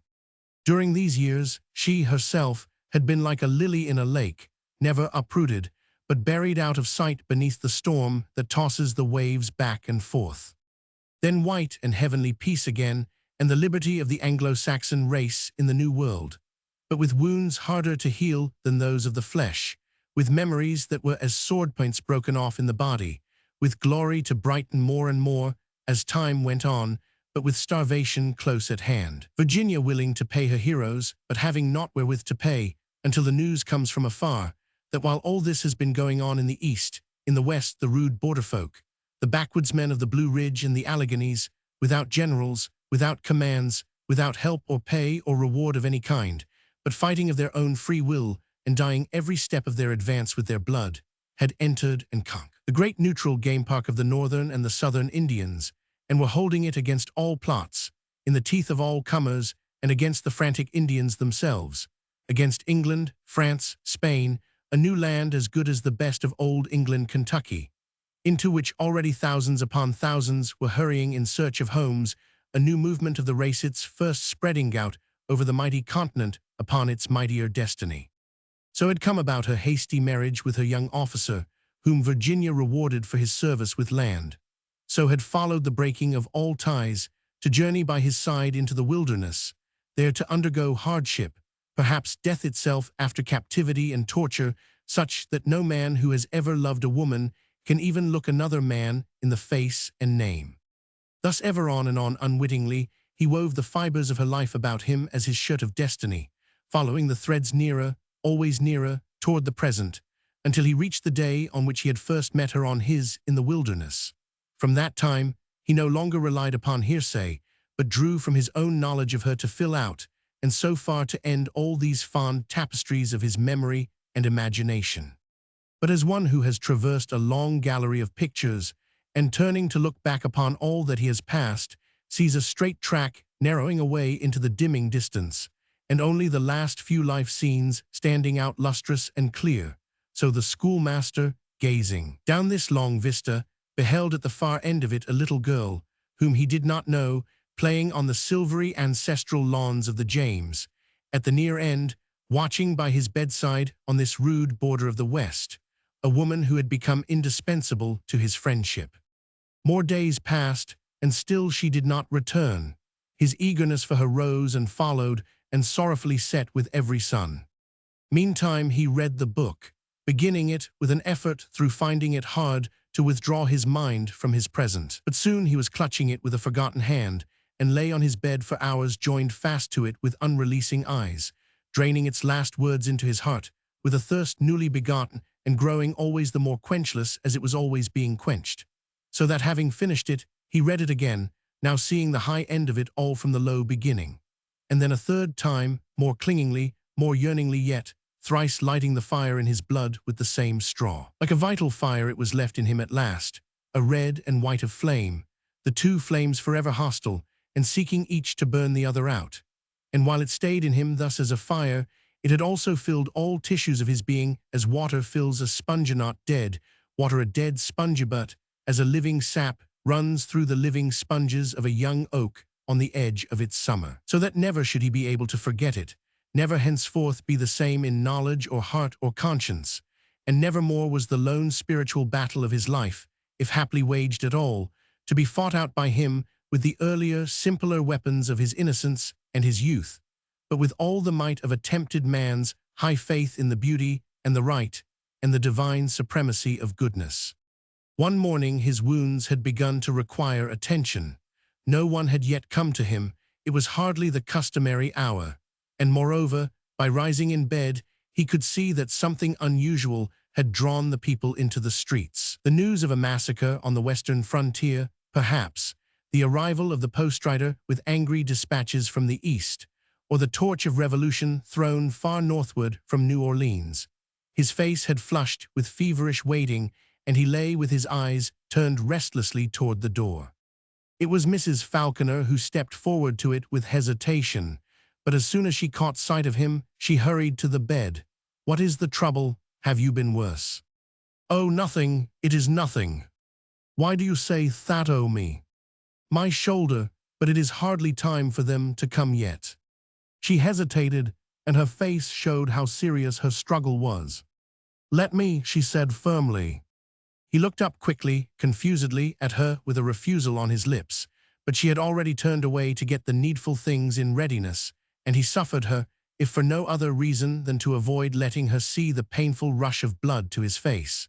As she moved about the room, she spoke only to ask unavoidable questions, he only to answer them, and neither looked at the other. Then he sat up in the bed and bared his neck and shoulder, one arm and half his chest, and with his face crimson, turned his eyes away. She had been among the women in the fort during that summer 13 years before, when the Battle of the Blue Licks had been fought, and speaking in the quietest, most natural of voices, she now began to describe how the wounded had straggled in from the battlefield, one rifleman reeling on his horse and held in his seat by the arm of a comrade, his bleeding, bandaged head on that comrade's shoulder, another borne on a litter swung between two horses, others footmen holding out just long enough to come into sight of the fort, there to sink down. One, a mere youth, fallen a mile back in the hot, dusty buffalo trace with an unspoken message to someone in his brave, beautiful, darkening eyes. But before this, she told him how the women had watched all that night and the day previous inside the poor little earth-mound of a defense against artillery, built by order of Jefferson and costing $37,000.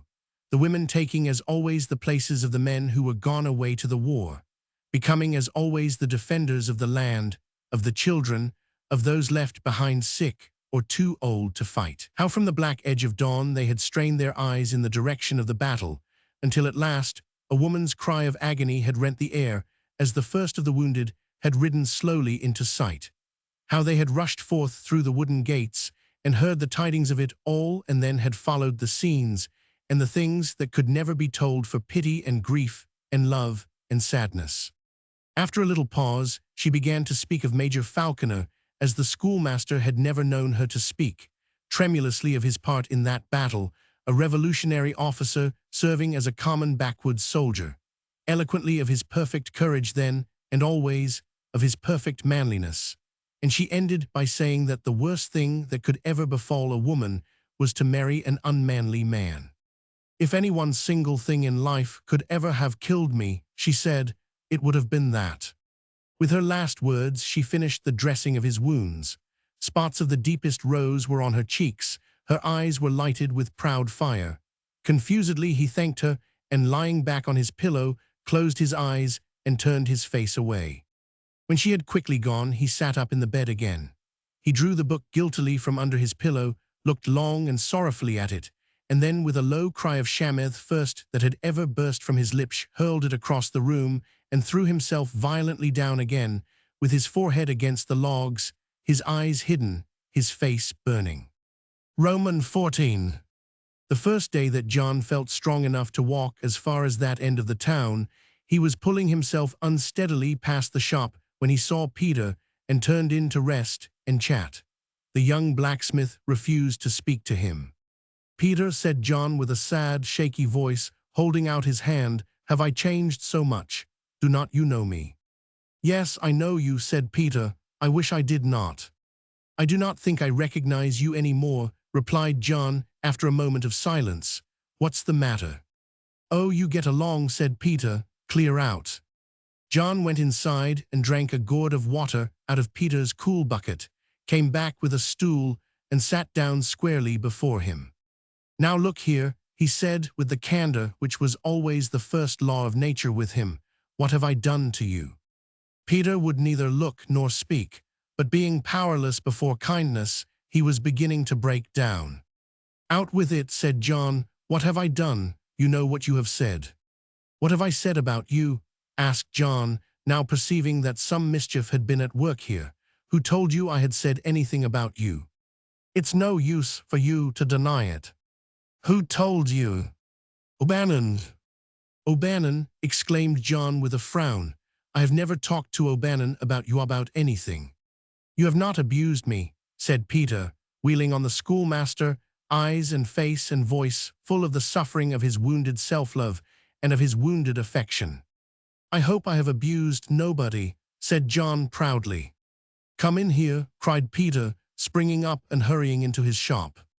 Near the door stood a walnut tree with wide-spreading branches wearing the fresh plumes of late May, plumes that hung down over the door and across the windows, suffusing the interior with a soft twilight of green and brown shadows. A shaft of sunbeams penetrating a crevice fell on the white neck of a yellow collie that lay on the ground with his head on his paws, his eyes fixed reproachfully on the heels of the horse outside, his ears turned back toward his master.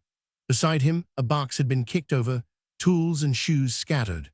A faint line of blue smoke sagged from the dying coals of the forge toward the door, creeping across the anvil bright, as if tipped with silver. And in one of the darkest corners of the shop, near a bucket of water in which floated a huge brown gourd, Peter and John sat on a bench, while the story of O'Bannon's mischief-making was begun and finished. It was told by Peter, with much cordial rubbing of his elbows in the palms of his hands, and much light-hearted smoothing of his apron over his knees. At times a cloud, passing beneath the sun, threw the shop into heavier shadow, and then the schoolmaster's dark figure faded into the tone of the sooty wall behind him, and only his face, with the contrast of its white linen collar below and the bare discernible lights of his auburn hair above his face. Proud, resolute, astounded, pallid, suffering started out of the gloom like a portrait from an old canvas. "And this is why you never came to see me." He had sprung up like a man made well and was holding Peter's hand and looking reproachfully into his eyes.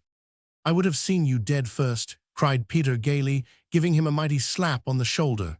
"But wait, O'Bannon's not the only man who can play a joke."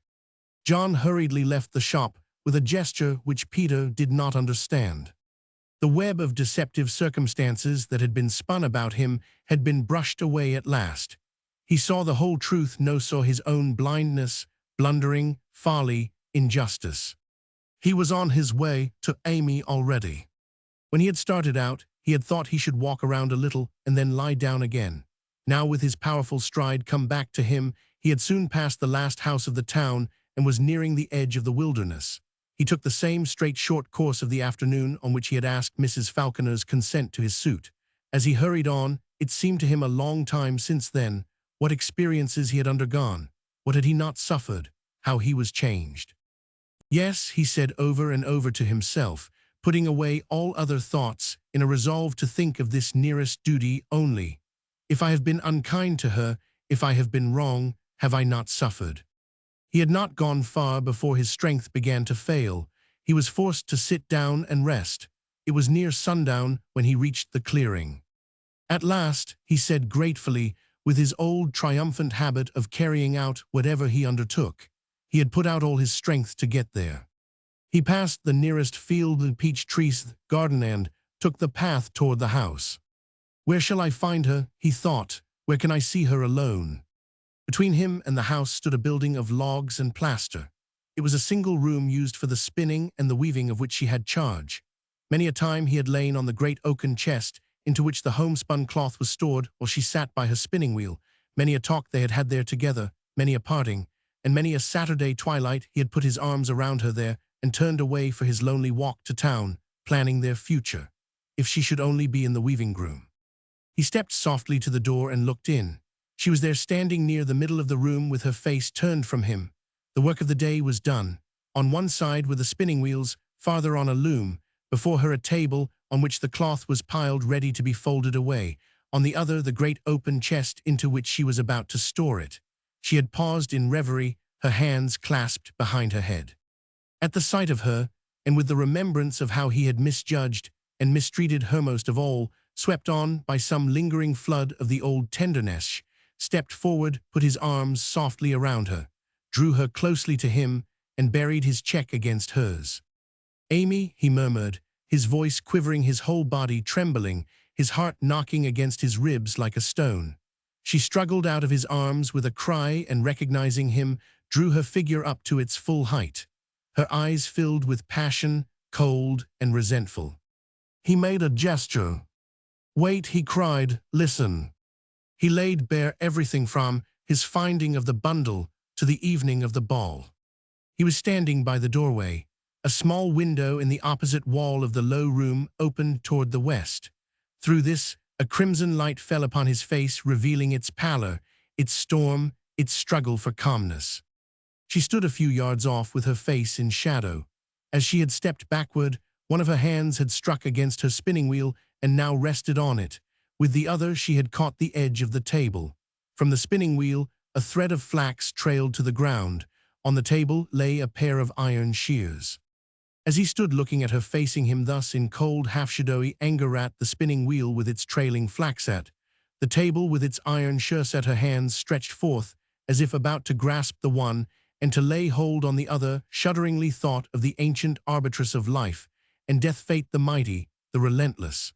The fancy passed and was succeeded by the sense of her youth and loveliness. She wore a dress of coarse snow-white homespun, narrow in the skirt and fitting close to her arms and neck and to the outlines of her form.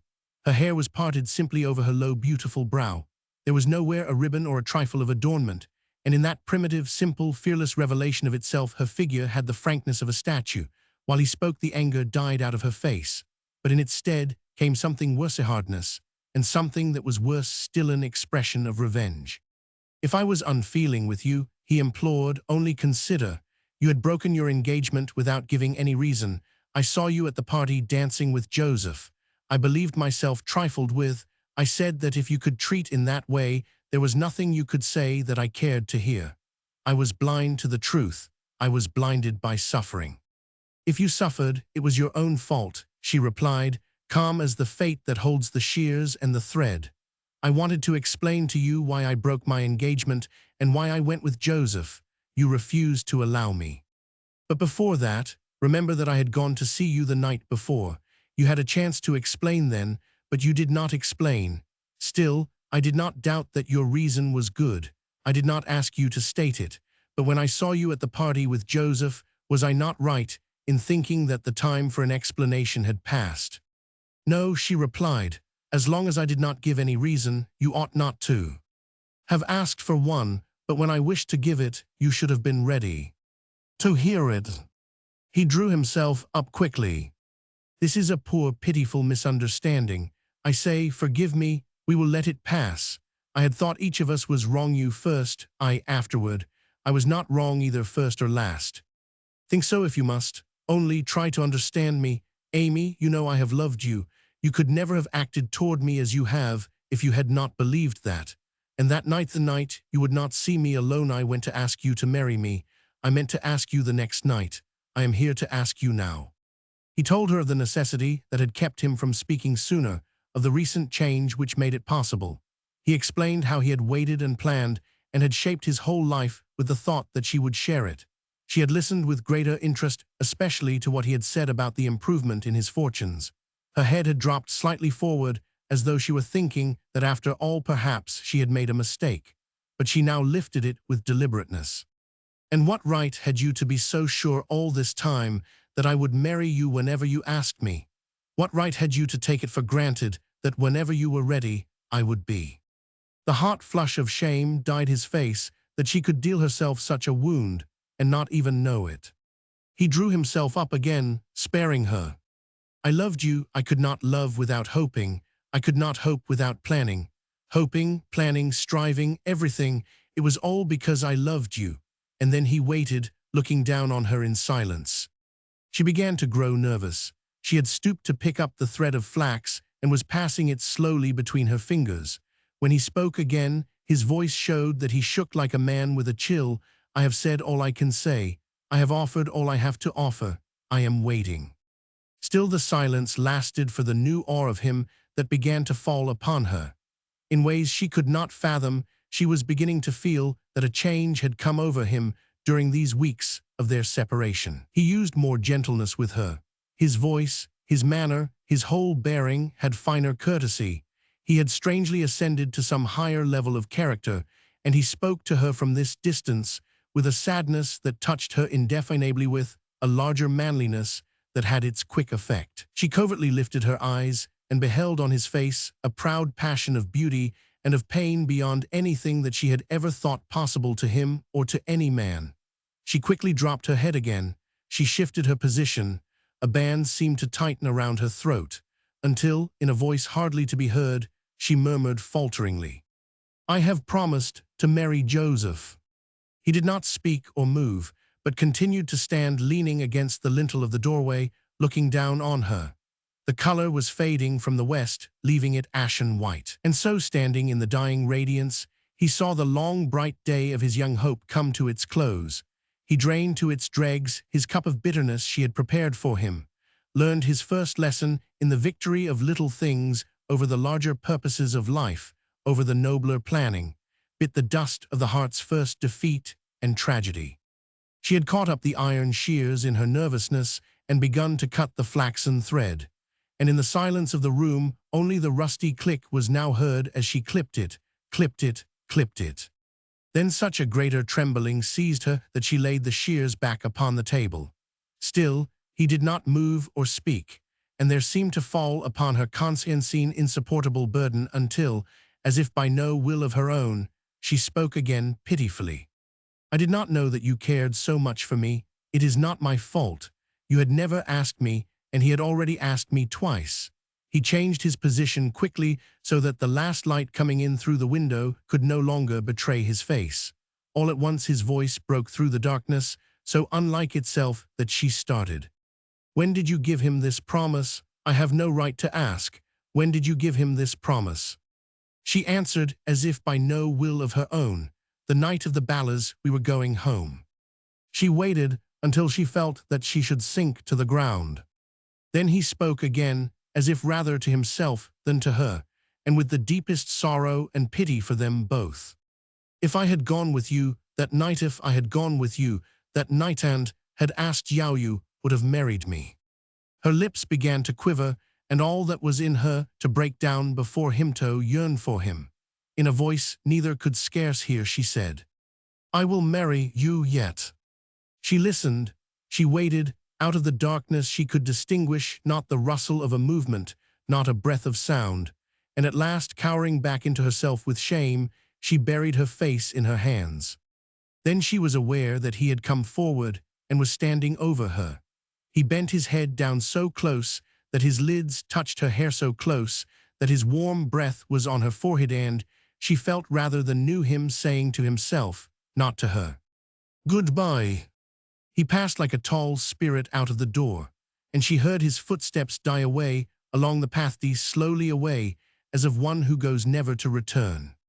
Romans 15.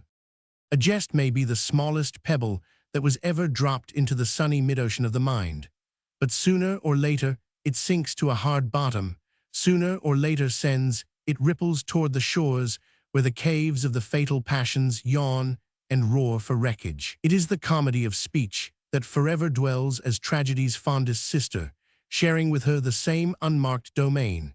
For the two are but identical forces of the mind in gentle and in ungentle action, as one atmosphere holds within itself, unseparated the zephyr and the storm. The following afternoon O'Bannon was ambling back to town slowly and awkwardly, he being a poor rider and dreading a horse's back as he would have avoided its kick. He was returning from the paper mill at Georgetown, whither he had been sent by Mr. Bradford with an order for a further supply of sheets. The errand had not been a congenial one, and he was thinking now as often before that he would welcome any chance of leaving the editor's service. What he had always coveted since his coming into the wilderness was the young master's school, for the Irish teacher, afterwards so well known a figure in the West, was even at this time beginning to bend his mercurial steps across the mountains. Out of his covetousness had sprung perhaps his enmity toward the master, whom he further despised for his Scotch blood, and in time had grown to dislike from motives of jealousy, and last of all to hate for his simple purity. Many a man nurses a grudge of this kind against his human brother, and will take pains to punish him accordingly. For success in virtue is as hard for certain natures to witness as success in anything else, will irritate those whose nerveless or impatient or ill-directed grasp it has wisely eluded. On all accounts, therefore, it had fallen well to his purpose to make the schoolmaster the dupe of a disagreeable jest. The jest had had unexpectedly serious consequences. It had brought about the complete discomfiture of John in his love affair. It had caused the trouble behind the troubled face with which he had looked out upon every one during his illness.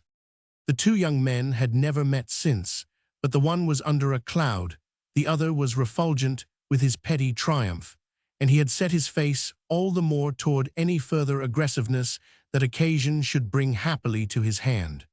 The mere road might have shamed him into manlier reflections. It was one of the forest highways of the majestic bison opened ages before into what must have been to them nature's most gorgeous kingdom, her fairest, most magical Babylon, with hanging gardens of verdure everywhere swung from the tree-domes, ground with the earth one vast rolling garden of softest verdure and crystal waters, an ancient Babylon of the western woods, most alluring and in the end most fatal to the luxurious, wantoning wild creatures, which know no sin and are never found wanting.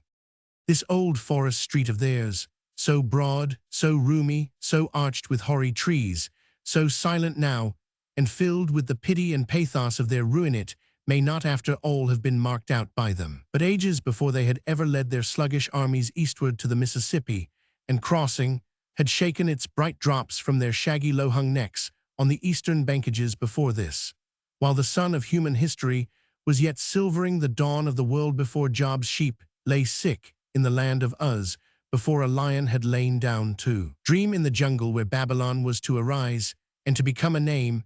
This old high road may have been a footpath of the awful mastodon, who had torn his terrible way through the tangled, twisted, gnarled, and rooted fastnesses of the wilderness, as lightly as a wild young cyclone out of the south tears his way through the ribboned corn.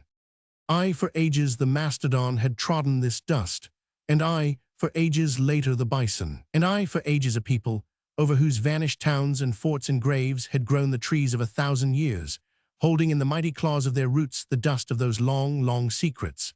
And for centuries later still along this path had crept or rushed or fled the Indians, now coming from over the moon-loved, fragrant, passionate southern mountains, now from the sad frozen forests and steely marges of the lakes, both eager for the chase. For into this high road of the mastodon and the bison's smaller pathways entered from each side, as lesser watercourses run into a river, the avenues of the round-horned elk, narrow, yet broad enough for the tossing of his lordly antlers, the trails of the countless migrating, shuffling bear, slender woodland alleys along which buck and doe and fawn had sought the springs or crept tenderly from their breeding coverts or fled like shadows in the race for life, the devious wolf-runs of the maddened packs as they had sprung to the kill, the thread-like passages of the stealthy fox, the tiny trickle of the squirrel, crossing, recrossing without number, and ever close beside all these, unseen, the grass path or the tree path of the cougar. I both eager for the chase at first,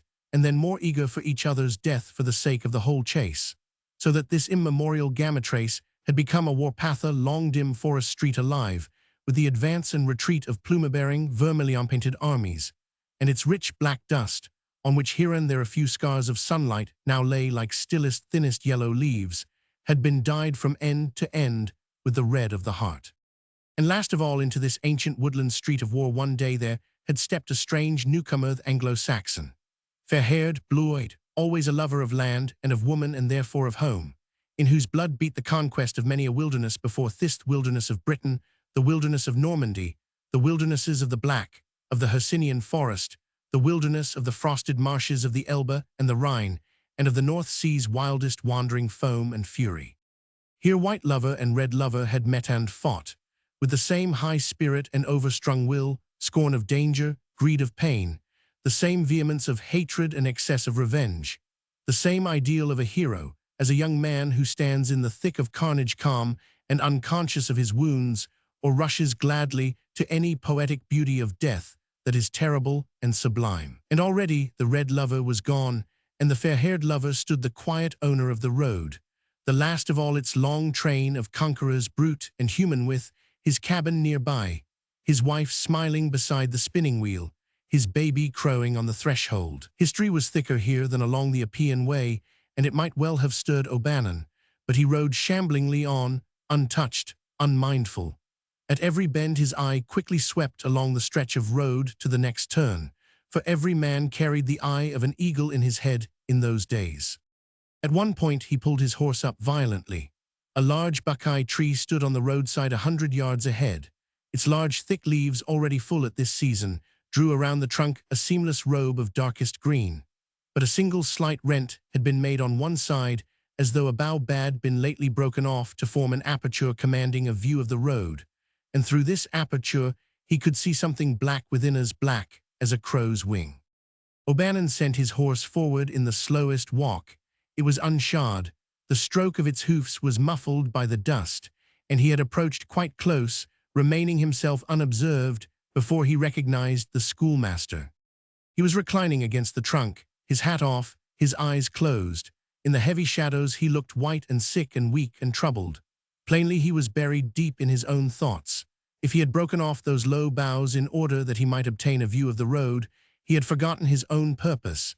If he had walked all the way out to this spot and was waiting, his vigilance had grown lax, his aim slipped from him. Perhaps before his eyes the historic vision of the road had risen, that crowded pageant, brute and human, all whose red passions, burning rights and burning wrongs, frenzied fightings and awful deaths had left but the sun-scarred dust, the silence of the woods clothing itself in green, and from this panoramic survey it may have come to him to feel the shortness of the day of his own life, the pitifulness of its earthly contentions, and above everything else, the sadness of the necessity laid upon him to come down to the level of the cougar and the wolf. But as O'Bannon struck his horse and would have passed on, he sprang up quickly enough and walked out into the middle of the road. When the horse's head was near, he quietly took hold of the reins and, throwing his weight slightly forward, brought it to a stop. "Let go!" exclaimed O'Bannon, furious and threatening. He did let go, and stepping backward 3 paces, he threw off his coat and waistcoat and tossed them aside to the green bushes. The action was a pathetic mark of his lifelong habit of economy in clothes. A coat must under all circumstances be cared for. He tore off his neckcloth so that his high shirt collar fell away from his neck, showing the purple scar of his wound, and he girt his trousers in about his waist, as a laboring man will trim himself for neat, quick, violent work. Then, with a long stride, he came round to the side of the horse's head, laid his hand on its neck, and looked O'Bannon in the eyes. "At first I thought I would wait till you got back to town. I wanted to catch you on the street or in a tavern where others could witness. I am sorry. I am ashamed I ever wished any man to see me lay my hand on you. Since you came out to Kentucky, have I ever crossed you, thwarted you in any plan or purpose, wronged you in any act, illused your name, by anything I have thought or wished or done taken from the success of your life or made success harder for you to win? But you had hardly come out here before you began to attack me, and you have never stopped. Out of all this earth's prosperity, you have envied me my little share. You have tried to take away my school. With your own good name gone, you have wished to befoul mine. With no force of character to rise in the world, you have sought to drag me down. When I have avoided a brawl with you, preferring to live my life in peace with every man, you have said I was a coward, you unmanly slanderer. When I have desired to live the best life I could, you have turned even that against me. You lied, and you know you lead Bluegrass. You have laughed at the blood in my veins, the sacred blood of my mother. His words choked him. The Scotch blood, so slow to kindle like a mass of cold anthracite, so terrible with heat to the last ashes, was burning in him now with flameless fury. I passed it all over. I only asked to go on my way and have you go yours. But now he seemed to realize in an instant everything that he had suffered in consequence of O'Bannon's last interference in his affairs. He ground his teeth together and shook his head from side to side like an animal that had seized its prey. "Get down," he cried, throwing his head back. "I cannot fight you as an equal, but I will give you one beating for the low dog you are." O'Bannon had listened, immovable. He now threw the reins down and started to throw his leg over the saddle, but resumed his seat. "Let go," he shouted. "I will not be held and ordered." The schoolmaster tightened his grasp on the reins. "Get down, I do not trust you." O'Bannon held a short, heavy whip. He threw this into the air and caught it by the little end. The schoolteacher sprang to seize it, but O'Bannon lifted it backward over his shoulder, and then raising himself high in his stirrups, brought it down. The master saw it coming and swerved so that it grazed his ear, but it cut into the wound on his neck with a coarse, ugly, terrific blow, and the blood spurted. With a loud cry of agony and horror, he reeled and fell backward, dizzy and sick and nigh to fainting. The next moment, in the deadly silence of a wild beast attacking to kill, he was on his feet, seized the whip before it could fall again, flung it away, caught O'Bannon's arm, and planting his foot against the horse's shoulder, threw his whole weight backward. The saddle turned, the horse sprang aside, and he fell again, pulling O'Bannon heavily down on him. There in the blooded dust of the old woodland street, where bison and elk, stag and lynx, wolf and cougar and bear had gored or torn each other during the centuries before, there on the same level, glutting their passion, their hatred, their revenge, the men fought out their strength of that king of beasts whose den is where it should be, in a man's spirit. A few afternoons after this, a group of rough young fellows were gathered at Peter's shop.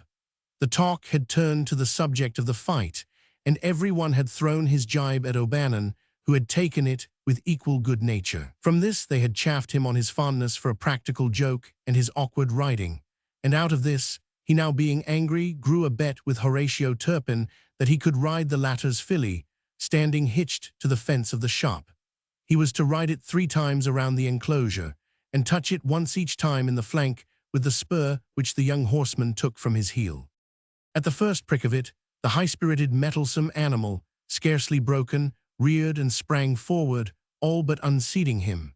He dropped the reins and instinctively caught its mane, at the same time pressing his legs more closely in against the animal's sides, thus driving the spur deeper. They shouted to him to lie down, to fall off, as they saw the awful danger ahead, for the maddened filly, having run wildly around the enclosure several times, turned and rushed straight toward the low open doors of the smithy and the pasture beyond. But he would not release his clutch, and with his body bent a little forward, he received the blow of the projecting shingles full on his head as the mare shot from under him into the shop, scraping him off. They ran to him and lifted him out of the sooty dust and laid him on the soft green grass. But of consciousness there was never to be more for him. His jest had reached its end. Romans 16. It was early summer now. In the depths of the greening woods, the schoolmaster lay reading. And thus it passed on from Candlemas until after Easter that the month of May was come, when every lusty heart beginneth to blossom and to bring forth fruit. For like as herbs and trees bring forth fruit and flourish in May, in likewise every lusty heart that is any manner a lover springeth and flourisheth in lusty deeds. For it giveth unto all lovers courageth that lusty month of Mayin something to constrain him to some manner of thing more in that month than in any other month. Diverse causes, for then all herbs and trees renew a man and woman, And in likewise, lovers call again to their mind old gentleness and old service, and many kind deeds that were forgotten by negligence. For like as winter razure doth always erase and deface green summer, so fareth it by unstable love in man and woman. For in many persons there is no stability.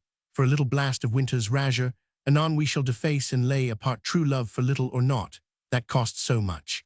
This is no wisdom nor stability, but it is feebleness of nature and great disworship whomever useth this. Therefore like as May month flowereth and flourisheth in many gardens, so in likewise let every man of worship flourish his heart in this world, first unto God, and next unto the joy of them that he promised his faith unto. For there was never worshipful man nor worshipful woman, but they loved one better than the other. And worship in arms may never be foiled, but first reserve the honor to God, and secondly the quarrel must come of thy lady, and such love I call virtuous love. But most days men cannot love 7 nights, but they must have all their desires right, so fareth love nowadays, soon hot, soon cold. This is no stability, but the old love was not so. Men and women could love together 7 years then was love truth and faithfulness. And lo, in likewise was used love in King Arthur's days, wherefore I liken love nowadays unto summer and winter, for like the one is hot and the other cold, so fareth love nowadays. He laid the book aside upon the grass, sat up, and mournfully looked about him.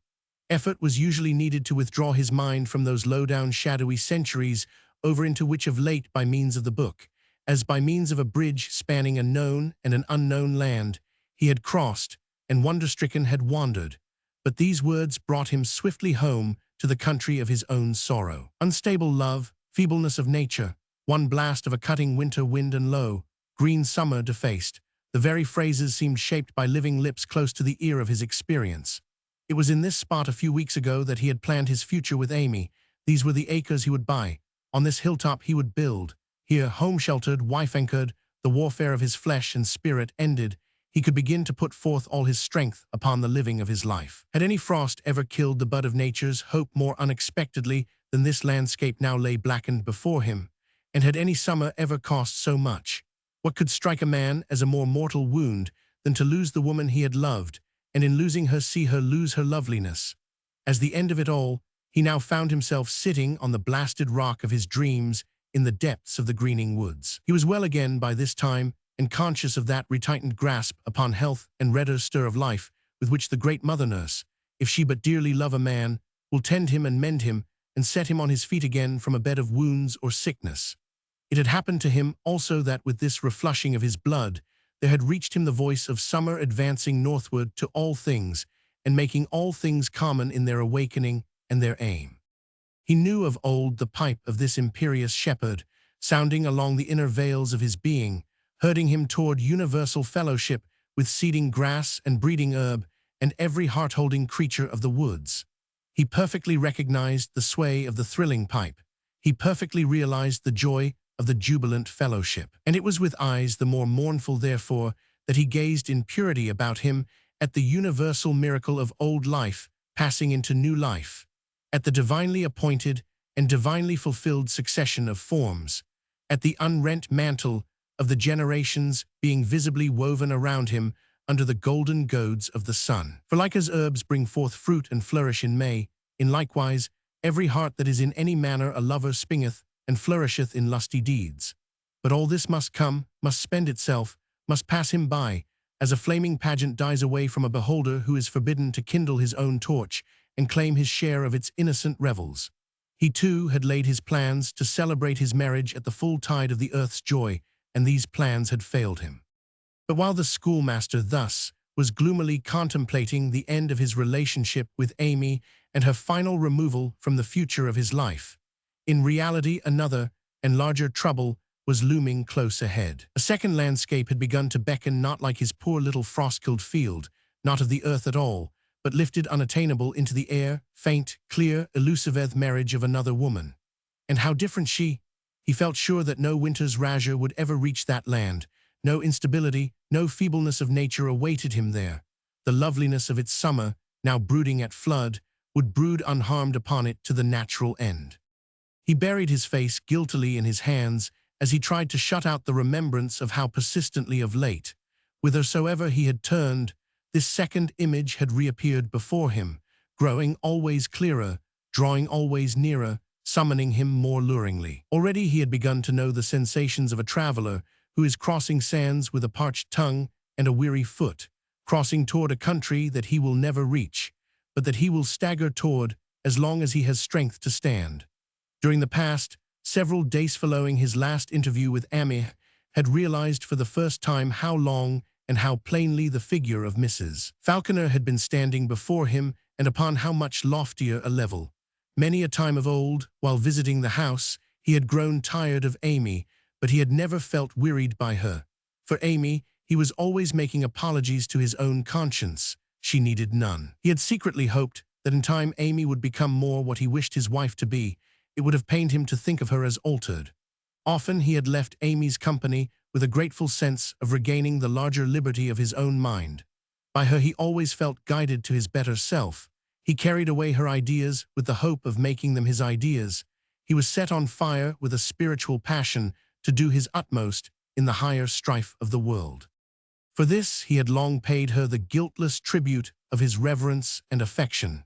And between his reverence and affection and all the forbidden that lay beyond rose a barrier which not even his imagination had ever consciously overleaped. Now the forbidding barrier had disappeared, and in its place had appeared the forbidden bond he knew not how or when.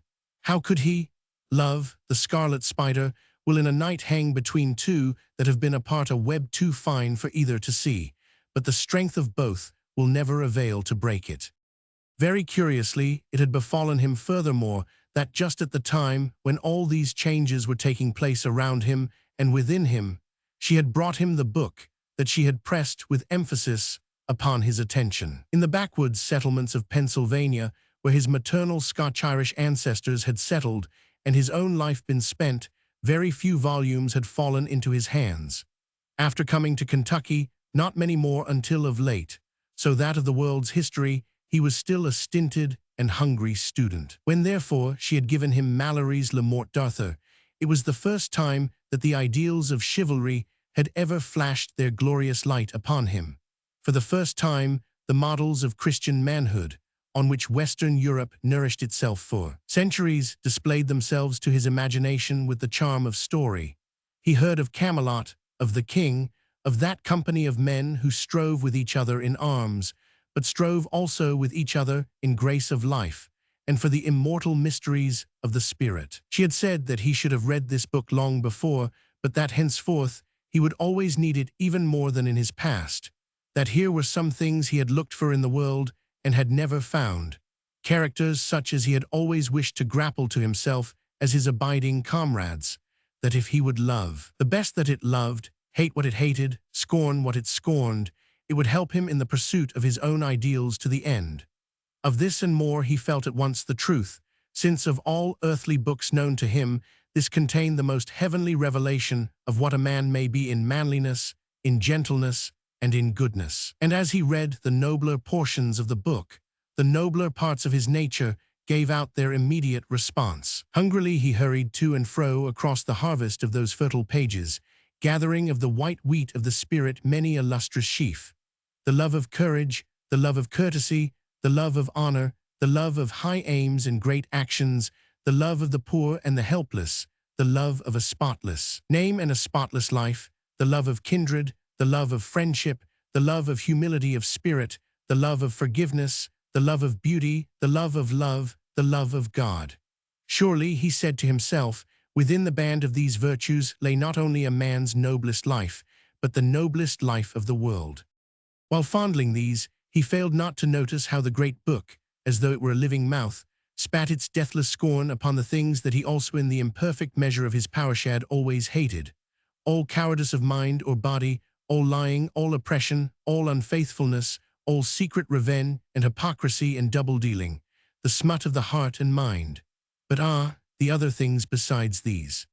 Sown among the white wheat of the Spirit were the red tares of the flesh, and as he strode back and forth through the harvest, he found himself plucking these also with feverish vehemence. There were things here that he had never seen in print, words that he had never even named to his secret consciousness, thoughts and desires that he had put away from his soul with many a struggle, many a prayer. stories of a kind that he had always declined to hear when told in companies of men. All here, spelled out, barefaced, without apology, without shame, the deposits of those old moral voices and standards long since buried deep under the ever-rising level of the world's whitening holiness.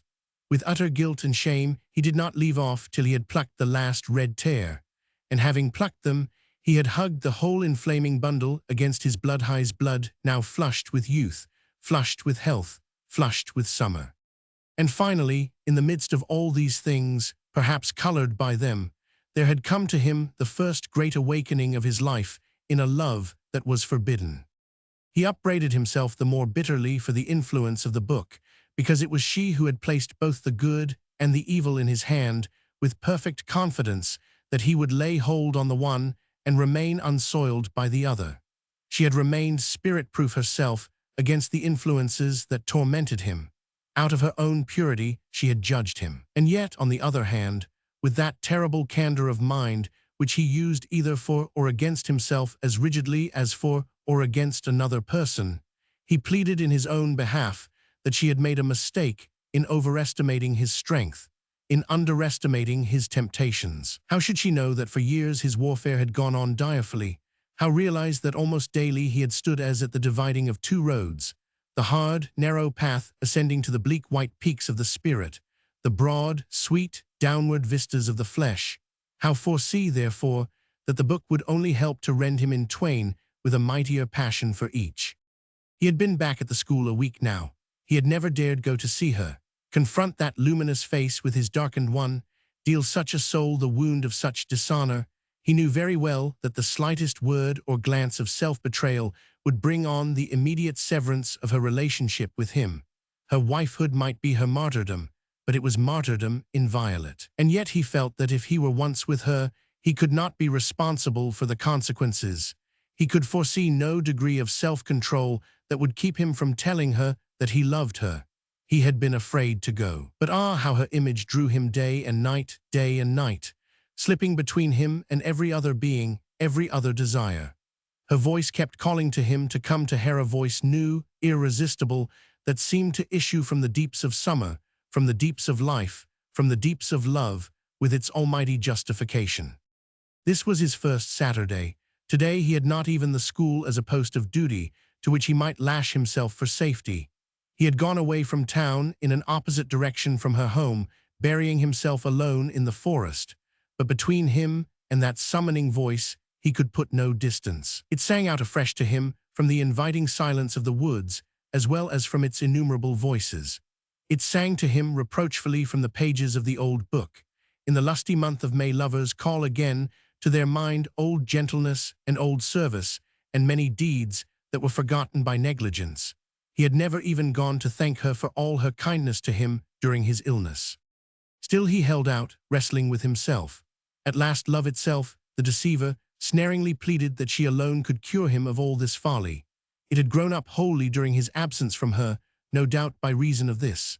Many a time before he had gone to her about other troubles, and always he had found her carrying that steady light of right-mindedness which had scatter-read his darkness and revealed his better pathway. He sprang up and set off sternly through the woods. Goaded by love, he fancied that the presence of the forbidden woman would restore him to his old, blameless friendship. Roman 18.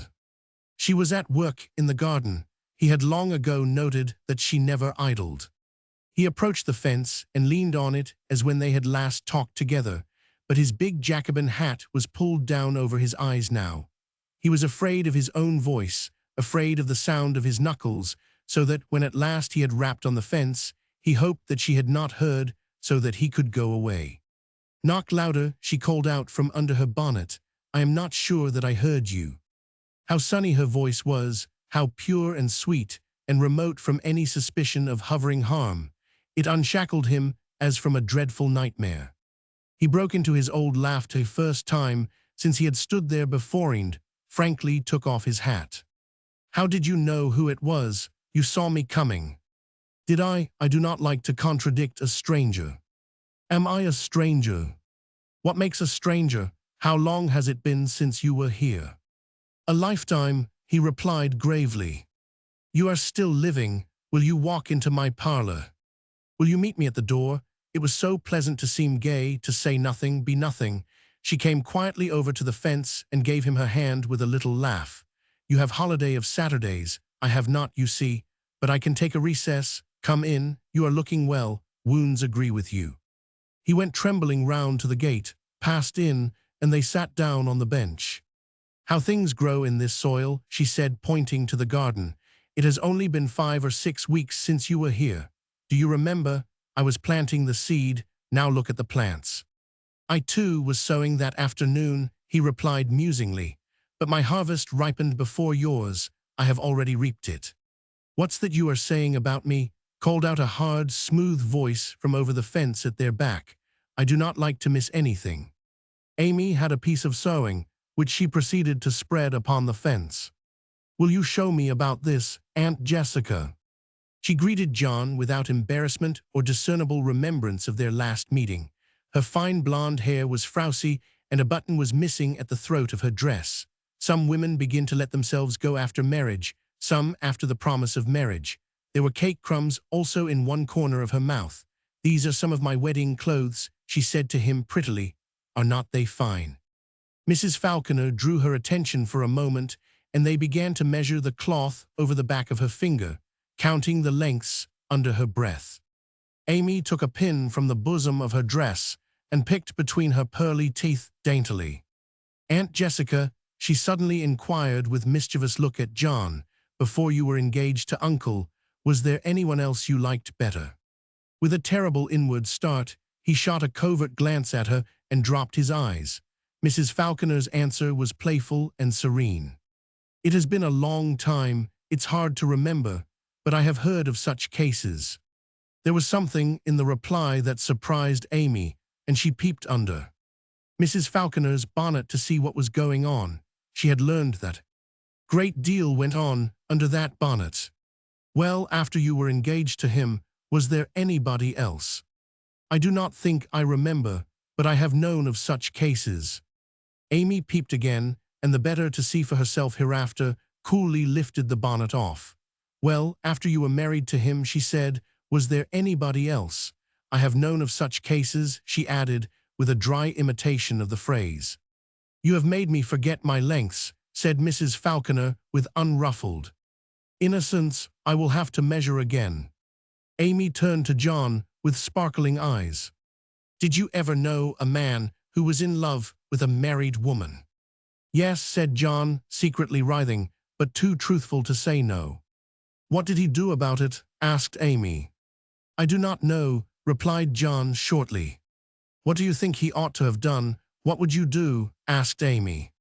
I do not know, replied John more coolly, turning away his confused face. Neither of you seems to know anything this afternoon, observed Amy, and I would always been led to suppose that each of you knew everything. As she departed with her sewing, she turned to send a final arrow with some genuine feeling. I think I will send for Uncle to come and talk tome. Stay and talk to us, Mrs. Falconer called to her with a sincere, pitying laugh. Come back. Amy's questions had passed high over her head, like a little flock of chattering birds. They had struck him low, like bullets. Go on, she said quietly, when they were seated again. What was it about the harvest? He could not reply at once, and she let him sit in silence, looking across the garden while she took up her knitting from the end of the bench, and leaning lightly toward him, measured a few rows of stitches across his wrist. It gave way under her touch. These are your mittens for next winter, she said softly, more softly than he had ever heard her speak. And the quieting melody of her mere tone, how unlike that other voice which bored joyously into you as a bright gimlet twists its unfeeling head into wood. He turned on her one quick, beautiful look of gratitude. What was it about the harvest? She repeated, forbearing to return his look, and thinking that all his embarrassment followed from the pain of having thus met Amy. He began to speak very slowly. The last time I was here, I boasted that I had yet to meet my first great defeat in life, that there was nothing stronger in the world than a man's will and purpose, that if ideals got shattered, we shattered them. that I would go on doing with my life as I had planned, be what I wished, have what I wanted. Well, she urged, busy with her needles. I know better now. Are not you the better for knowing better? He made no reply, so that she began to say very simply, and as a matter of course, it's the defeat more than anything else that hurts you. Defeat is always the hardest thing for you to stand, even in trifles. But do not you know that we have to be defeated in order to succeed? Most of us spend half our lives in fighting for things that would only destroy us if we got them. A man who has never been defeated is usually a man who has been ruined. And of course, she added with light raillery, of course there are things stronger than the strongest will and purpose. The sum of other men's wills and purposes, for instance. A single soldier may have all the will and purpose to whip an army, but he does not do it. And a man may have all the will and purpose to whip the world, walk over it roughshod, shoulder it out of his way as you would like to do, but he does not do it. And of course, we do not shatter our ideals ourselves always. 1,000 things outside ourselves do that for us. And what reason had you to say that you would have what you wanted? Your wishes are not infallible. Suppose you craved the forbidden. She looked over at him archly, but he jerked his face farther away. Then he spoke out with the impulse to get away from her question. I could stand to be worsted by great things, but the little ones, the low, the coarse, the trivial, ever since I was here last beginning, that very night I have been struggling like a beast with his foot in a trap. I do not mean Amy, he cried apologetically. I am glad you have discovered there are little things, she replied. I had feared you might never find that out. I am not sure yet that you have. One of your great troubles is that everything in life looks too large to you, too serious, too important. You fight the gnats of the world as you fought your panther. With you everything is a mortal combat. You run every butterfly down and break it on an iron wheel. After you have broken it, it does not matter. Everything is as it was before, except that you have lost time and strength. The only things that need trouble us very much are not the things it is right to conquer, but the things it is wrong to conquer. If you ever conquer in yourself anything that is right, that will be a real trouble for you as long as you live-end for me. He turned quickly and sat facing her, the muscles of his face moving convulsively. She did not look at him, but went on. The last time you were here, you told me that I did not appreciate Amy, that I could not do her justice, but that no woman could ever understand why a man loved any other woman. Did I say that? He muttered remorsefully. It was because you did not appreciate height, was because you would never be able to do her justice that I was so opposed to the marriage. And this was largely a question of little things. I knew perfectly well that as soon as you married Amy, you would begin to expect her to act as though she were made of iron. So many pieces, so many wheels, so many cogs, so many revolutions. All the inevitable little things that make up the most of her life that make up so large a part of every woman's life with little moods, the little play, little changes, little tempers and inconsistencies and contradictions and falsities and hypocrisies which come every morning and go every night. All these would soon have been to Yao. I am afraid they would have been as big as a herd of buffalo. There would have been a bull fight for every foible. She laughed out merrily, but she did not look at him.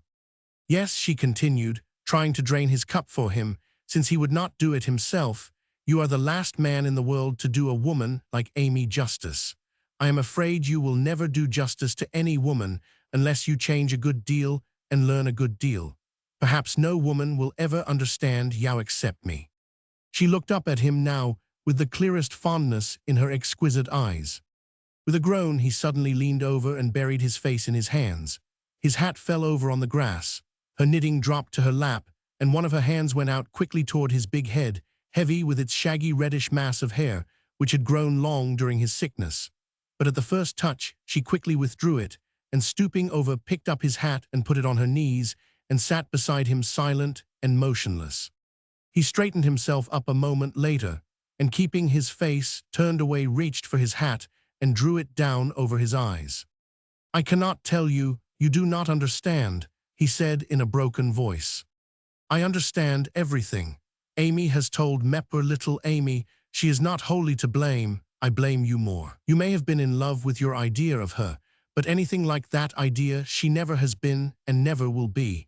And who is responsible for your idea, then, but yourself. It is a mistake that many a man makes, and when the woman disappoints him, he blames her and deserts her or makes her life a torment.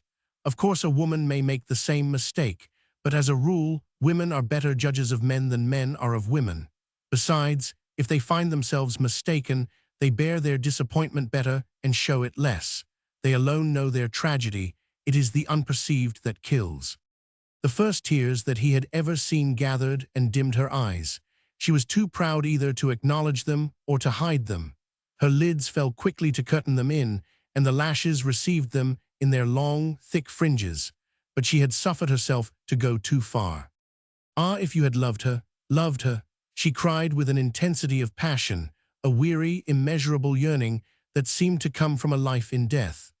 The strength of that cry struck him as a rushing wind strikes a young eagle on the breast, lifting him from his rock and setting him afloat on the billows of a rising storm. His spirit mounted the spirit of her unmated confession, rode it as its master, exulted in it as his element and his home.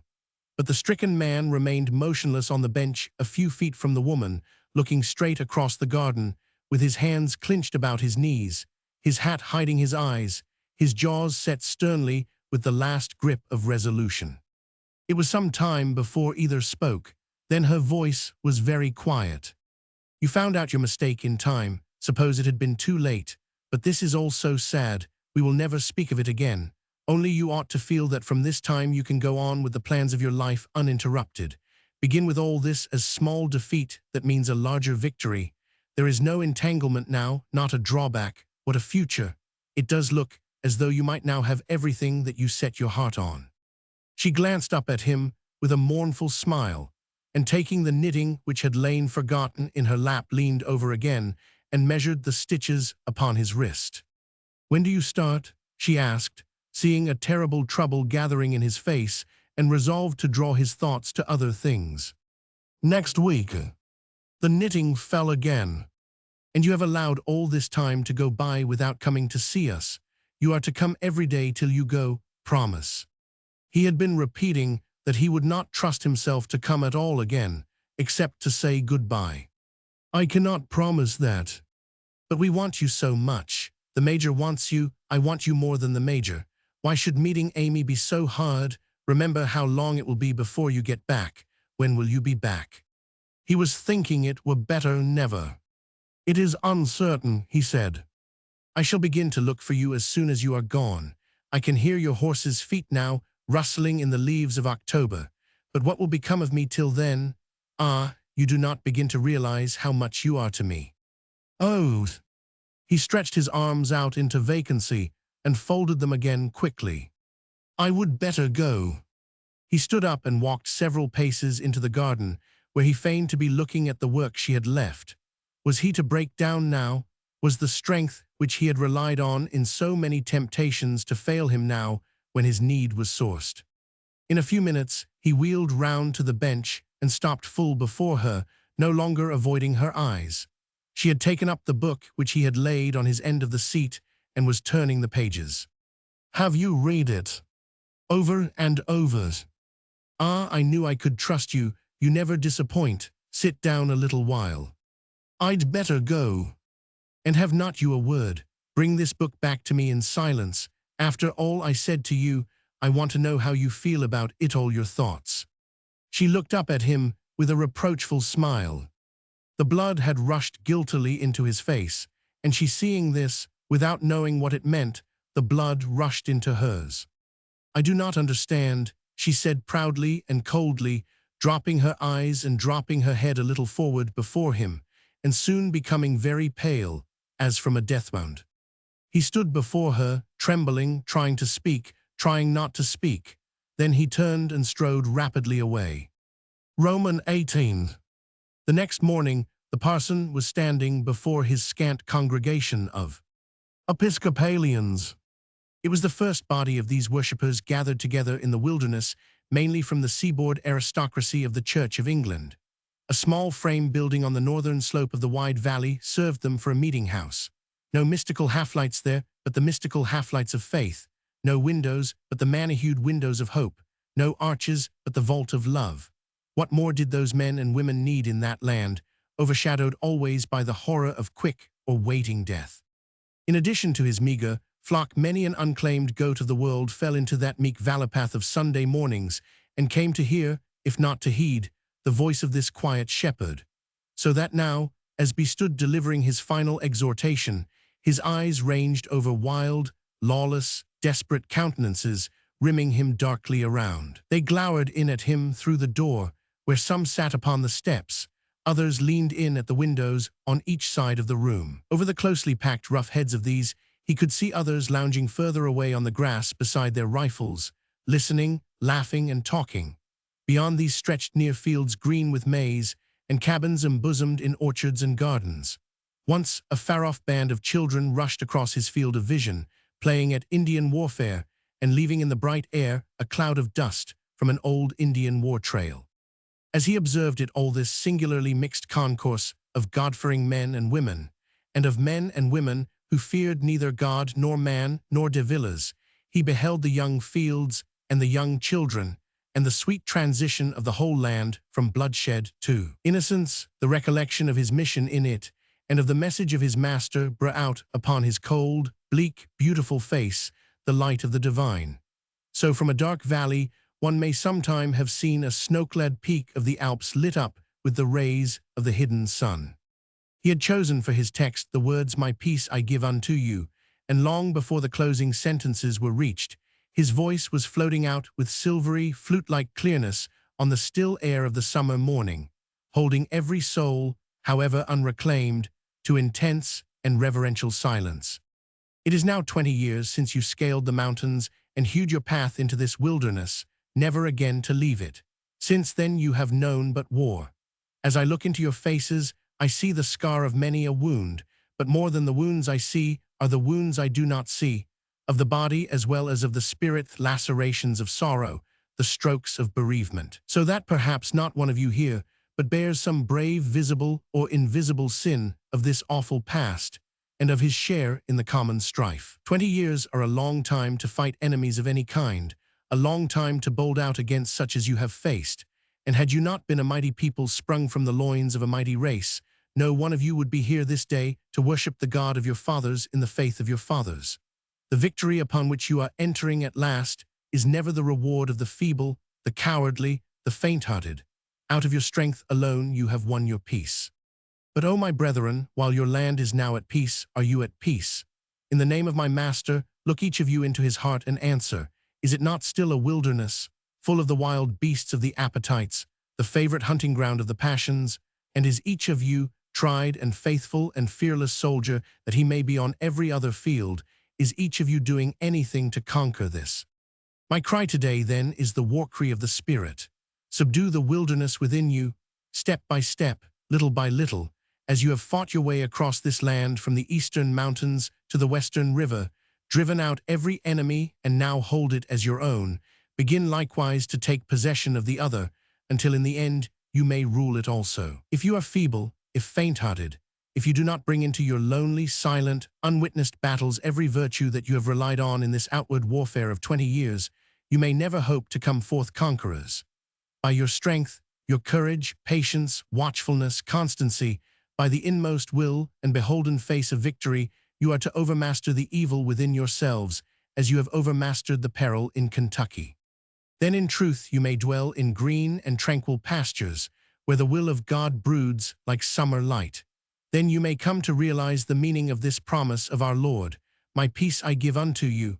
It is the gift of his peace to those alone who have learned to hold in quietness their land of the Spirit. White cold, aflame with holiness, he stood before them, and every beholder, awe-stricken by the vision of that face, of a surety was thinking that this man's life was behind his speech. Whether in ease or agony, he had found for his nature that victory of rest that was never to be taken from him. But even as he stood thus, the white splendor faded from his countenance, leaving it shadowed with care. In one corner of the room, against the wall, shielding his face from the light of the window, with his big black hat and the palm of his hand, sat the schoolmaster. He was violently flushed, his eyes swollen and cloudy, his hair tossed, his linen rumpled, his posture bespeaking wretchedness and self-abandonment. Always in preaching the parson had looked for the face of his friend. Always it had been his mainstay, interpreter, steadfast advocate in every plea for perfection of life. But today it had been kept concealed from him, nor until he had reached his closing exhortation had the schoolmaster once looked him in the eye, and he had done so then in a most remarkable manner, snatching the hat from before his face, straightening his big body up, and transfixing him with an expression of such resentment and reproach that among all the wild faces before him he could see none to match this one for disordered and evil passion. If he could have harbored a conviction so monstrous, he would have said that his words had pierced the owner of that face like a spear, and that he was writhing under the torture. As soon as he had pronounced the benediction, he looked toward the corner again, but the schoolmaster had already left the room. Usually he waited until the others were gone, and the two men walked homeward together, discussing the sermon. Today the others slowly scattered, and the parson sat alone at the tipper end of the room, disappointed and troubled. John strode up to the door. "Are you ready?" he asked in a curt, unnatural voice. "Ah," the parson sprang up gladly. "I was hoping you would come." They started slowly off along the path, John walking unconsciously in it, the parson stumbling along through the grass and weeds on one side. It had been John's unvarying want to yield the path to him. "It is easy to preach," he muttered with gloomy, sarcastic emphasis. "If you tried it once, you might think it easier to practice," retorted the parson, laughing. "It might be easier to one who is not tempted. It might be easier to one who is. No man is tempted beyond his strength, but a sermon is often beyond his powers. I let you know, young man, that a homily may come harder than a virtue. How can you stand up and preach as you have been preaching, and then come out of the church and laugh about it?" cried John angrily. "I am not laughing about what I preached on," replied the parson with gentleness. "You are in high spirits, you are gay, you are full of levity. I am full of gladness, I am happy. Is that a sin?" John wheeled on him, stopping short and pointing back to the church. "Suppose there had been a man in that room who was trying to some temptation more terrible than you have ever known anything about. You had made him feel that you were speaking straight at him, bidding him do right where it was so much easier to do wrong. You had helped him, he had waited to see you alone, hoping to get more help. Then suppose he had found you as you are no full of your gladness. He would not have believed in you, he would have been hardened." "If he would have been the right kind of man," replied the parson, quickly facing an arraignment, had the rancor of denunciation, "he ought to have been more benefited by the sight of a glad man than the sound of a sad sermon. He would have found in me a man who practices what he preaches. I have conquered my wilderness. But I think," he added more gravely, "that if any such soul had come to me in his trouble, I could have helped him. If he had let me know what it was, he would have found that I could understand, could sympathize. Still, I do not see why you should condemn my conduct by the test of imaginary cases. I suppose I am happy now because I am glad to be with you," and the parson looked the schoolmaster a little reproachfully in the eyes. "And do you think I have no troubles?" said John, his lips trembling. He turned away and the parson walked beside him. "You have two troubles to my certain knowledge," said he in the tone of one bringing forward a piece of critical analysis that was rather mortifying to exhibit. "The one is a woman and the other is John Calvin. If it's Amy, throw it off and be a man. If it's Calvinism, throw it off and become an Episcopalian." He laughed out despite himself. "Did you ever love a woman?" asked John gruffly. "Many a one in the state of the first Adam." "That's the reason you threw it off, many a one." "Do not you know," inquired the parson with an air of exegetical candor, "that no man can be miserable because some woman or other has flirted his friend? That's the one trouble that every man laughs at when it happens in his neighborhood, not in his own house." The schoolmaster made no reply. "Or if it is Calvin," continued the parson, "thank God, I can now laugh at him, and so should you. Answer me one question. During the sermon, were not you thinking of the case of a man born in a wilderness of temptations that he is foreordained never to conquer, and then foreordained to eternal damnation because he did not conquer it?" No. "Well, you had better have been thinking about it, for that's what you believe. And that's what makes life so hard and bitter and gloomy to you. I know I carried Calvinism around within me once. It was like an uncorked ink bottle in a rolling snowball. The farther you go, the blacker you get. Admit it now, he continued in his highest key of rarefied persistency. Admit that you are mourning over the babies in your school that will have to go to hell. You had better be getting some of your own. The Lord will take care of other people's. Go to see Mrs. Falconer, see all you can of her. There's a woman to bring you around. They had reached the little bridge over the clear, swift Elkhorn. Their paths diverged. John stopped at his companion's last words and stood looking at him with some pity. "I thank you for your sermon," he said huskily. "I hope to get some help from that. But you are making things harder for me every word you utter. You do not understand, and I cannot tell you." He took the parson's cool, delicate hand in his big hot one. Alone in the glow of the golden dusk of that day, he was sitting outside his cabin on the brow of the hill, overlooking the town in the valley. How peaceful it lay in the Sunday evening light. The burden of the parson's sermon weighed more heavily than ever on his spirit. He had but to turn his eye down the valley, and there, flashing in the sheen of sunset, flowed the great spring, around the margin of which the first group of Western hunters had camped for the night, and given the place its name from one of the battlefields of the Revolution. Up the valley, he could see the roof under which the Virginia aristocracy of the Church of England had consecrated their first poor shrine. What history lay between the finding of that spring and the building of that altar?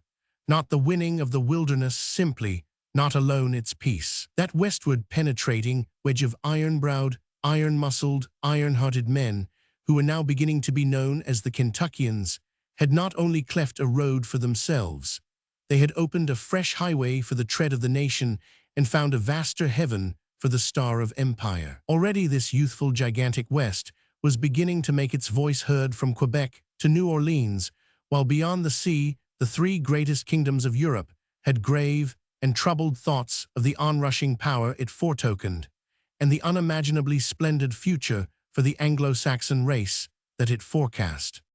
He recalled the ardor with which he had followed the tramp of those wild Westerners, footing it alone from the crest of the Cumberland, subsisting on the game he could kill by the roadside, sleeping at night on his rifle in some thicket of underbrush or cane, resolute to make his way to this new frontier of the new republic in the New World, open his school, read law, and begin his practice, and cast his destiny in with its heroic people.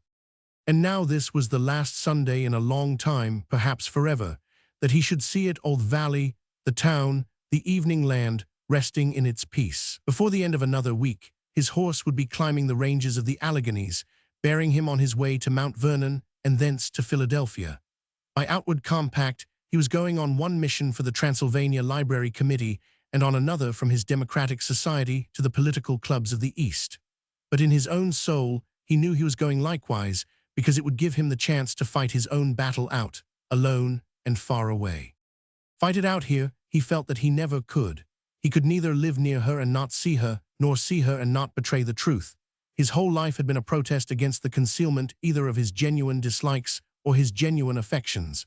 How closely he had come to the tragedy of a confession, she to the tragedy of an understanding, the day before. Her deathly pallor had haunted him ever since at that look of having suffered a terrible wound. Perhaps she understood already. Then let her understand. Then at least he could go away better satisfied. If he never came back, she would know, every year of that long separation, her mind would be bearing him the pardoning companionship that every woman must yield the man who has loved her and still loves her, wrongfully and hopelessly. Of itself, that knowledge would be a great deal to him during all those years. Struggle against it as he would, the purpose was steadily gaining ground within him to see her, and if she did not now know everything then, to tell her the truth. The consequences would be a tragedy, but might it not be a tragedy of another kind? For there were darker moments when he probed strange recesses of life for him in the possibility that his confession might open up a like confession from her. He had once believed Amy to be true when she was untrue. Might he not be deceived here? Might she not appear true, but in reality be untrue? If he were successfully concealing his love from her, might she not be successfully concealing her love from him? And if they found each other out, what then? At such moments, all through him, like an alarm bell, sounded her warning. The only things that need trouble us very much are not the things it is right to conquer, but the things it is wrong to conquer. If you ever conquer anything in yourself that is right, that will be a real trouble for you as long as you live-end for me." Had she meant this, but whatever mood was uppermost, of one thing he now felt assured, that the sight of her made his silence more difficult. He had fancied that her mere presence, her purity, her constancy, her loftiness of nature would rebuke and rescue him from the evil in himself. It had only stamped upon this the consciousness of reality. He had never even realized, until he saw her the last time, how beautiful she was. The change in himself had opened his eyes to this, and her greater tenderness toward him in their talk of his departure, her dependence on his friendship, her coming loneliness, the sense of a tragedy in her life, all these sweet half-mute appeals to sympathy and affection had rioted in his memory every moment since. Therefore it befell that the parson's sermon of the morning had dropped like living coals on his conscience. It had sounded that familiar, lifelong, beloved, trumpet call of duty, old note of joy in his strength rightly and valiantly to be put forth, which had always kindled him and had always been his boast. All the afternoon those living coals of divine remonstrance had been burning into him deeper and deeper, but in vain. They could only torture, not persuade. For the first time in his life, he had met face to face the fully aroused worst passions of his own stubborn, defiant, intractable nature. They too loved victory and were saying they would have it. One by one, the cabins disappeared in the darkness. One by one, the stars bloomed out yellow in their still meadows. Over the vast green sea of the eastern wilderness, the moon swung her silvery lamp, and up the valley floated a wide veil of mist bedashed with silvery light. The parson climbed the crest of the hill, sat down, laid his hat on the grass, and slipped his long, sensitive fingers backward over his shining hair. Neither man spoke at first. Their friendship put them at ease, nor did the one notice the shrinking and dread which was the other's only welcome. "Did you see the falconers this morning?" The parson's tone was searching and troubled and gentler than it had been earlier that day. "No. They were looking for you. They thought you would gone home and said they would go by for you. They expected you to go out with them to dinner. Have not you been there today?" "No. I certainly supposed you would go. I know they looked for you and must have been disappointed. Is not this your last Sunday?" "Yes." He answered absently. He was thinking that if she was looking for him, then she had not understood, and their relations still rested on the old innocent footing. Whatever explanation of his conduct and leave-taking the day before she had devised, it had not been in his disfavor. In all probability, she had referred it, as she had referred everything else, to his affair with Amy. His conscience smote him at the thought of her indestructible trust in him. "If this is your last Sunday," resumed the parson in a voice rather plaintive, "then this is our last Sunday night together. And that was my last sermon. Well, it's not a bad one to take with you. By the time you get back, you will thank me more for it than you did this morning if you heed it." There was another silence before he continued, musingly. "What an expression a sermon will sometimes bring out on a man's face. While I was preaching, I saw many a thing that no man knew I saw. It was as though I were crossing actual wildernesses. I met the wild beasts of different souls. I crept up on the lurking savages of the passions. I believe some of those men would have liked to confess to me. I wish they had." He forbore to speak of John's black look, though it was of this that he was most grievously thinking and would have led the way to have explained. But no answer came. There was one face with no hidden guilt in it, no shame. I read into the depths of that clear mind. It said, "I have conquered my wilderness. I have never known another such woman as Mrs. Falconer. She never speaks of herself, but when I am with her, I feel that the struggles of my life have been nothing." "Yes," he continued, out of kindness, trying to take no notice of his companion's silence, "she holds in quietness her land of the spirit. But there are battlefields in her nature that fill me with awe by their silence. I would dread to be the person to cause her any further trouble in this world." The schoolmaster started up, went into the cabin, and quickly came out again. The parson, absorbed in his reflections, had not noticed. "You have thought I have not sympathized with you in your affair with Amy. It's true. But if you would ever loved this woman and failed, I could have sympathized. Why do not you raise the money to build a better church by getting up a lottery?"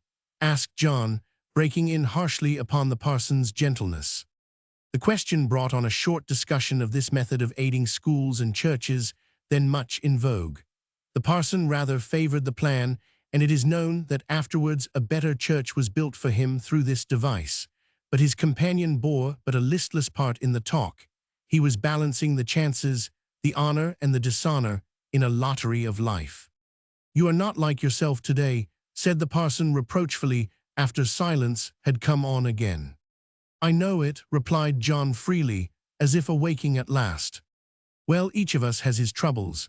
Sometimes I have likened the human race to a caravan of camels crossing a desert, each with sore on his hump, and each with his load so placed as to rub that sore. It is all right for the back to bear its burden, but I do not think there should have been any sore." "Let me ask you a question," said John, suddenly and earnestly. "Have there ever been days in your life when, if you had been the camel, you would have thrown the load and driver off?" "Ah," said the parson keenly, but gave no answer. "Have there ever been days when you would rather have done wrong than right?" "Yes, there have been such days when I was young and wild." The confession was reluctant. "Have you ever had a trouble, and everybody around you fell upon you in the belief that it was something else?" "That has happened to me, I suppose, to all of us." "Were you greatly helped by their misunderstanding you?" "I cannot say that I was." "You would have been glad for them to know the truth, but you did not choose to tell them." "Yes, I have gone through such an experience." "So that their sympathy was in effect ridiculous." "That is true also." "If you have been through all this," said John conclusively, "then without knowing anything more, you can understand why I am not like myself, as you say, and have not been lately." The parson moved his chair over beside the schoolmaster's and took one of his hands in both of his own, drawing it into his lap. "John," he said with affection, "I have been wrong, forgive me, and I can respect your silence, but do not let anything come between us and keep it from me. One question now on this our last Sunday night together. Have you anything against me in this world?" "Not one thing." "Have you anything against me?" "Not one thing." Neither spoke for a while. Then the parson resumed. "I not only have nothing against you, but I have something to say. We might never meet hereafter. You remember the woman who broke the alabaster box for the feet of the Savior while he was living, that most beautiful of all the appreciations.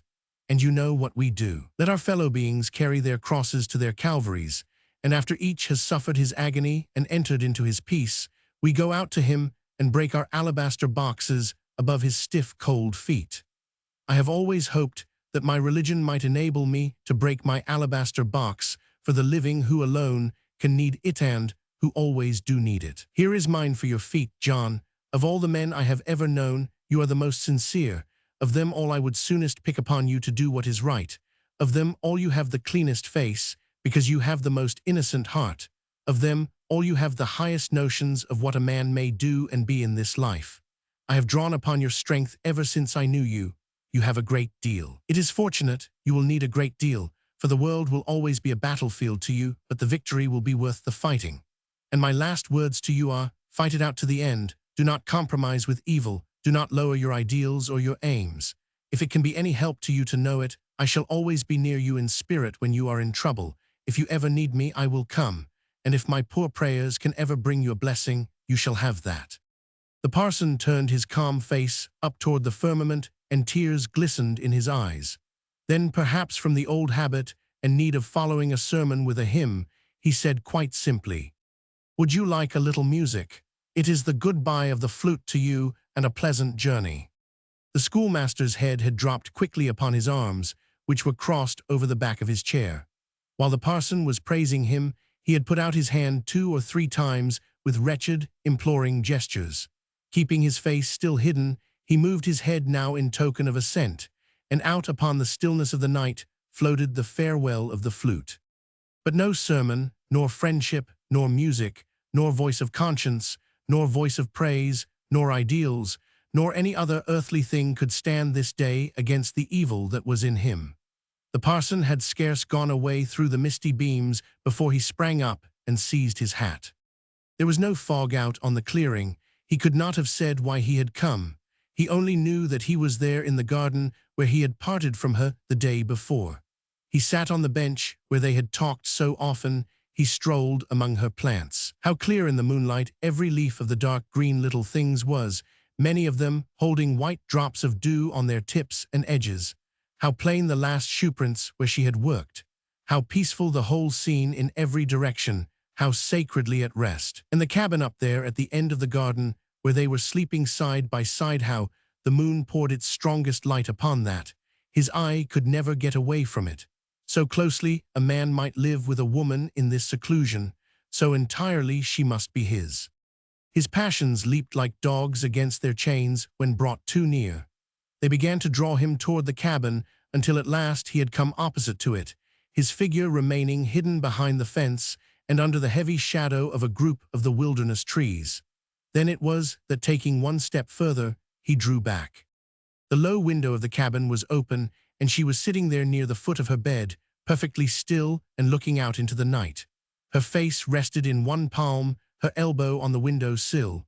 Her nightgown had slipped down from her arm. The only sleepless thing in all the peace of that summer night, the yearning image of mated loneliness. He was so close that he could hear the loud, regular breathing of a sleeper on the bed just inside the shadow. Once the breathing stopped abruptly, and a moment later, as though in reply to command, he heard her say without turning her head, "I am coming." The voice was sweet and dutiful, but to an ear that could have divined everything, so dead worn away with weariness. Then he saw an arm put forth. Then he heard the shutter being fastened on the inside. Roman 19. The closing day of school had come, and although he had waited in impatience for the end, it was with a lump in his throat that he sat behind the desk and ruler for the last time and looked out on the gleeful faces of the children. No more toil and trouble between them and him from this time on. A dismissal, and as far as he was concerned, the scattering of the huddled lambkins to the wide pastures and long cold mountain sides of the world. He had grown so fond of them, and he had grown so used to teach them by talking to them, that his speech overflowed. But it had been his unbroken want to keep his troubles out of the schoolroom, and although the thought never left him of the other parting to be faced that day, he spoke out bravely and cheerily with a smile. "This is the last day of school, and you know that tomorrow I am going away and may never come back.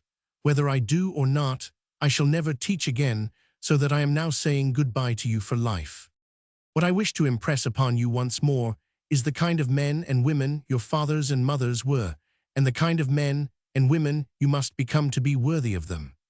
I am not speaking so much to those of you whose parents have not been long in Kentucky as to those whose parents were the first to fight for the land, until it was safe for others to follow and share it. Let me tell you that nothing like that was ever done before in all this world.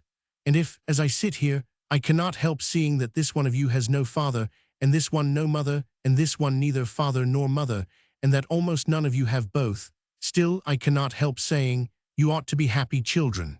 Not that you have lost your parents, but that you have had such parents to lose and to remember. All of you are still too young to know fully what they have done and how the whole world will someday speak of them.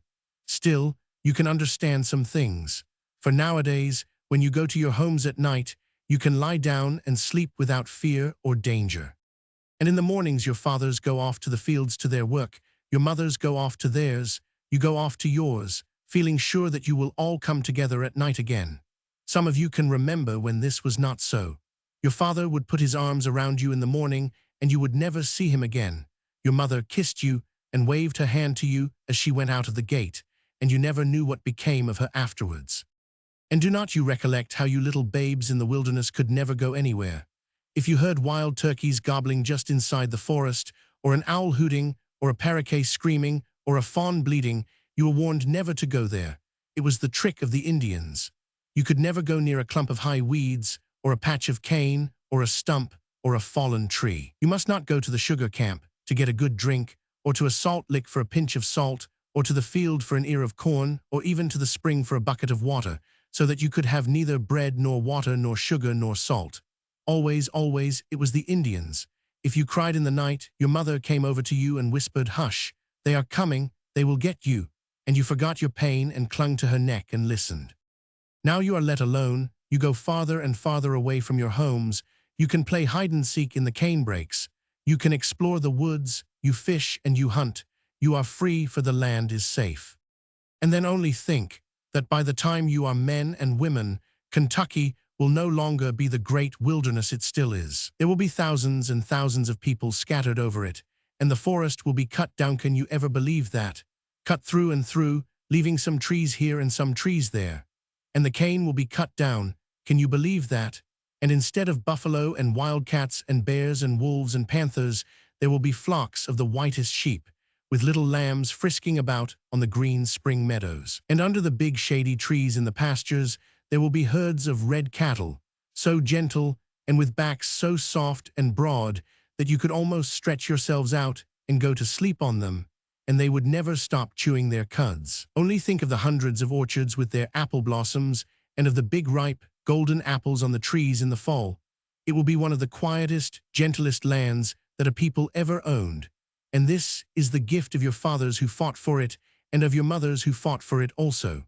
And you must never forget that you would never have had such fathers had you not had such mothers to stand by them and to die with them.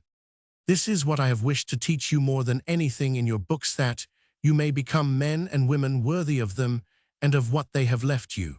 But while being the bravest kind of men and women, you should try also to be gentle men and gentle women. You boys must get over your rudeness and your roughness. That is all right in you now, but it would be all wrong in you afterwards. And the last and the best thing I have to say to you is be good boys and grow up to be good men. That sounds very plain and common, but I can wish you nothing better, for there is nothing better. As for my little girls, they are good enough as they are. I have talked a long time. God bless you everyone. I wish you long and happy lives, and I hope we may meet again. And now all of you must come and shake hands with me and tell me goodbye. They started forward and swarmed toward him. Only, as the foremost of them rose and hid her from sight, little Jenny, with one mighty act of defiant joy, hurled her arithmetic out of the window, and a chubby-cheeked veteran on the end of the bench produced a big red apple from between his legs and went for it with a smack of gastric rapture that made his toes curl and sent his glance to the rafters. They swarmed on him, and he folded his arms around the little ones and kissed them. The older boys, the warriors, brown and barefoot, stepping sturdily forward one by one, and holding out a strong hand that closed on his and held it, their eyes answering his sometimes with clear calm trust and fondness, sometimes lowered and full of tears, other little hands resting unconsciously on each of his shoulders, waiting for their turns. Then there were softened echoes, gay voices, dying away in one direction and another, and then himself, alone in the room, schoolmaster, no longer. He waited till there was silence, sitting in his old erect way behind his desk, the bright smile still on his face, though his eyes were wet. Then, with the thought that now he was to take leave of her, he suddenly leaned forward and buried his face on his arms. Roman 20. In the country of the spirit, there is a certain high tableland that lies far on among the outposts toward eternity. Standing on that calm clear height, where the sun shines ever though it shines coldly, the wayfarer may look behind him at his own footprints of self-renunciation, below on his dark zones of storm, and forward to the final land where the mystery, the pain, and the yearning of his life will either be infinitely satisfied or infinitely quieted. But no man can write a description of this place for those who have never trodden it. By those who have, no description is desired. Their fullest speech is silence. For here dwells the love of which there has never been any confession, from which there is no escape, for which there is no hope, the love of a man for a woman who is bound to another, or the love of a woman for a man who is bound to another. Many there are who know what that means, and this is the reason why the land is always thronged. But in the throng no one signals another. To walk there is to be counted among the unseen and the alone. To this great wistful height of silence he had struggled at last, after all his days of rising and falling, of climbing and slipping back. It was no especial triumph, for his own strength. His better strength had indeed gone into it, and the older rightful habitudes of mind that always mean so much to us when we are tried and tempted, and the old beautiful submission of himself to the established laws of the world. But more than what these had affected was what she herself had been to him and had done for him. Even his discovery of her at the window that last night had had the effect of bidding him stand off, for he saw there the loyalty and sacredness of wifehood that, however full of suffering, at least asked for itself the privilege and the dignity of suffering unnoticed. Thus he had come to realize that life had long been leading him blindfold, until one recent day, snatching the bandage from his eyes, she had cried, "Here is the parting of three ways, each way a tragedy. Choose your way and your tragedy." If he confessed his love and found that she felt but friendship for him, there was the first tragedy. The wrong in him would lack the answering wrong in her, which sometimes, when the two are put together, so nearly makes up the right. From her own point of view, he would merely be offering her a delicate, ineffaceable insult. If she had been the sort of woman by whose vanity every conquest is welcomed as a tribute and pursued as an aim, he could never have cared for her at all. Thus, while his love took its very origin from his belief of her nobility, he was premeditating the means of having her prove to him that this did not exist. If he told her everything and surprised her love for him, there was the second tragedy, for over there, beyond the scene of such a confession, he could not behold her as anything else than a fatally lowered woman. The agony of this, even as a possibility, overwhelmed him in advance. To require of her that she should have a nature of perfect loyalty, and at the same time to ask her to pronounce her own falseness, what happiness could that bring to him? If she could be faithless to one man because she loved another, could she not be false to the second, if in time she grew to love a third? Out of the depths, even of his loss of her, the terrible cry was wrung from him that no love could long be possible between him and any woman who was not free to love him. And so at last, with that mingling of selfish and unselfish motives, which is like the mixed blood of the heart itself, he had chosen the third tragedy, the silence that would at least leave each of them blameless. And so he had come finally to that high, cold tableland where the sun of love shines rather as the white luminary of another world than the red quickener of this.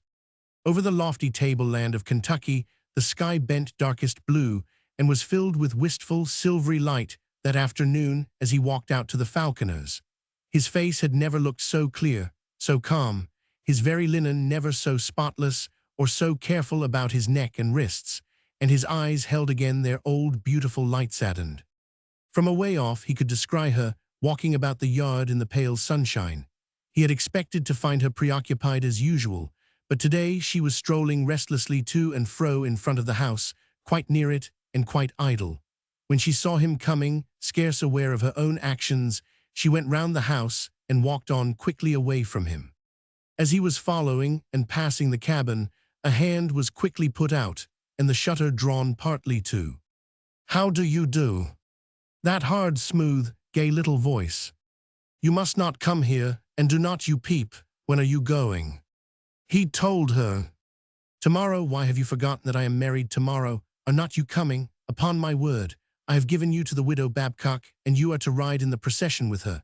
She has promised me not to laugh once on the way or even to allude to anything cheerful. Be persuaded. Well, I am sorry. I will have to give your place to Peter, I suppose. And I will tell the widow she can be natural and gay. Peter'll not mind. Goodbye, I cannot shake hands with you." Behind the house, at the foot of the sloping hill, there was a spring such as every pioneer sought to have near his home, and a little lower down, in one corner of the yard, the water from this had broadened out into a small pond. Dark green sedgy cane grew thick around half the margin. One March day some seasons before, Major Falconer had brought down with his rifle from out the turquoise sky a young lone-wandering swan. In those early days, the rivers and ponds of the wilderness served as resting places and feeding grounds for these unnumbered birds in their long flights between the southern waters and the northern lakes. A wing of this one had been broken, and out of her wide heaven of freedom and light she had floated down his captive, but with all her far-sweeping instincts throbbing on unabated. This pool had been the only thing to remind her since of the blue-breasted waves and the glad fellowship of her kind. On this she had passed her existence, with a cry in the night now and then that no one heard, a lifting of the wings that would never rise, an eye turned upward toward the turquoise sky across which familiar voices called to each other, called down, and were lost in the distance. As he followed down the hill, she was standing on the edge of the pond, watching the swan feeding in the edge of the cane. He took her hand without a word and looked with clear, unfaltering eyes down into her face, now swan-like in whiteness. She withdrew her hand and gave him the gloves which she was holding in the other. "I am glad you thought enough of them to come for them. I could not come, do not blame me. I understand, only I might have helped you in your trouble. If a friend cannot do that, may not do that, but it is too late now. You start for Virginia tomorrow." "Tomorrow? And tomorrow Amy marries. I lose you both the same day. You are going straight to Mount Vernon." "Straight to Mount Vernon? Ah, to think that you will see Virginia so soon. I have been recalling a great deal about Virginia during these days when you would not come to see me. Now I have forgotten everything I meant to say." They climbed the hills slowly. 2 or 3 times she stopped and pressed her hand over her heart. She tried to hide the sound of her quivering breath and glanced up once to see whether he were observing. He was not. With his old habit of sending his thoughts on into the future, fighting its distant battles, feeling its far-off pain, he was less conscious of their parting than of the years during which he might not see her again. It is the woman who bursts the whole grape of sorrow against the irrepressible palate at such a moment. To a man like him, the same grape distills a vintage of yearning that will brim the cup of memory many a time beside his lamp in the final years. He would have passed the house, supposing they were to go to the familiar seat in the garden, but a bench had been placed under a forest tree near the door, and she led the way to this. The significance of the action was lost on him. "Yes," she continued, returning to a subject which furnished both an escape and a concealment of her feelings, "I have been revisiting my girlhood. You love Kentucky, but I cannot make myself over." Her face grew full of the finest memories, and all the fibers of her nature were becoming more unstrung. He had made sure of his strength before he had ever dared see her this day, had pitted his self-control against every possible temptation to betray himself that could arise throughout their parting. And it was this very composure, so unlocked for, that unconsciously drove her to the opposite extreme. Shades of color swept over her neck and brow, as though she were setting under wind-tossed, blossoming peach boughs. Her lustrous, excited eyes seemed never able to withdraw themselves from his whitened, solemn face. Its mute, repressed suffering touched her. Its calmness filled her with vague pain that at such a time he could be so calm. And the current of her words ran swift, as a stream loosened at last from some steep height. "Sometime you might be in that part of Virginia. I should like you to know the country there and the place where my father's house stood. And when you see the resident, I wish you would recall my father to him. And you remember that one of my brothers was a favorite young officer of his.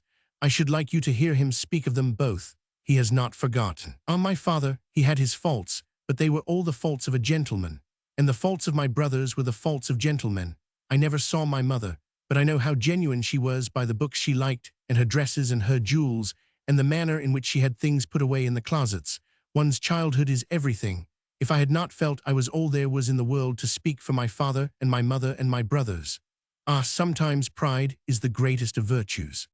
He bowed his head in assent. With a swift transition, she changed her voice and manner, and the conversation. "That is enough about me. Have you thought that you will soon be talking to the greatest man in the world, you, who love ideals?" "I have not thought of it lately. You will think of it soon. And that reminds me, why did you go away as you did the last time you were here when I wanted to talk with you about the book?" Her eyes questioned him imperiously. "I cannot tell you. That is one of the things you would better not wish to understand." She continued to look at him, and when she spoke, her voice was full of relief. "It was the first time you ever did anything that I could not understand. I could not read your face that day." "Can you read it now?" he asked, smiling at her sorrowfully. "Perfectly. What do you read?" "Everything that I have always liked you for most. Memories are a great deal To me, if you had ever done anything to spoil yours. Do you think that if I loved a woman, she would know it by looking at my vase? You would tell her that is your nature. Would I, should I? Why not? There was silence. Let me talk to you about the book, he cried suddenly. He closed his eyes and passed one hand several times slowly across his forehead, then facing her, but with his arm resting on the back of the seat, and his eyes shaded by his hand, he began. You are right, it is a book one have needed. At first it appeared centuries old to me and far away, the greatest gorgeous picture I had ever seen of human life anywhere. I could never tell you of the regret with which it filled me not to have lived in those days off, the longing to have been at Camelot, to have seen the king, and to have served him, to have been friends with the best of the knights, to have taken their vows, to have gone out with them to right what was wrong, to wrong nothing that was right. The words were wrung from him with slow, terrible effort, as though he were forcing himself to draw nearer and nearer some spot of supreme mental struggle. She listened, stilled, as she had never been by any words of his. At the same time, she felt stifled, felt that she should have to cry out that he could be so deeply moved and so self-controlled. More slowly, with more composure, he went on. He was still turned toward her, his hand shading the upper part of his face. It was not until afterwards that I got something more out of it than all that. What I suppose you meant. Suppose you meant that the whole story was not far away from me, but present here, its right and wrong, its temptation. That there was no vow a man could take then that a man must not take now. That every man still has his Camelot and his king, still has to prove his courage and his strength to all men, and that after he has proved these, he hosses his last, highest act of service in the world, to lay them all down, give them all up, for the sake of his spirit. You meant that I too, in my life, am to go in quest of the Grail. Is it all that? The tears lay mute on her eyes. She rose quickly and walked away to the garden. He followed her. When they had entered it, he strolled beside her among the plants. You must see them once more, she said. Her tone was perfectly quiet and careless. Then she continued with animation, some day you will not know this garden. When we are richer, you will see what I shall do with it, with the house, with everything. I do not live altogether on memories, I have hopes. They came to the bench where they were used to talk. She sat down and waited until she could control the least tremor of her voice. Then she turned upon him her noble eyes, the exquisite, passionate, tender light of which no effort of the will could curtain in. Nor could any self-restraint turn aside the electrical energy of her words. I thought I should not let you go away without saying something more to you about what has happened lately with Amy. My interest in you, your future, your success, has caused me to feel everything more than you can possibly realize. But I am not thinking of this now. It is nothing, it will pass. What it has caused me to see, and to regret more than anything else, is the power that life will have to hurt you on account of the ideals that you have built up in secret. We have been talking about Sir Thomas Malory and chivalry and ideals. There is one thing you need to know, all of us need to know it, and to know it well.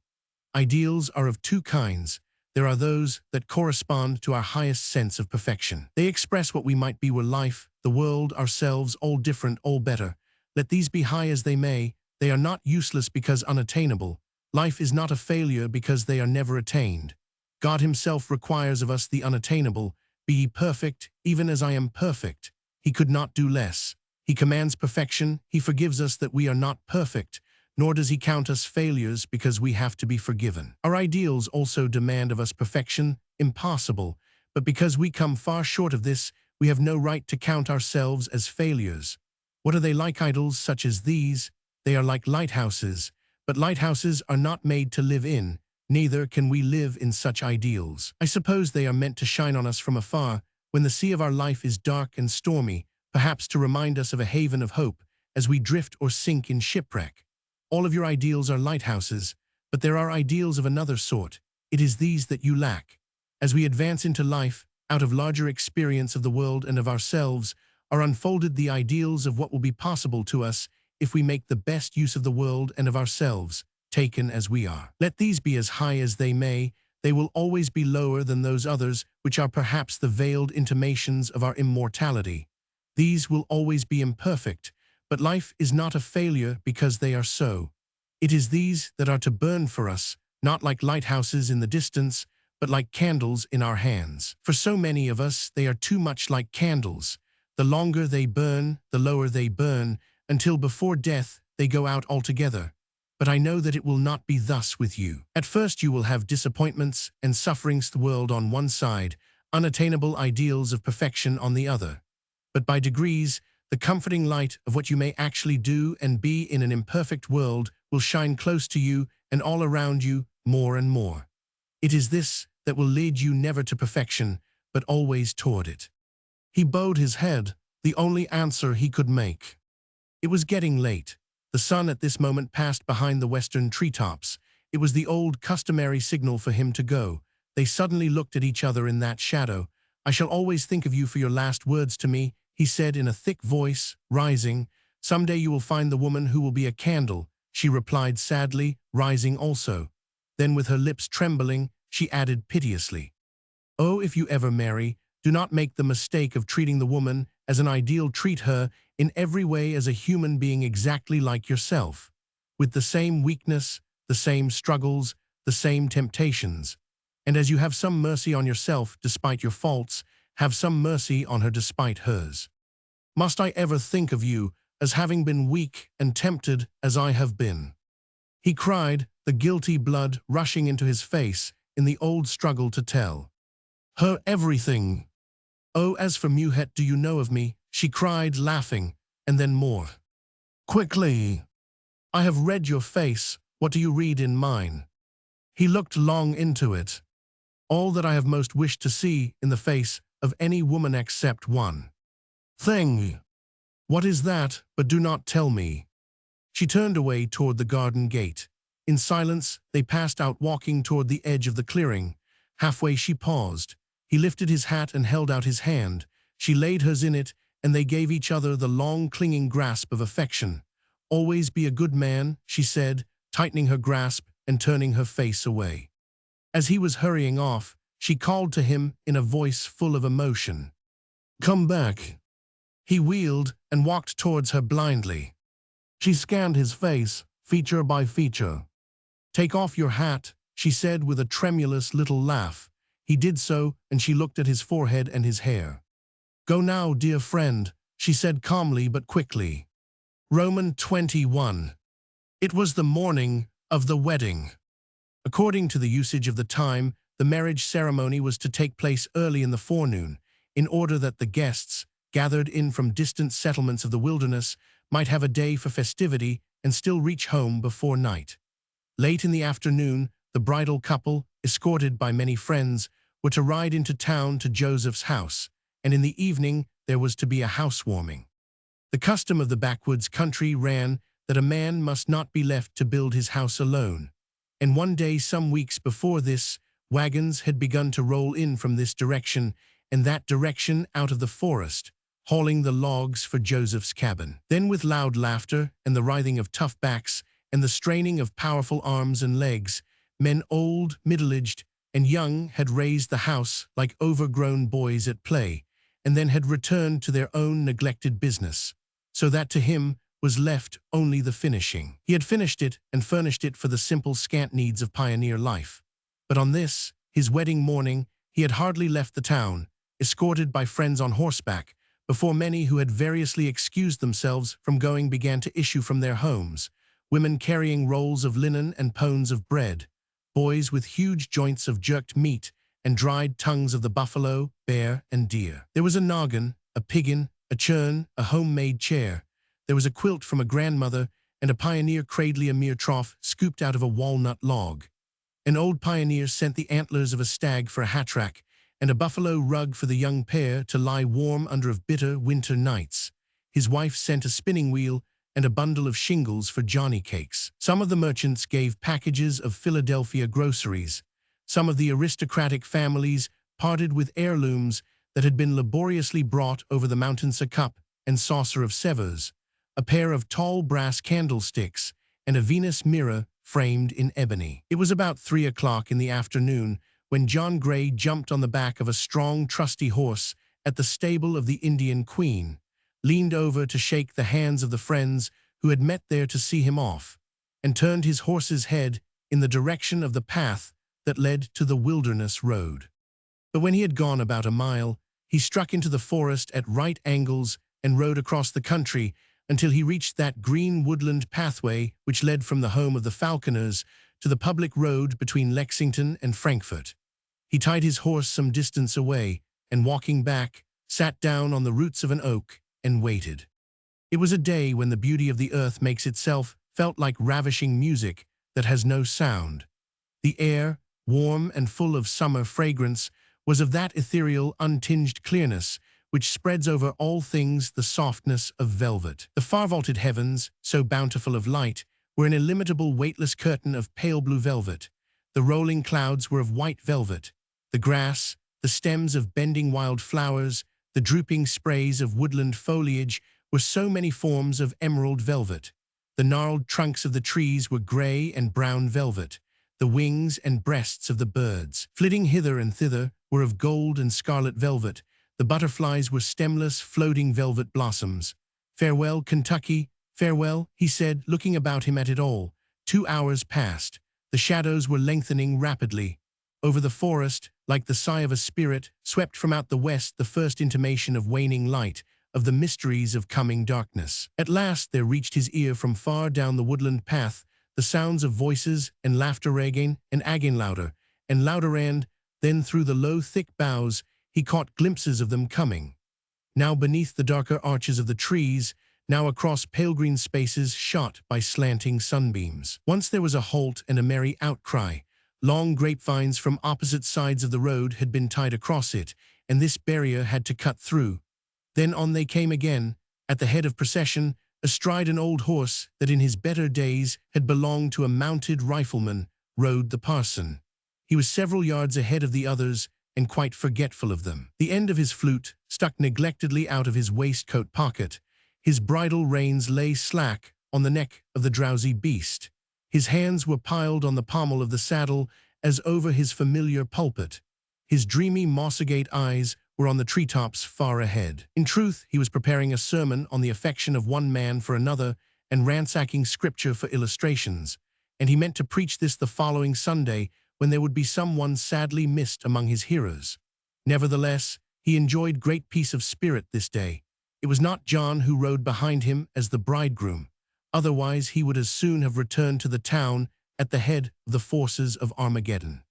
Behind the parson came William Penn in the glory of a new bridle and saddle and a blanket of crimson cloth, his coat smooth as satin, his mane a tumbling cataract of white silk, bunches of wild roses at his ears, his blue-black eyes never so soft, and seeming to lift his feet cautiously like an elephant bearing an Indian princess. They were riding side by side, the young husband and wife, he keeping one hand on the pommel of her saddle, thus holding them together, while with the other he used his hat to fan his face, now hers, though his was the one that needed it, she being cool and quietly radiant with the thoughts of her triumph, that day the triumph of her wedding, of her own beauty. Furthermore, Show was looking ahead to the housewarming that night when she would be able to triumph again and also count her presents. Then came Major and Mrs. Falconer. Her face was hidden by a veil, and as they passed, it was held turned toward him. He was talking, uninterrupted. Then followed Horatio Turpin and Kitty Poythress, and then Erskine and his betrothed, he with fresh feathers of the hawk and the scarlet tanager gleaming in his cap above his swart, stern, aquiline face. Then Peter, beside the widow Babcock, he openly aflame and solicitous, she coy and discreetly inviting, as is the wisdom of some. Then others and others and others, a long gay pageant, filling the woods with merry voices and laughter. They passed, and the sounds died away, passed on to the town, awaiting to the housewarming, and please God, to long life and some real affection and happiness.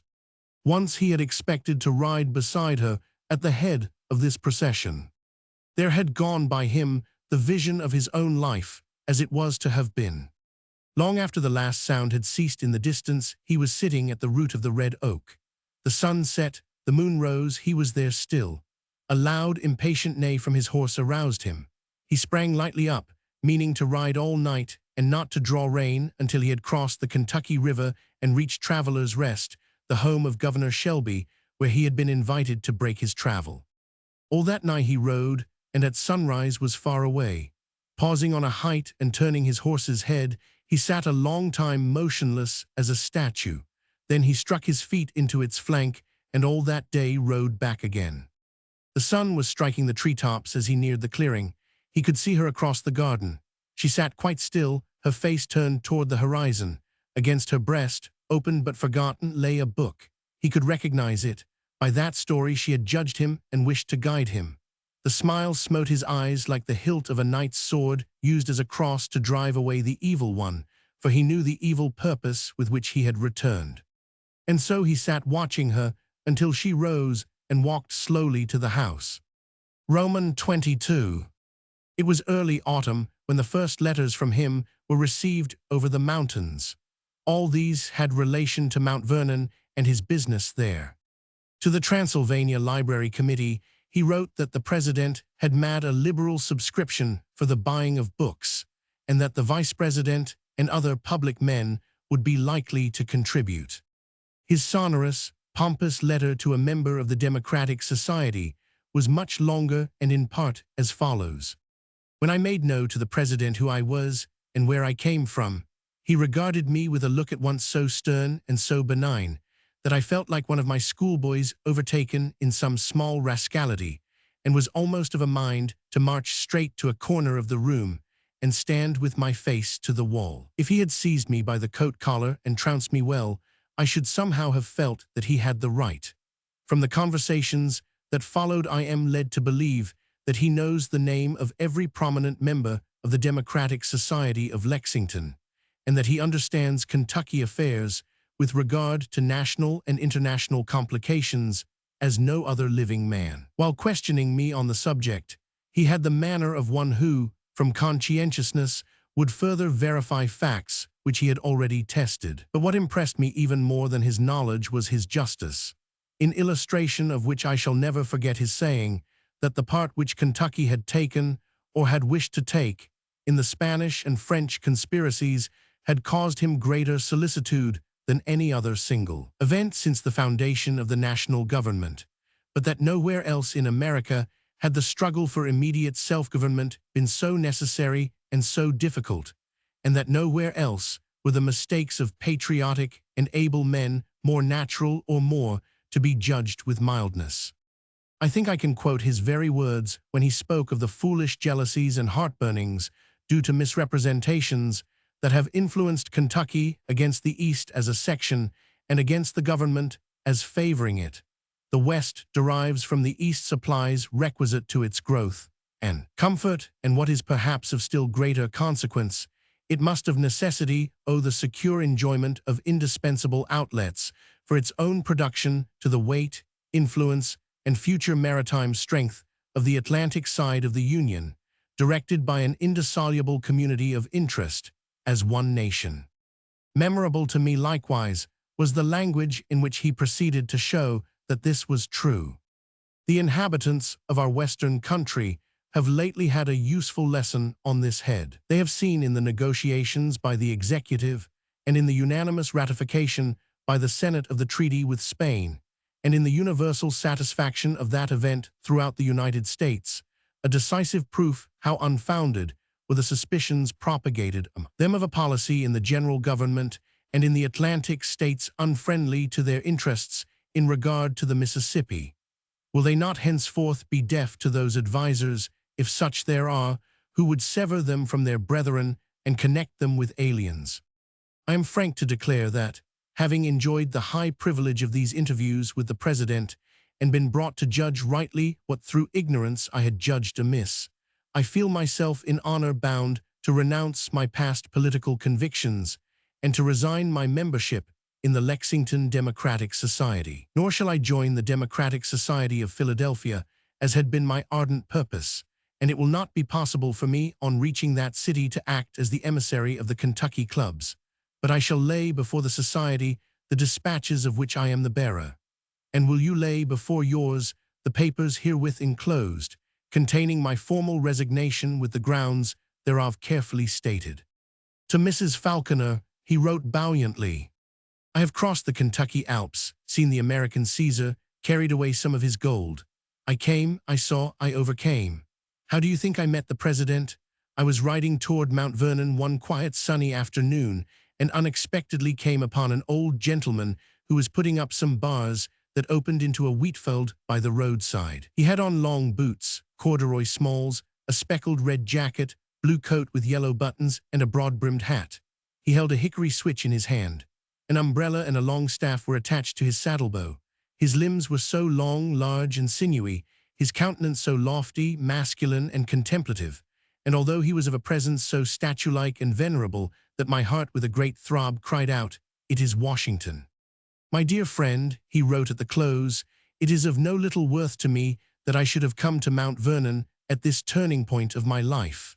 I find myself uplifted to a plane of thought and feeling higher than has ever been trod by me. When I began to draw near this place, I seemed to be mounting higher, like a man ascending a mountain, and ever since my arrival there has been this same sense of rising into a still loftier atmosphere, of surveying a vaster horizon, of beholding the juster relations of surrounding objects. All this feeling has its origin in my contemplation of the character of the president. You know that when a heavy sleet falls upon the Kentucky forest, the great trees crack and split, or groan and stagger, with branches snapped off or trailing. In adversity, it is often so with men. But he is a vast mountain peak, always calm, always lofty, always resting upon a base that nothing can shake, never higher, never lower, never changing. From every quarter of the earth storms have rushed in and beaten upon him, but they have passed. He is as he was. The heavens have emptied their sleets and snows on his head. These have made him look only purer, only the more sublime. From the spectacle of this great man, thus bearing the great burdens of his great life, a new standard of what is possible to human nature has been raised within me. I have seen with my own eyes a man whom the adverse forces of the world have not been able to wreck, a lover of perfection, who has so wrought it out in his character that to know him is to be awed into reverence of his virtues. I shall go away from him with nobler hopes of what a man may do and be. It is to you solely that I owe the honor of having enjoyed the personal consideration of the president. His reception of me had been in the highest degree ceremonious and distant, but upon my mentioning the names of father and brother, his manner grew warm. I had touched that trait of affectionate faithfulness with which he has always held on to every tie of kin and friendship. That your father should have fought against him and your brother under him made no difference in his memory. He had many questions to ask regarding your happiness, your familito, some of which I could return the answers that gave him pleasure or left him thoughtful. Upon my setting out from Mount Vernon, his last words made me the bearer of his message to you, the child of an old comrade and the sister or a gallant young soldier. Beyond this, there was nothing personal in his letter and nothing as to his return. When she next heard, he was in Philadelphia, giving his attention to the choosing and shipment of the books. One piece of news, imparted in perfect calmness by him, occasioned her acute disappointment. His expectation of coming into possession of some $10,000 had not quite been realized. An appeal had been taken, and the case was yet pending. He was pleased neither with the good faith nor with the good sense of the counsel engaged, and he would remain on the spot himself during the trial. He added that he was lodging with a pleasant family. Then followed the long winter during which all communication between the frontier and the seaboard was interrupted. When spring returned at last, and the earliest travel was resumed, other letters came, announcing that the case had gone against him and that he had nothing.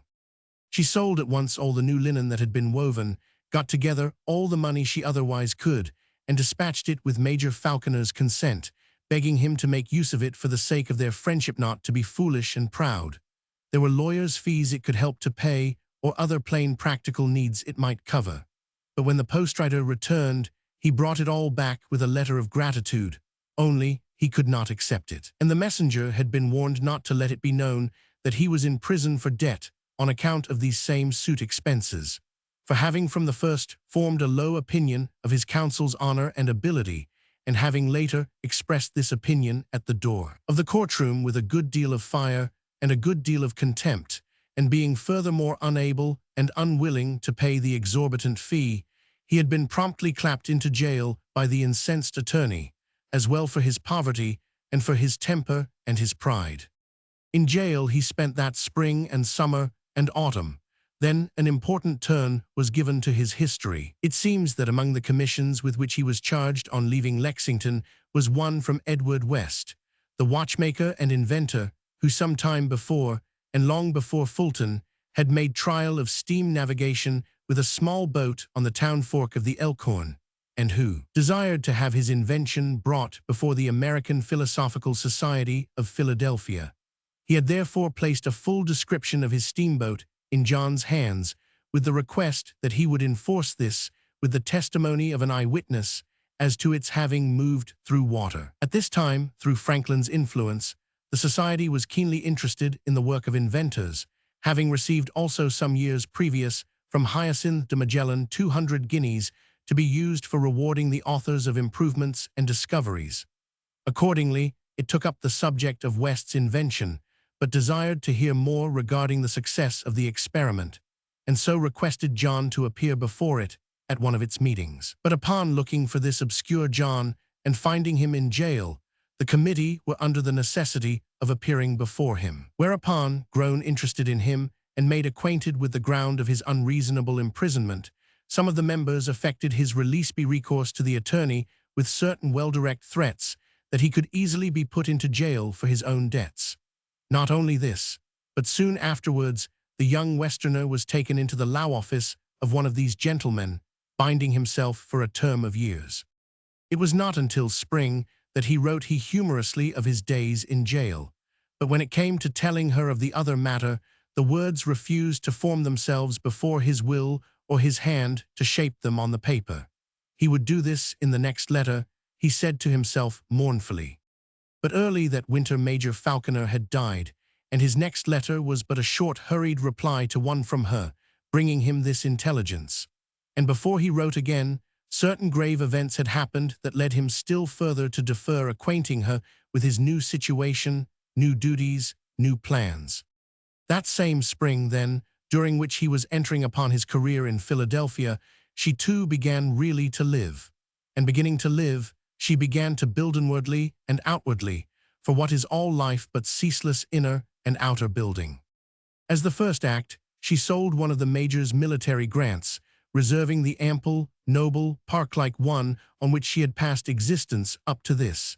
And near the cabin, she laid the foundations of her house. Not the great ancestral manor house on the James, and yet a seaboard aristocratic Virginia country place. 2-story brick with 2-story front veranda of Corinthian columns, wide hall, wide stairway, oak wood interior, hand-carved, massive, sliding doors between the large library and large dining room, great bedrooms, great fireplaces, great brass fenders and fire dogs, brass locks and keys, full of elegance, spaciousness, comfort, rest. In every letter she sent him that spring and summer and early autumn, always she had something to tell him about this house, about the room in it built for him, about the Negroes she had bought, the land she was clearing, the changes and improvements everywhere. As to many things, she wanted his advice. That year also she sent back to Virginia for flower seed and shrub and plants, same old familiar ones that had grown on her father's lawn, in the garden about the walls, along the water some of which had been bought over from England. The flags, the lilies, honeysuckles, calacanthus, snowdrops, rose all of them. Speaking of this, she wrote him that of course that most of these would have to be set out that autumn, and little could be done for grounds till the following season, but the house, it was to be finished before winter set in. In the last of these letters, she ended by saying, "I think I know now the very day you will be coming back. I can hear your horse's feet rustling in the leaves of I said October, but I will say November this time." His replies were unsatisfying. There had been the short, hurried, earnest letter speaking of Major Falconer's death. That was all right. But since then a vague blinding mist had seemed to lie between her eyes and every page. Something was kept hidden, some new trouble. "I shall understand everything when he comes," she would say to herself each time. "I can wait." Her buoyancy was irrepressible. Late that autumn, the house was finished of those early country places, yet to be seen here and there on the landscape of Kentucky, marking the building era of the aristocratic Virginians, and renewing in the wilderness the architecture of the James. She had taken such delight in furnishing her room, in the great bedstead with its mighty posts, its high tester, its dainty hiding curtains, such delight in choosing in bleaching, in weaving the linen for it. And the pillowcase show expectant they were on the two pillows now set side by side at the head of the bed, with the delicate embroidery in the center of each. At first, she had thought of working her initials within an oval-shaped vine, but one day, her needle suddenly arrested in the air. She had simply worked a rose. Late one afternoon, when the blue of Indian summer lay on the walls of the forest like a still, sweet veil, she came home from a walk in the woods. Her feet had been rustling among the brown leaves, and each time she had laughed. At her round white throat she had pinned a scarlet leaf, from an old habit of her girlhood. But was not Kentucky turning into Virginia? Was not womanhood becoming girlhood again? She was still so young, only 38. She had the right to be bringing in from the woods a bunch of the purple violets of November. She sat down in her shadowy room before the deep fireplace, where there was such comfort now, such loneliness. In early years at such hours she had liked to play. She resolved to get her a spinet. Yes, and she would have myrtleberry candles instead of tallow, and a slender-legged mahogany table beside which to read again in The Spectator and Tom Jones. As nearly as she could, she would bring back everything that she had been used to in her childhood. Was not all life still before her? If he were coming, it must be soon, and she would know what had been keeping him, what it was that had happened. She had walked to meet him so many times already, and the heartless little gusts of wind, starting up among the leaves in the woods, how often they had fooled her ear and left her white and trembling. The Negro boy who had been sent to town on other business and to fetch the mail soon afterwards knocked and entered. There was a letter from him, a short one, and a paper. She read the letter and could not believe her own eyes, could not believe her own mind. Then she opened the paper and read the announcement of it printed there. He was married. That night in her bedroom, with the great clock measuring out life in the corner, the red logs turning slowly to ashes, the crickets under the bricks of the hearth singing of summer goneth that night, sitting by the candle-stand, where his letter lay opened, in a nightgown white as white samite, she loosened the folds of her heavy lustrous hair wave. Upon wave until the edges that rippled over her forehead rippled down over her knees. With the loosening of her hair somehow had come the loosening of her tears, and with the loosening of her tears came the loosening of her hold upon what she, until this night, had never acknowledged to herself, her love for him, the belief that he had loved her. The next morning the parson, standing a white, cold shepherd before his chilly wilderness flock, preached a sermon from the text, "I shall go softly all my years." While the heads of the rest were bowed during the last moments of prayer, she rose and slipped out. Yes, she said to herself, gathering her veil closely about her face as she alighted at the door of her house, and the withered leaves of November were whirled fiercely about her feet. I shall go softly all my years. Romans 23. After this, the years were swept along. Fast came the changes in Kentucky. The prophecy which John Gray had made to his schoolchildren passed to its realization, and reality went far beyond it. In waves of migration, hundreds upon hundreds of thousands of settlers of the Anglo-Saxon race hurried into the wilderness, and there jostled and shouldered each other in the race passion of soil-owning and homebuilding, or always farther westward they rushed, pushing the Indian back. Lexington became the chief manufacturing town of the new civilization, thronged by merchants and fur-clad traders. Gathered into it were men and women making a society that would have been brilliant in the capitals of the East. At its bar were heard illustrious voices, the echoes of which are not yet dead, are past all. Dying, the genius of young Jowett found for itself the secret of painting canvases so luminous and true that never since, in the history of the state, have they been equaled. The Transylvania University arose with lecturers famous enough to be known in Europe. Students of law and medicine traveled to it from all parts of the land. John Gray's schoolchildren grew to be men and women. For the men, there were no longer battles to fight in Kentucky, but there were the wars of the nation. And far away on the widening boundaries of the Republic they conquered or failed and fell, as volunteers with Perry in the victory on Lake Erie, in the awful massacre at the River Raisin, under Harrison at the Thames, in the mud and darkness of the Mississippi at New Orleans, repelling Pakenham's charge with Wellington's veteran, victory-flushed campaigners. The schoolmaster's friend, the parson, he too had known his more peaceful warfare, having married and become a manifold father. Of a truth, it was feared at one period that the parson was running altogether to prayers and daughters. For it was remarked that with each birth, his petitions seemed longer, and his voice to rise from behind the chancel with a fresh wail as of one who felt a growing grievance both against himself and the Almighty. Howbeit, innocently enough, after the appearance of the fifth female infant, one morning he preached the words, "No man knoweth what manner of creature he is," and was unaware that a sudden smile rippled over the faces of his hearers. But it was not until later on, when mother and six were packed into one short pew at morning service, that they became known in a body as the Parsons Collect for All Sundays. Sometimes the little ones were divided, and part of them sat in another pew where there was a single occupanta woman childless. Yes, she had said, "I shall go softly all my years." The plants she had brought that summer from Virginia had long since become old bushes. The Virginia creeper had climbed to the tops of the trees. The garden, though in the same spot, was another place now, with vine-heavy arbors and sodden walks running between borders of flowers and vegetables, daffodils, and thymine the quaint Virginia fashion. There was a lawn covered, as the ancestral one had been, with the feathery grass of England. There was a park where the deer remained at home in their wilderness. Crowning this landscape of comfort and good taste stood the house. Often of nights, when its roof lay deep under snow and the eaves were bearded with hoary icicles, there were candles twinkling at every window and the sounds of music and dancing in the parlors. Once a year there was a great venison supper in the dining-room, draped with holly and mistletoe. On Christmas Eve a child's sock or stocking was hung no one knew when or by whom around the shadowy chimney-seat of her room, and every Christmas morning the little negroes from the cabins knew to whom each of these belonged. In spring, parties of young girls and youths came out from town for fishing parties and picnicked in the lawn amid the dandelions and under the song of the blackbird. During the summer, for days at a time, other gay company filled the house.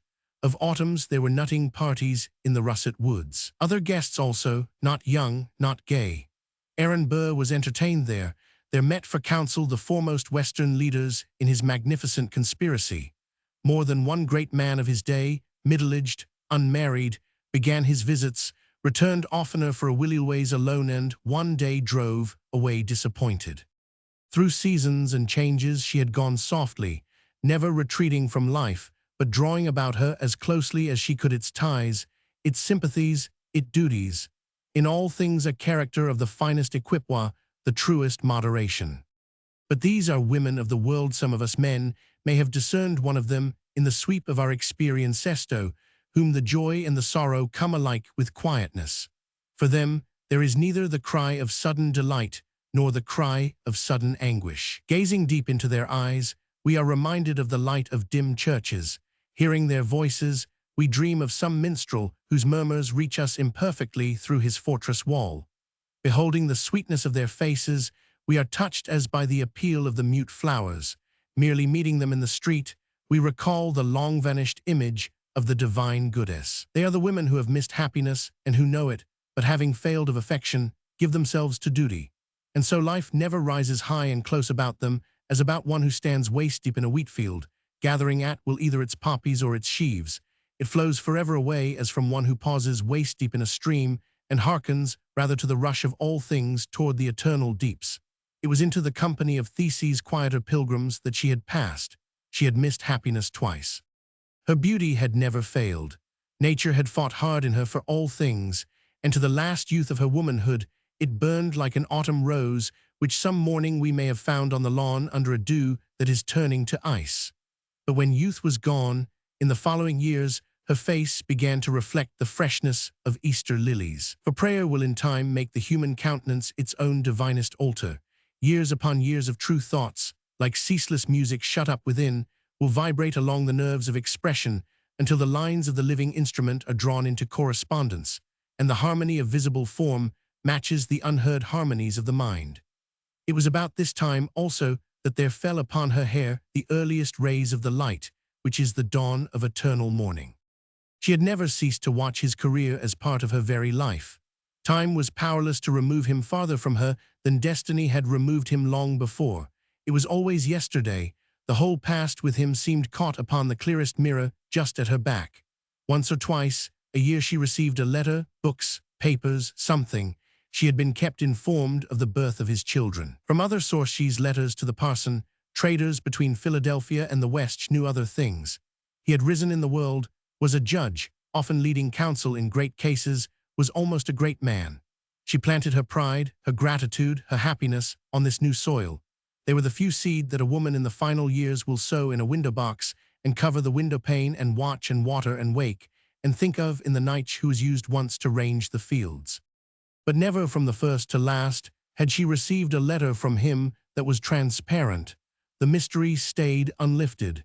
She had to accept the constancy of his friendship without its confidence. Question or chiding, of course, there never was from her. Inborn refinement alone would have kept her from curiosity or prying. But she could not put away the conviction that the concealment which he steadily adhered to was either delicately connected with his marriage or registered too plainly some downward change in himself. Which was it, or was it both? Had he too missed happiness, missed it as she had be a union with a perfectly commonplace, plodding, unimaginative, unsympathetic, unrefined nature? And was it a mercy to be able to remember him, not to know him? These thoughts filled her so often, for into the busiest life that toils to shut out thought inevitable leisure will come, and with the leisure will return the dreaded emptiness, the loneliness, the never-stifled need of sympathy, affection, companionship for that world of two outside, of which every other human being is a stranger. And it was he who entered into all these hours of hers, as by a right that she had neither the heart nor the strength to question. For behind everything else, there was one thing more deeper than anything else, dearer, more sacred, the feeling she would never surrender, that for a while at least he had cared more for her than he had ever realized. One mild afternoon of autumn, she was walking with quiet dignity around her garden. She had just come from town where she had given to Jowett the last sitting of her portrait, and she was richly dressed in the satin gown and cap of lace which those who see the picture nowadays will remember. The finishing of it had saddened her a little. She meant to leave it to him, and she wondered whether, when he looked into the eyes of this portrait, he would at last understand. She had tried to tell him the truth. It was the truth that Jowett painted. Thus she was thinking of the past as usual, and once she paused in the very spot where one sweet afternoon of May long ago he had leaned over the fence, holding in his hand his big black head decorated with a Jacobin cockade, and had asked her consent to marry Amy. Was not yonder the very maple, in the shade of which he and she sat some weeks later while she had talked with him about the ideals of life? She laughed, but she touched her handkerchief to her eyes as she turned to pass on. Then she stopped abruptly.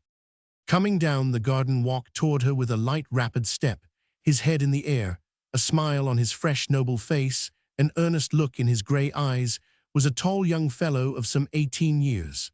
A few feet off he lifted his hat with a free, gallant air, uncovering a head of dark red hair, closely curling.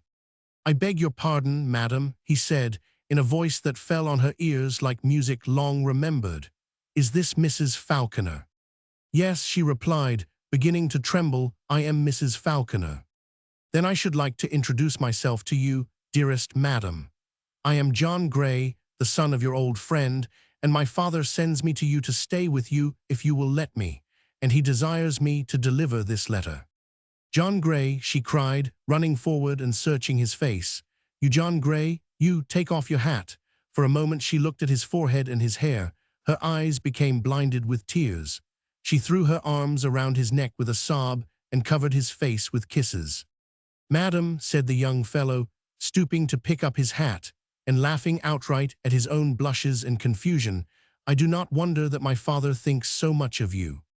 "I never did that to your father," she retorted. Beneath the wrinkled ivory of her skin, a tinge of faintest pink appeared and disappeared. Half an hour later, she was sitting at a western window. Young John Gray had gone to the library to write to his father and mother, announcing his arrival, and in her lap lay his father's letter, which with tremulous fingers she was now wiping her spectacles to read. In all these years, she had never allowed herself to think of her John Gray as having grown older. She saw him still young, as when he used to lean over the garden fence. But now, the presence of this son had the effect of suddenly pushing the father far on into life, and her heart ached with this first realization that he too must have passed the climbing point and have set his feet on the shaded downward slope that leads to the quiet valley. His letter began lightly. I send John to you with the wish that you will be to the son the same inspiring soul you once were to the father. You will find him headstrong and with great notions of what he is to be in the world. But he is warm-hearted and clean-hearted. Let him do for you the things I used to do. Let him hold the yarn on his arms for you to wind off, and read to you your favorite novels. He is a good reader for a young fellow. And will you get out your spinning wheel some night when the logs are in roaring in the fireplace and let him hear its music? Will you sometime with your hands make him a johnny cake on a new ash shingle? I want him to know a woman who can do all things and still be a great lady. And lay upon him all the burdens that in any way you can, so that he shall not think too much of what he may someday do in life, but of what he is actually doing. We get great reports of the Transylvania University, of the Bar of Lexington, of the civilization that I foresaw would spring up in Kentucky, and I send John to you with the wish that he hear lectures and afterward go into the office of someone whom I shall name, and finally marry and settle. There for life, you recall this as the wish of my own. Through John shall be done what I could not do. You see how stubborn I am. I have given him the names of my schoolchildren. He is to find out those of them who still live there, and to tell me of those who have passed away or been scattered. I do not know, but if at the end of life I should be left alone here, perhaps I shall make my way back to Kentucky to John, as the old tree falls beside the young one. From this point, the tone of the letter changed. And now I am going to open to you what no other eye has ever seen, must ever see on page in the book of my life. When she reached these words with a contraction of the heart and a loud throbbing of the pulses in her ears, she got up and locked the letter in her bureau. Then commanding herself, she went to the dining room and with her own hands prepared the supper table, got out her finest linen, glass, silver, had the sconces lighted, extra candelabra brought in, gave orders for special dishes to be cooked, and when everything was served, seated her guest at the foot of the table and let him preside as though it were his old rightful place. Ah, how like his father he was! Several times when the father's name was mentioned, he quite choked up with tears. At an early hour he sought rest from the fatigue of travel. She was left alone. The house was quiet. She summoned the Negro girl who slept on the floor in her room and who was always with her of evenings. You can go to the cabin till bedtime, and when you come in, do not make any noise, and do not speak to me, I shall be asleep. Then seating herself beside the little candle stand, which mercifully for her had shed its light on so many books in the great lonely bedchamber, she reread those last words. And now I am going to open to you what no other eye has ever seen, must ever see on page in the book of my life. Can you remember the summer I left Kentucky? On reaching Philadelphia, I called on a certain family consisting, as I afterwards ascertained, of father, mother, and daughter, and being in search of lodgings, I was asked to become a member of their household. This offer was embraced the more eagerly because I was sick for a home that summer and in need of some kind soul to lean on in my weakness. I had indeed been led for these reasons to seek their acquaintance with father and mother, having known my own parents even before I met them. You will thus understand how natural a haven with my loneliness, and amid such memories, this house became to me, and upon what grounds I stood in my association with its members from the beginning. When the lawsuit went against me, and I was wrongfully thrown into jail for debt, their faithful interest only deepened. Very poor themselves, they would yet have made any sacrifice in my behalf. During the months of my imprisonment, they were often with me, bringing every comfort and brightening the dullness of many an hour. Upon my release, I returned gladly to their joyous household, welcomed I could not say with what joyous affection. Soon afterwards, I found a position in the office of a law firm and got my start in life. And now I cross the path of some things that cannot be written. But you who know what my life and character had been will nobly understand. Remember your last words to me. One day I offered my hand to the daughter. I told her the whole truth, that there was someone else not free, that no one could take the place of this other was filling at the moment and would always fill. Nevertheless, if she would accept me on these conditions everything that it was in my power to promise she could have. She said that in time she would win the rest. A few weeks later, that letter came from you, bringing the intelligence that changed everything. Do you remember my reply? I seem only this moment to have dropped the pen. As soon as I could control myself, I told her that now you were free, that it was but justice and kindness alike to her, and to me that I should give her the chance to reconsider the engagement. A week passed, I went again. I warned her how different the situation had become. I could promise less than before, I could not say how little. A month later, I went again. Well, that is all. The summer after my marriage, I traveled to Virginia regarding a land suit. One day, I rode far out of my course into the path of the country where you lived.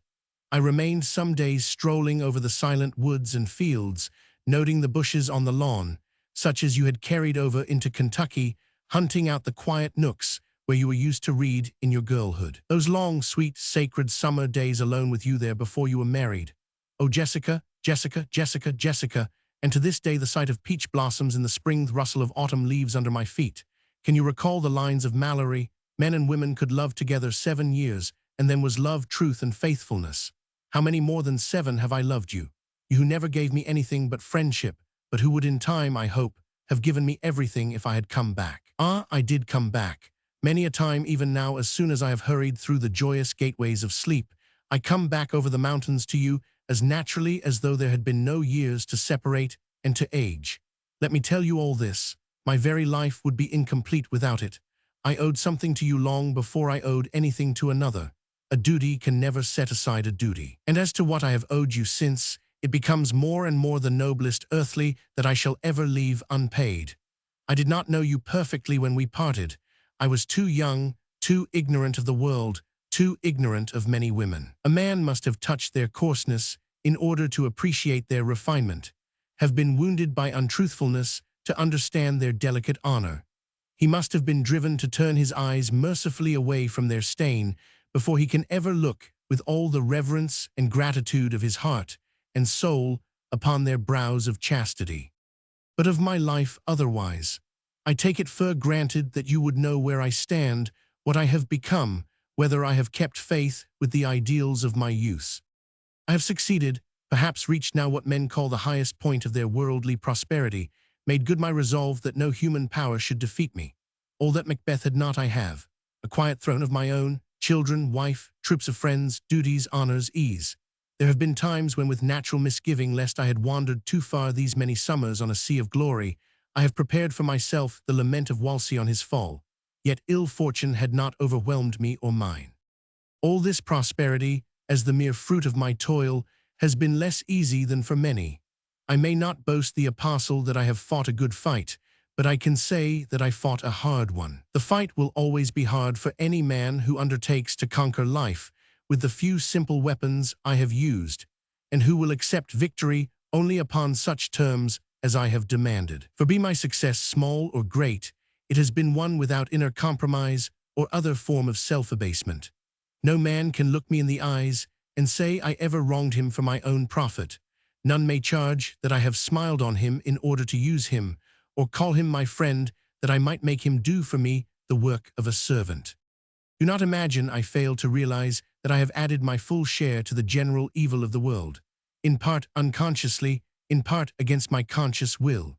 It is the knowledge of this influence of imperfection forever flowing from myself to all others that has taught me charity with all the wrongs that flow from others toward me.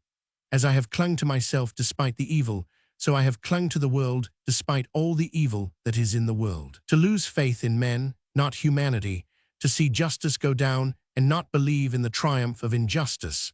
For every wrong that you weakly deal another, or another deals you to love more and more the fairness and beauty of what is right, and so to turn with ever-increasing love from the imperfection that is in us all to the perfection that is above us, all perfection that is God. This is one of the ideals of actual duty that you once said were to be as candles in my hand. Many a time this candle has gone out, but as quickly as I could snatch any torch with your sacred name on my lips it has been relighted. My candles are all beginning to burn low now, for as we advance far on into life, one by one our duties end, One by one, the lights go out. Not much ahead of me now must lurk the great mortal changes, coming always nearer, always faster. As they approach, I look less to my candles, more toward my candles, more toward my lighthouse as those distant unfailing beacons that cast their rays over the stormy sea of this life, from the calm ocean of the infinite. I know this, that if I should live to be an old man, my duties ended, and my candles gone, it is these that will shine in upon me in that vacant darkness. And I have this belief, that if we did but recognize them aright, these ideals at the close of life would become one with the ideals of youth. We lost them as we left mortal youth behind. We regain them as we enter upon youth immortal. If I have kept unbroken faith with any of mine, thank you, and thank God.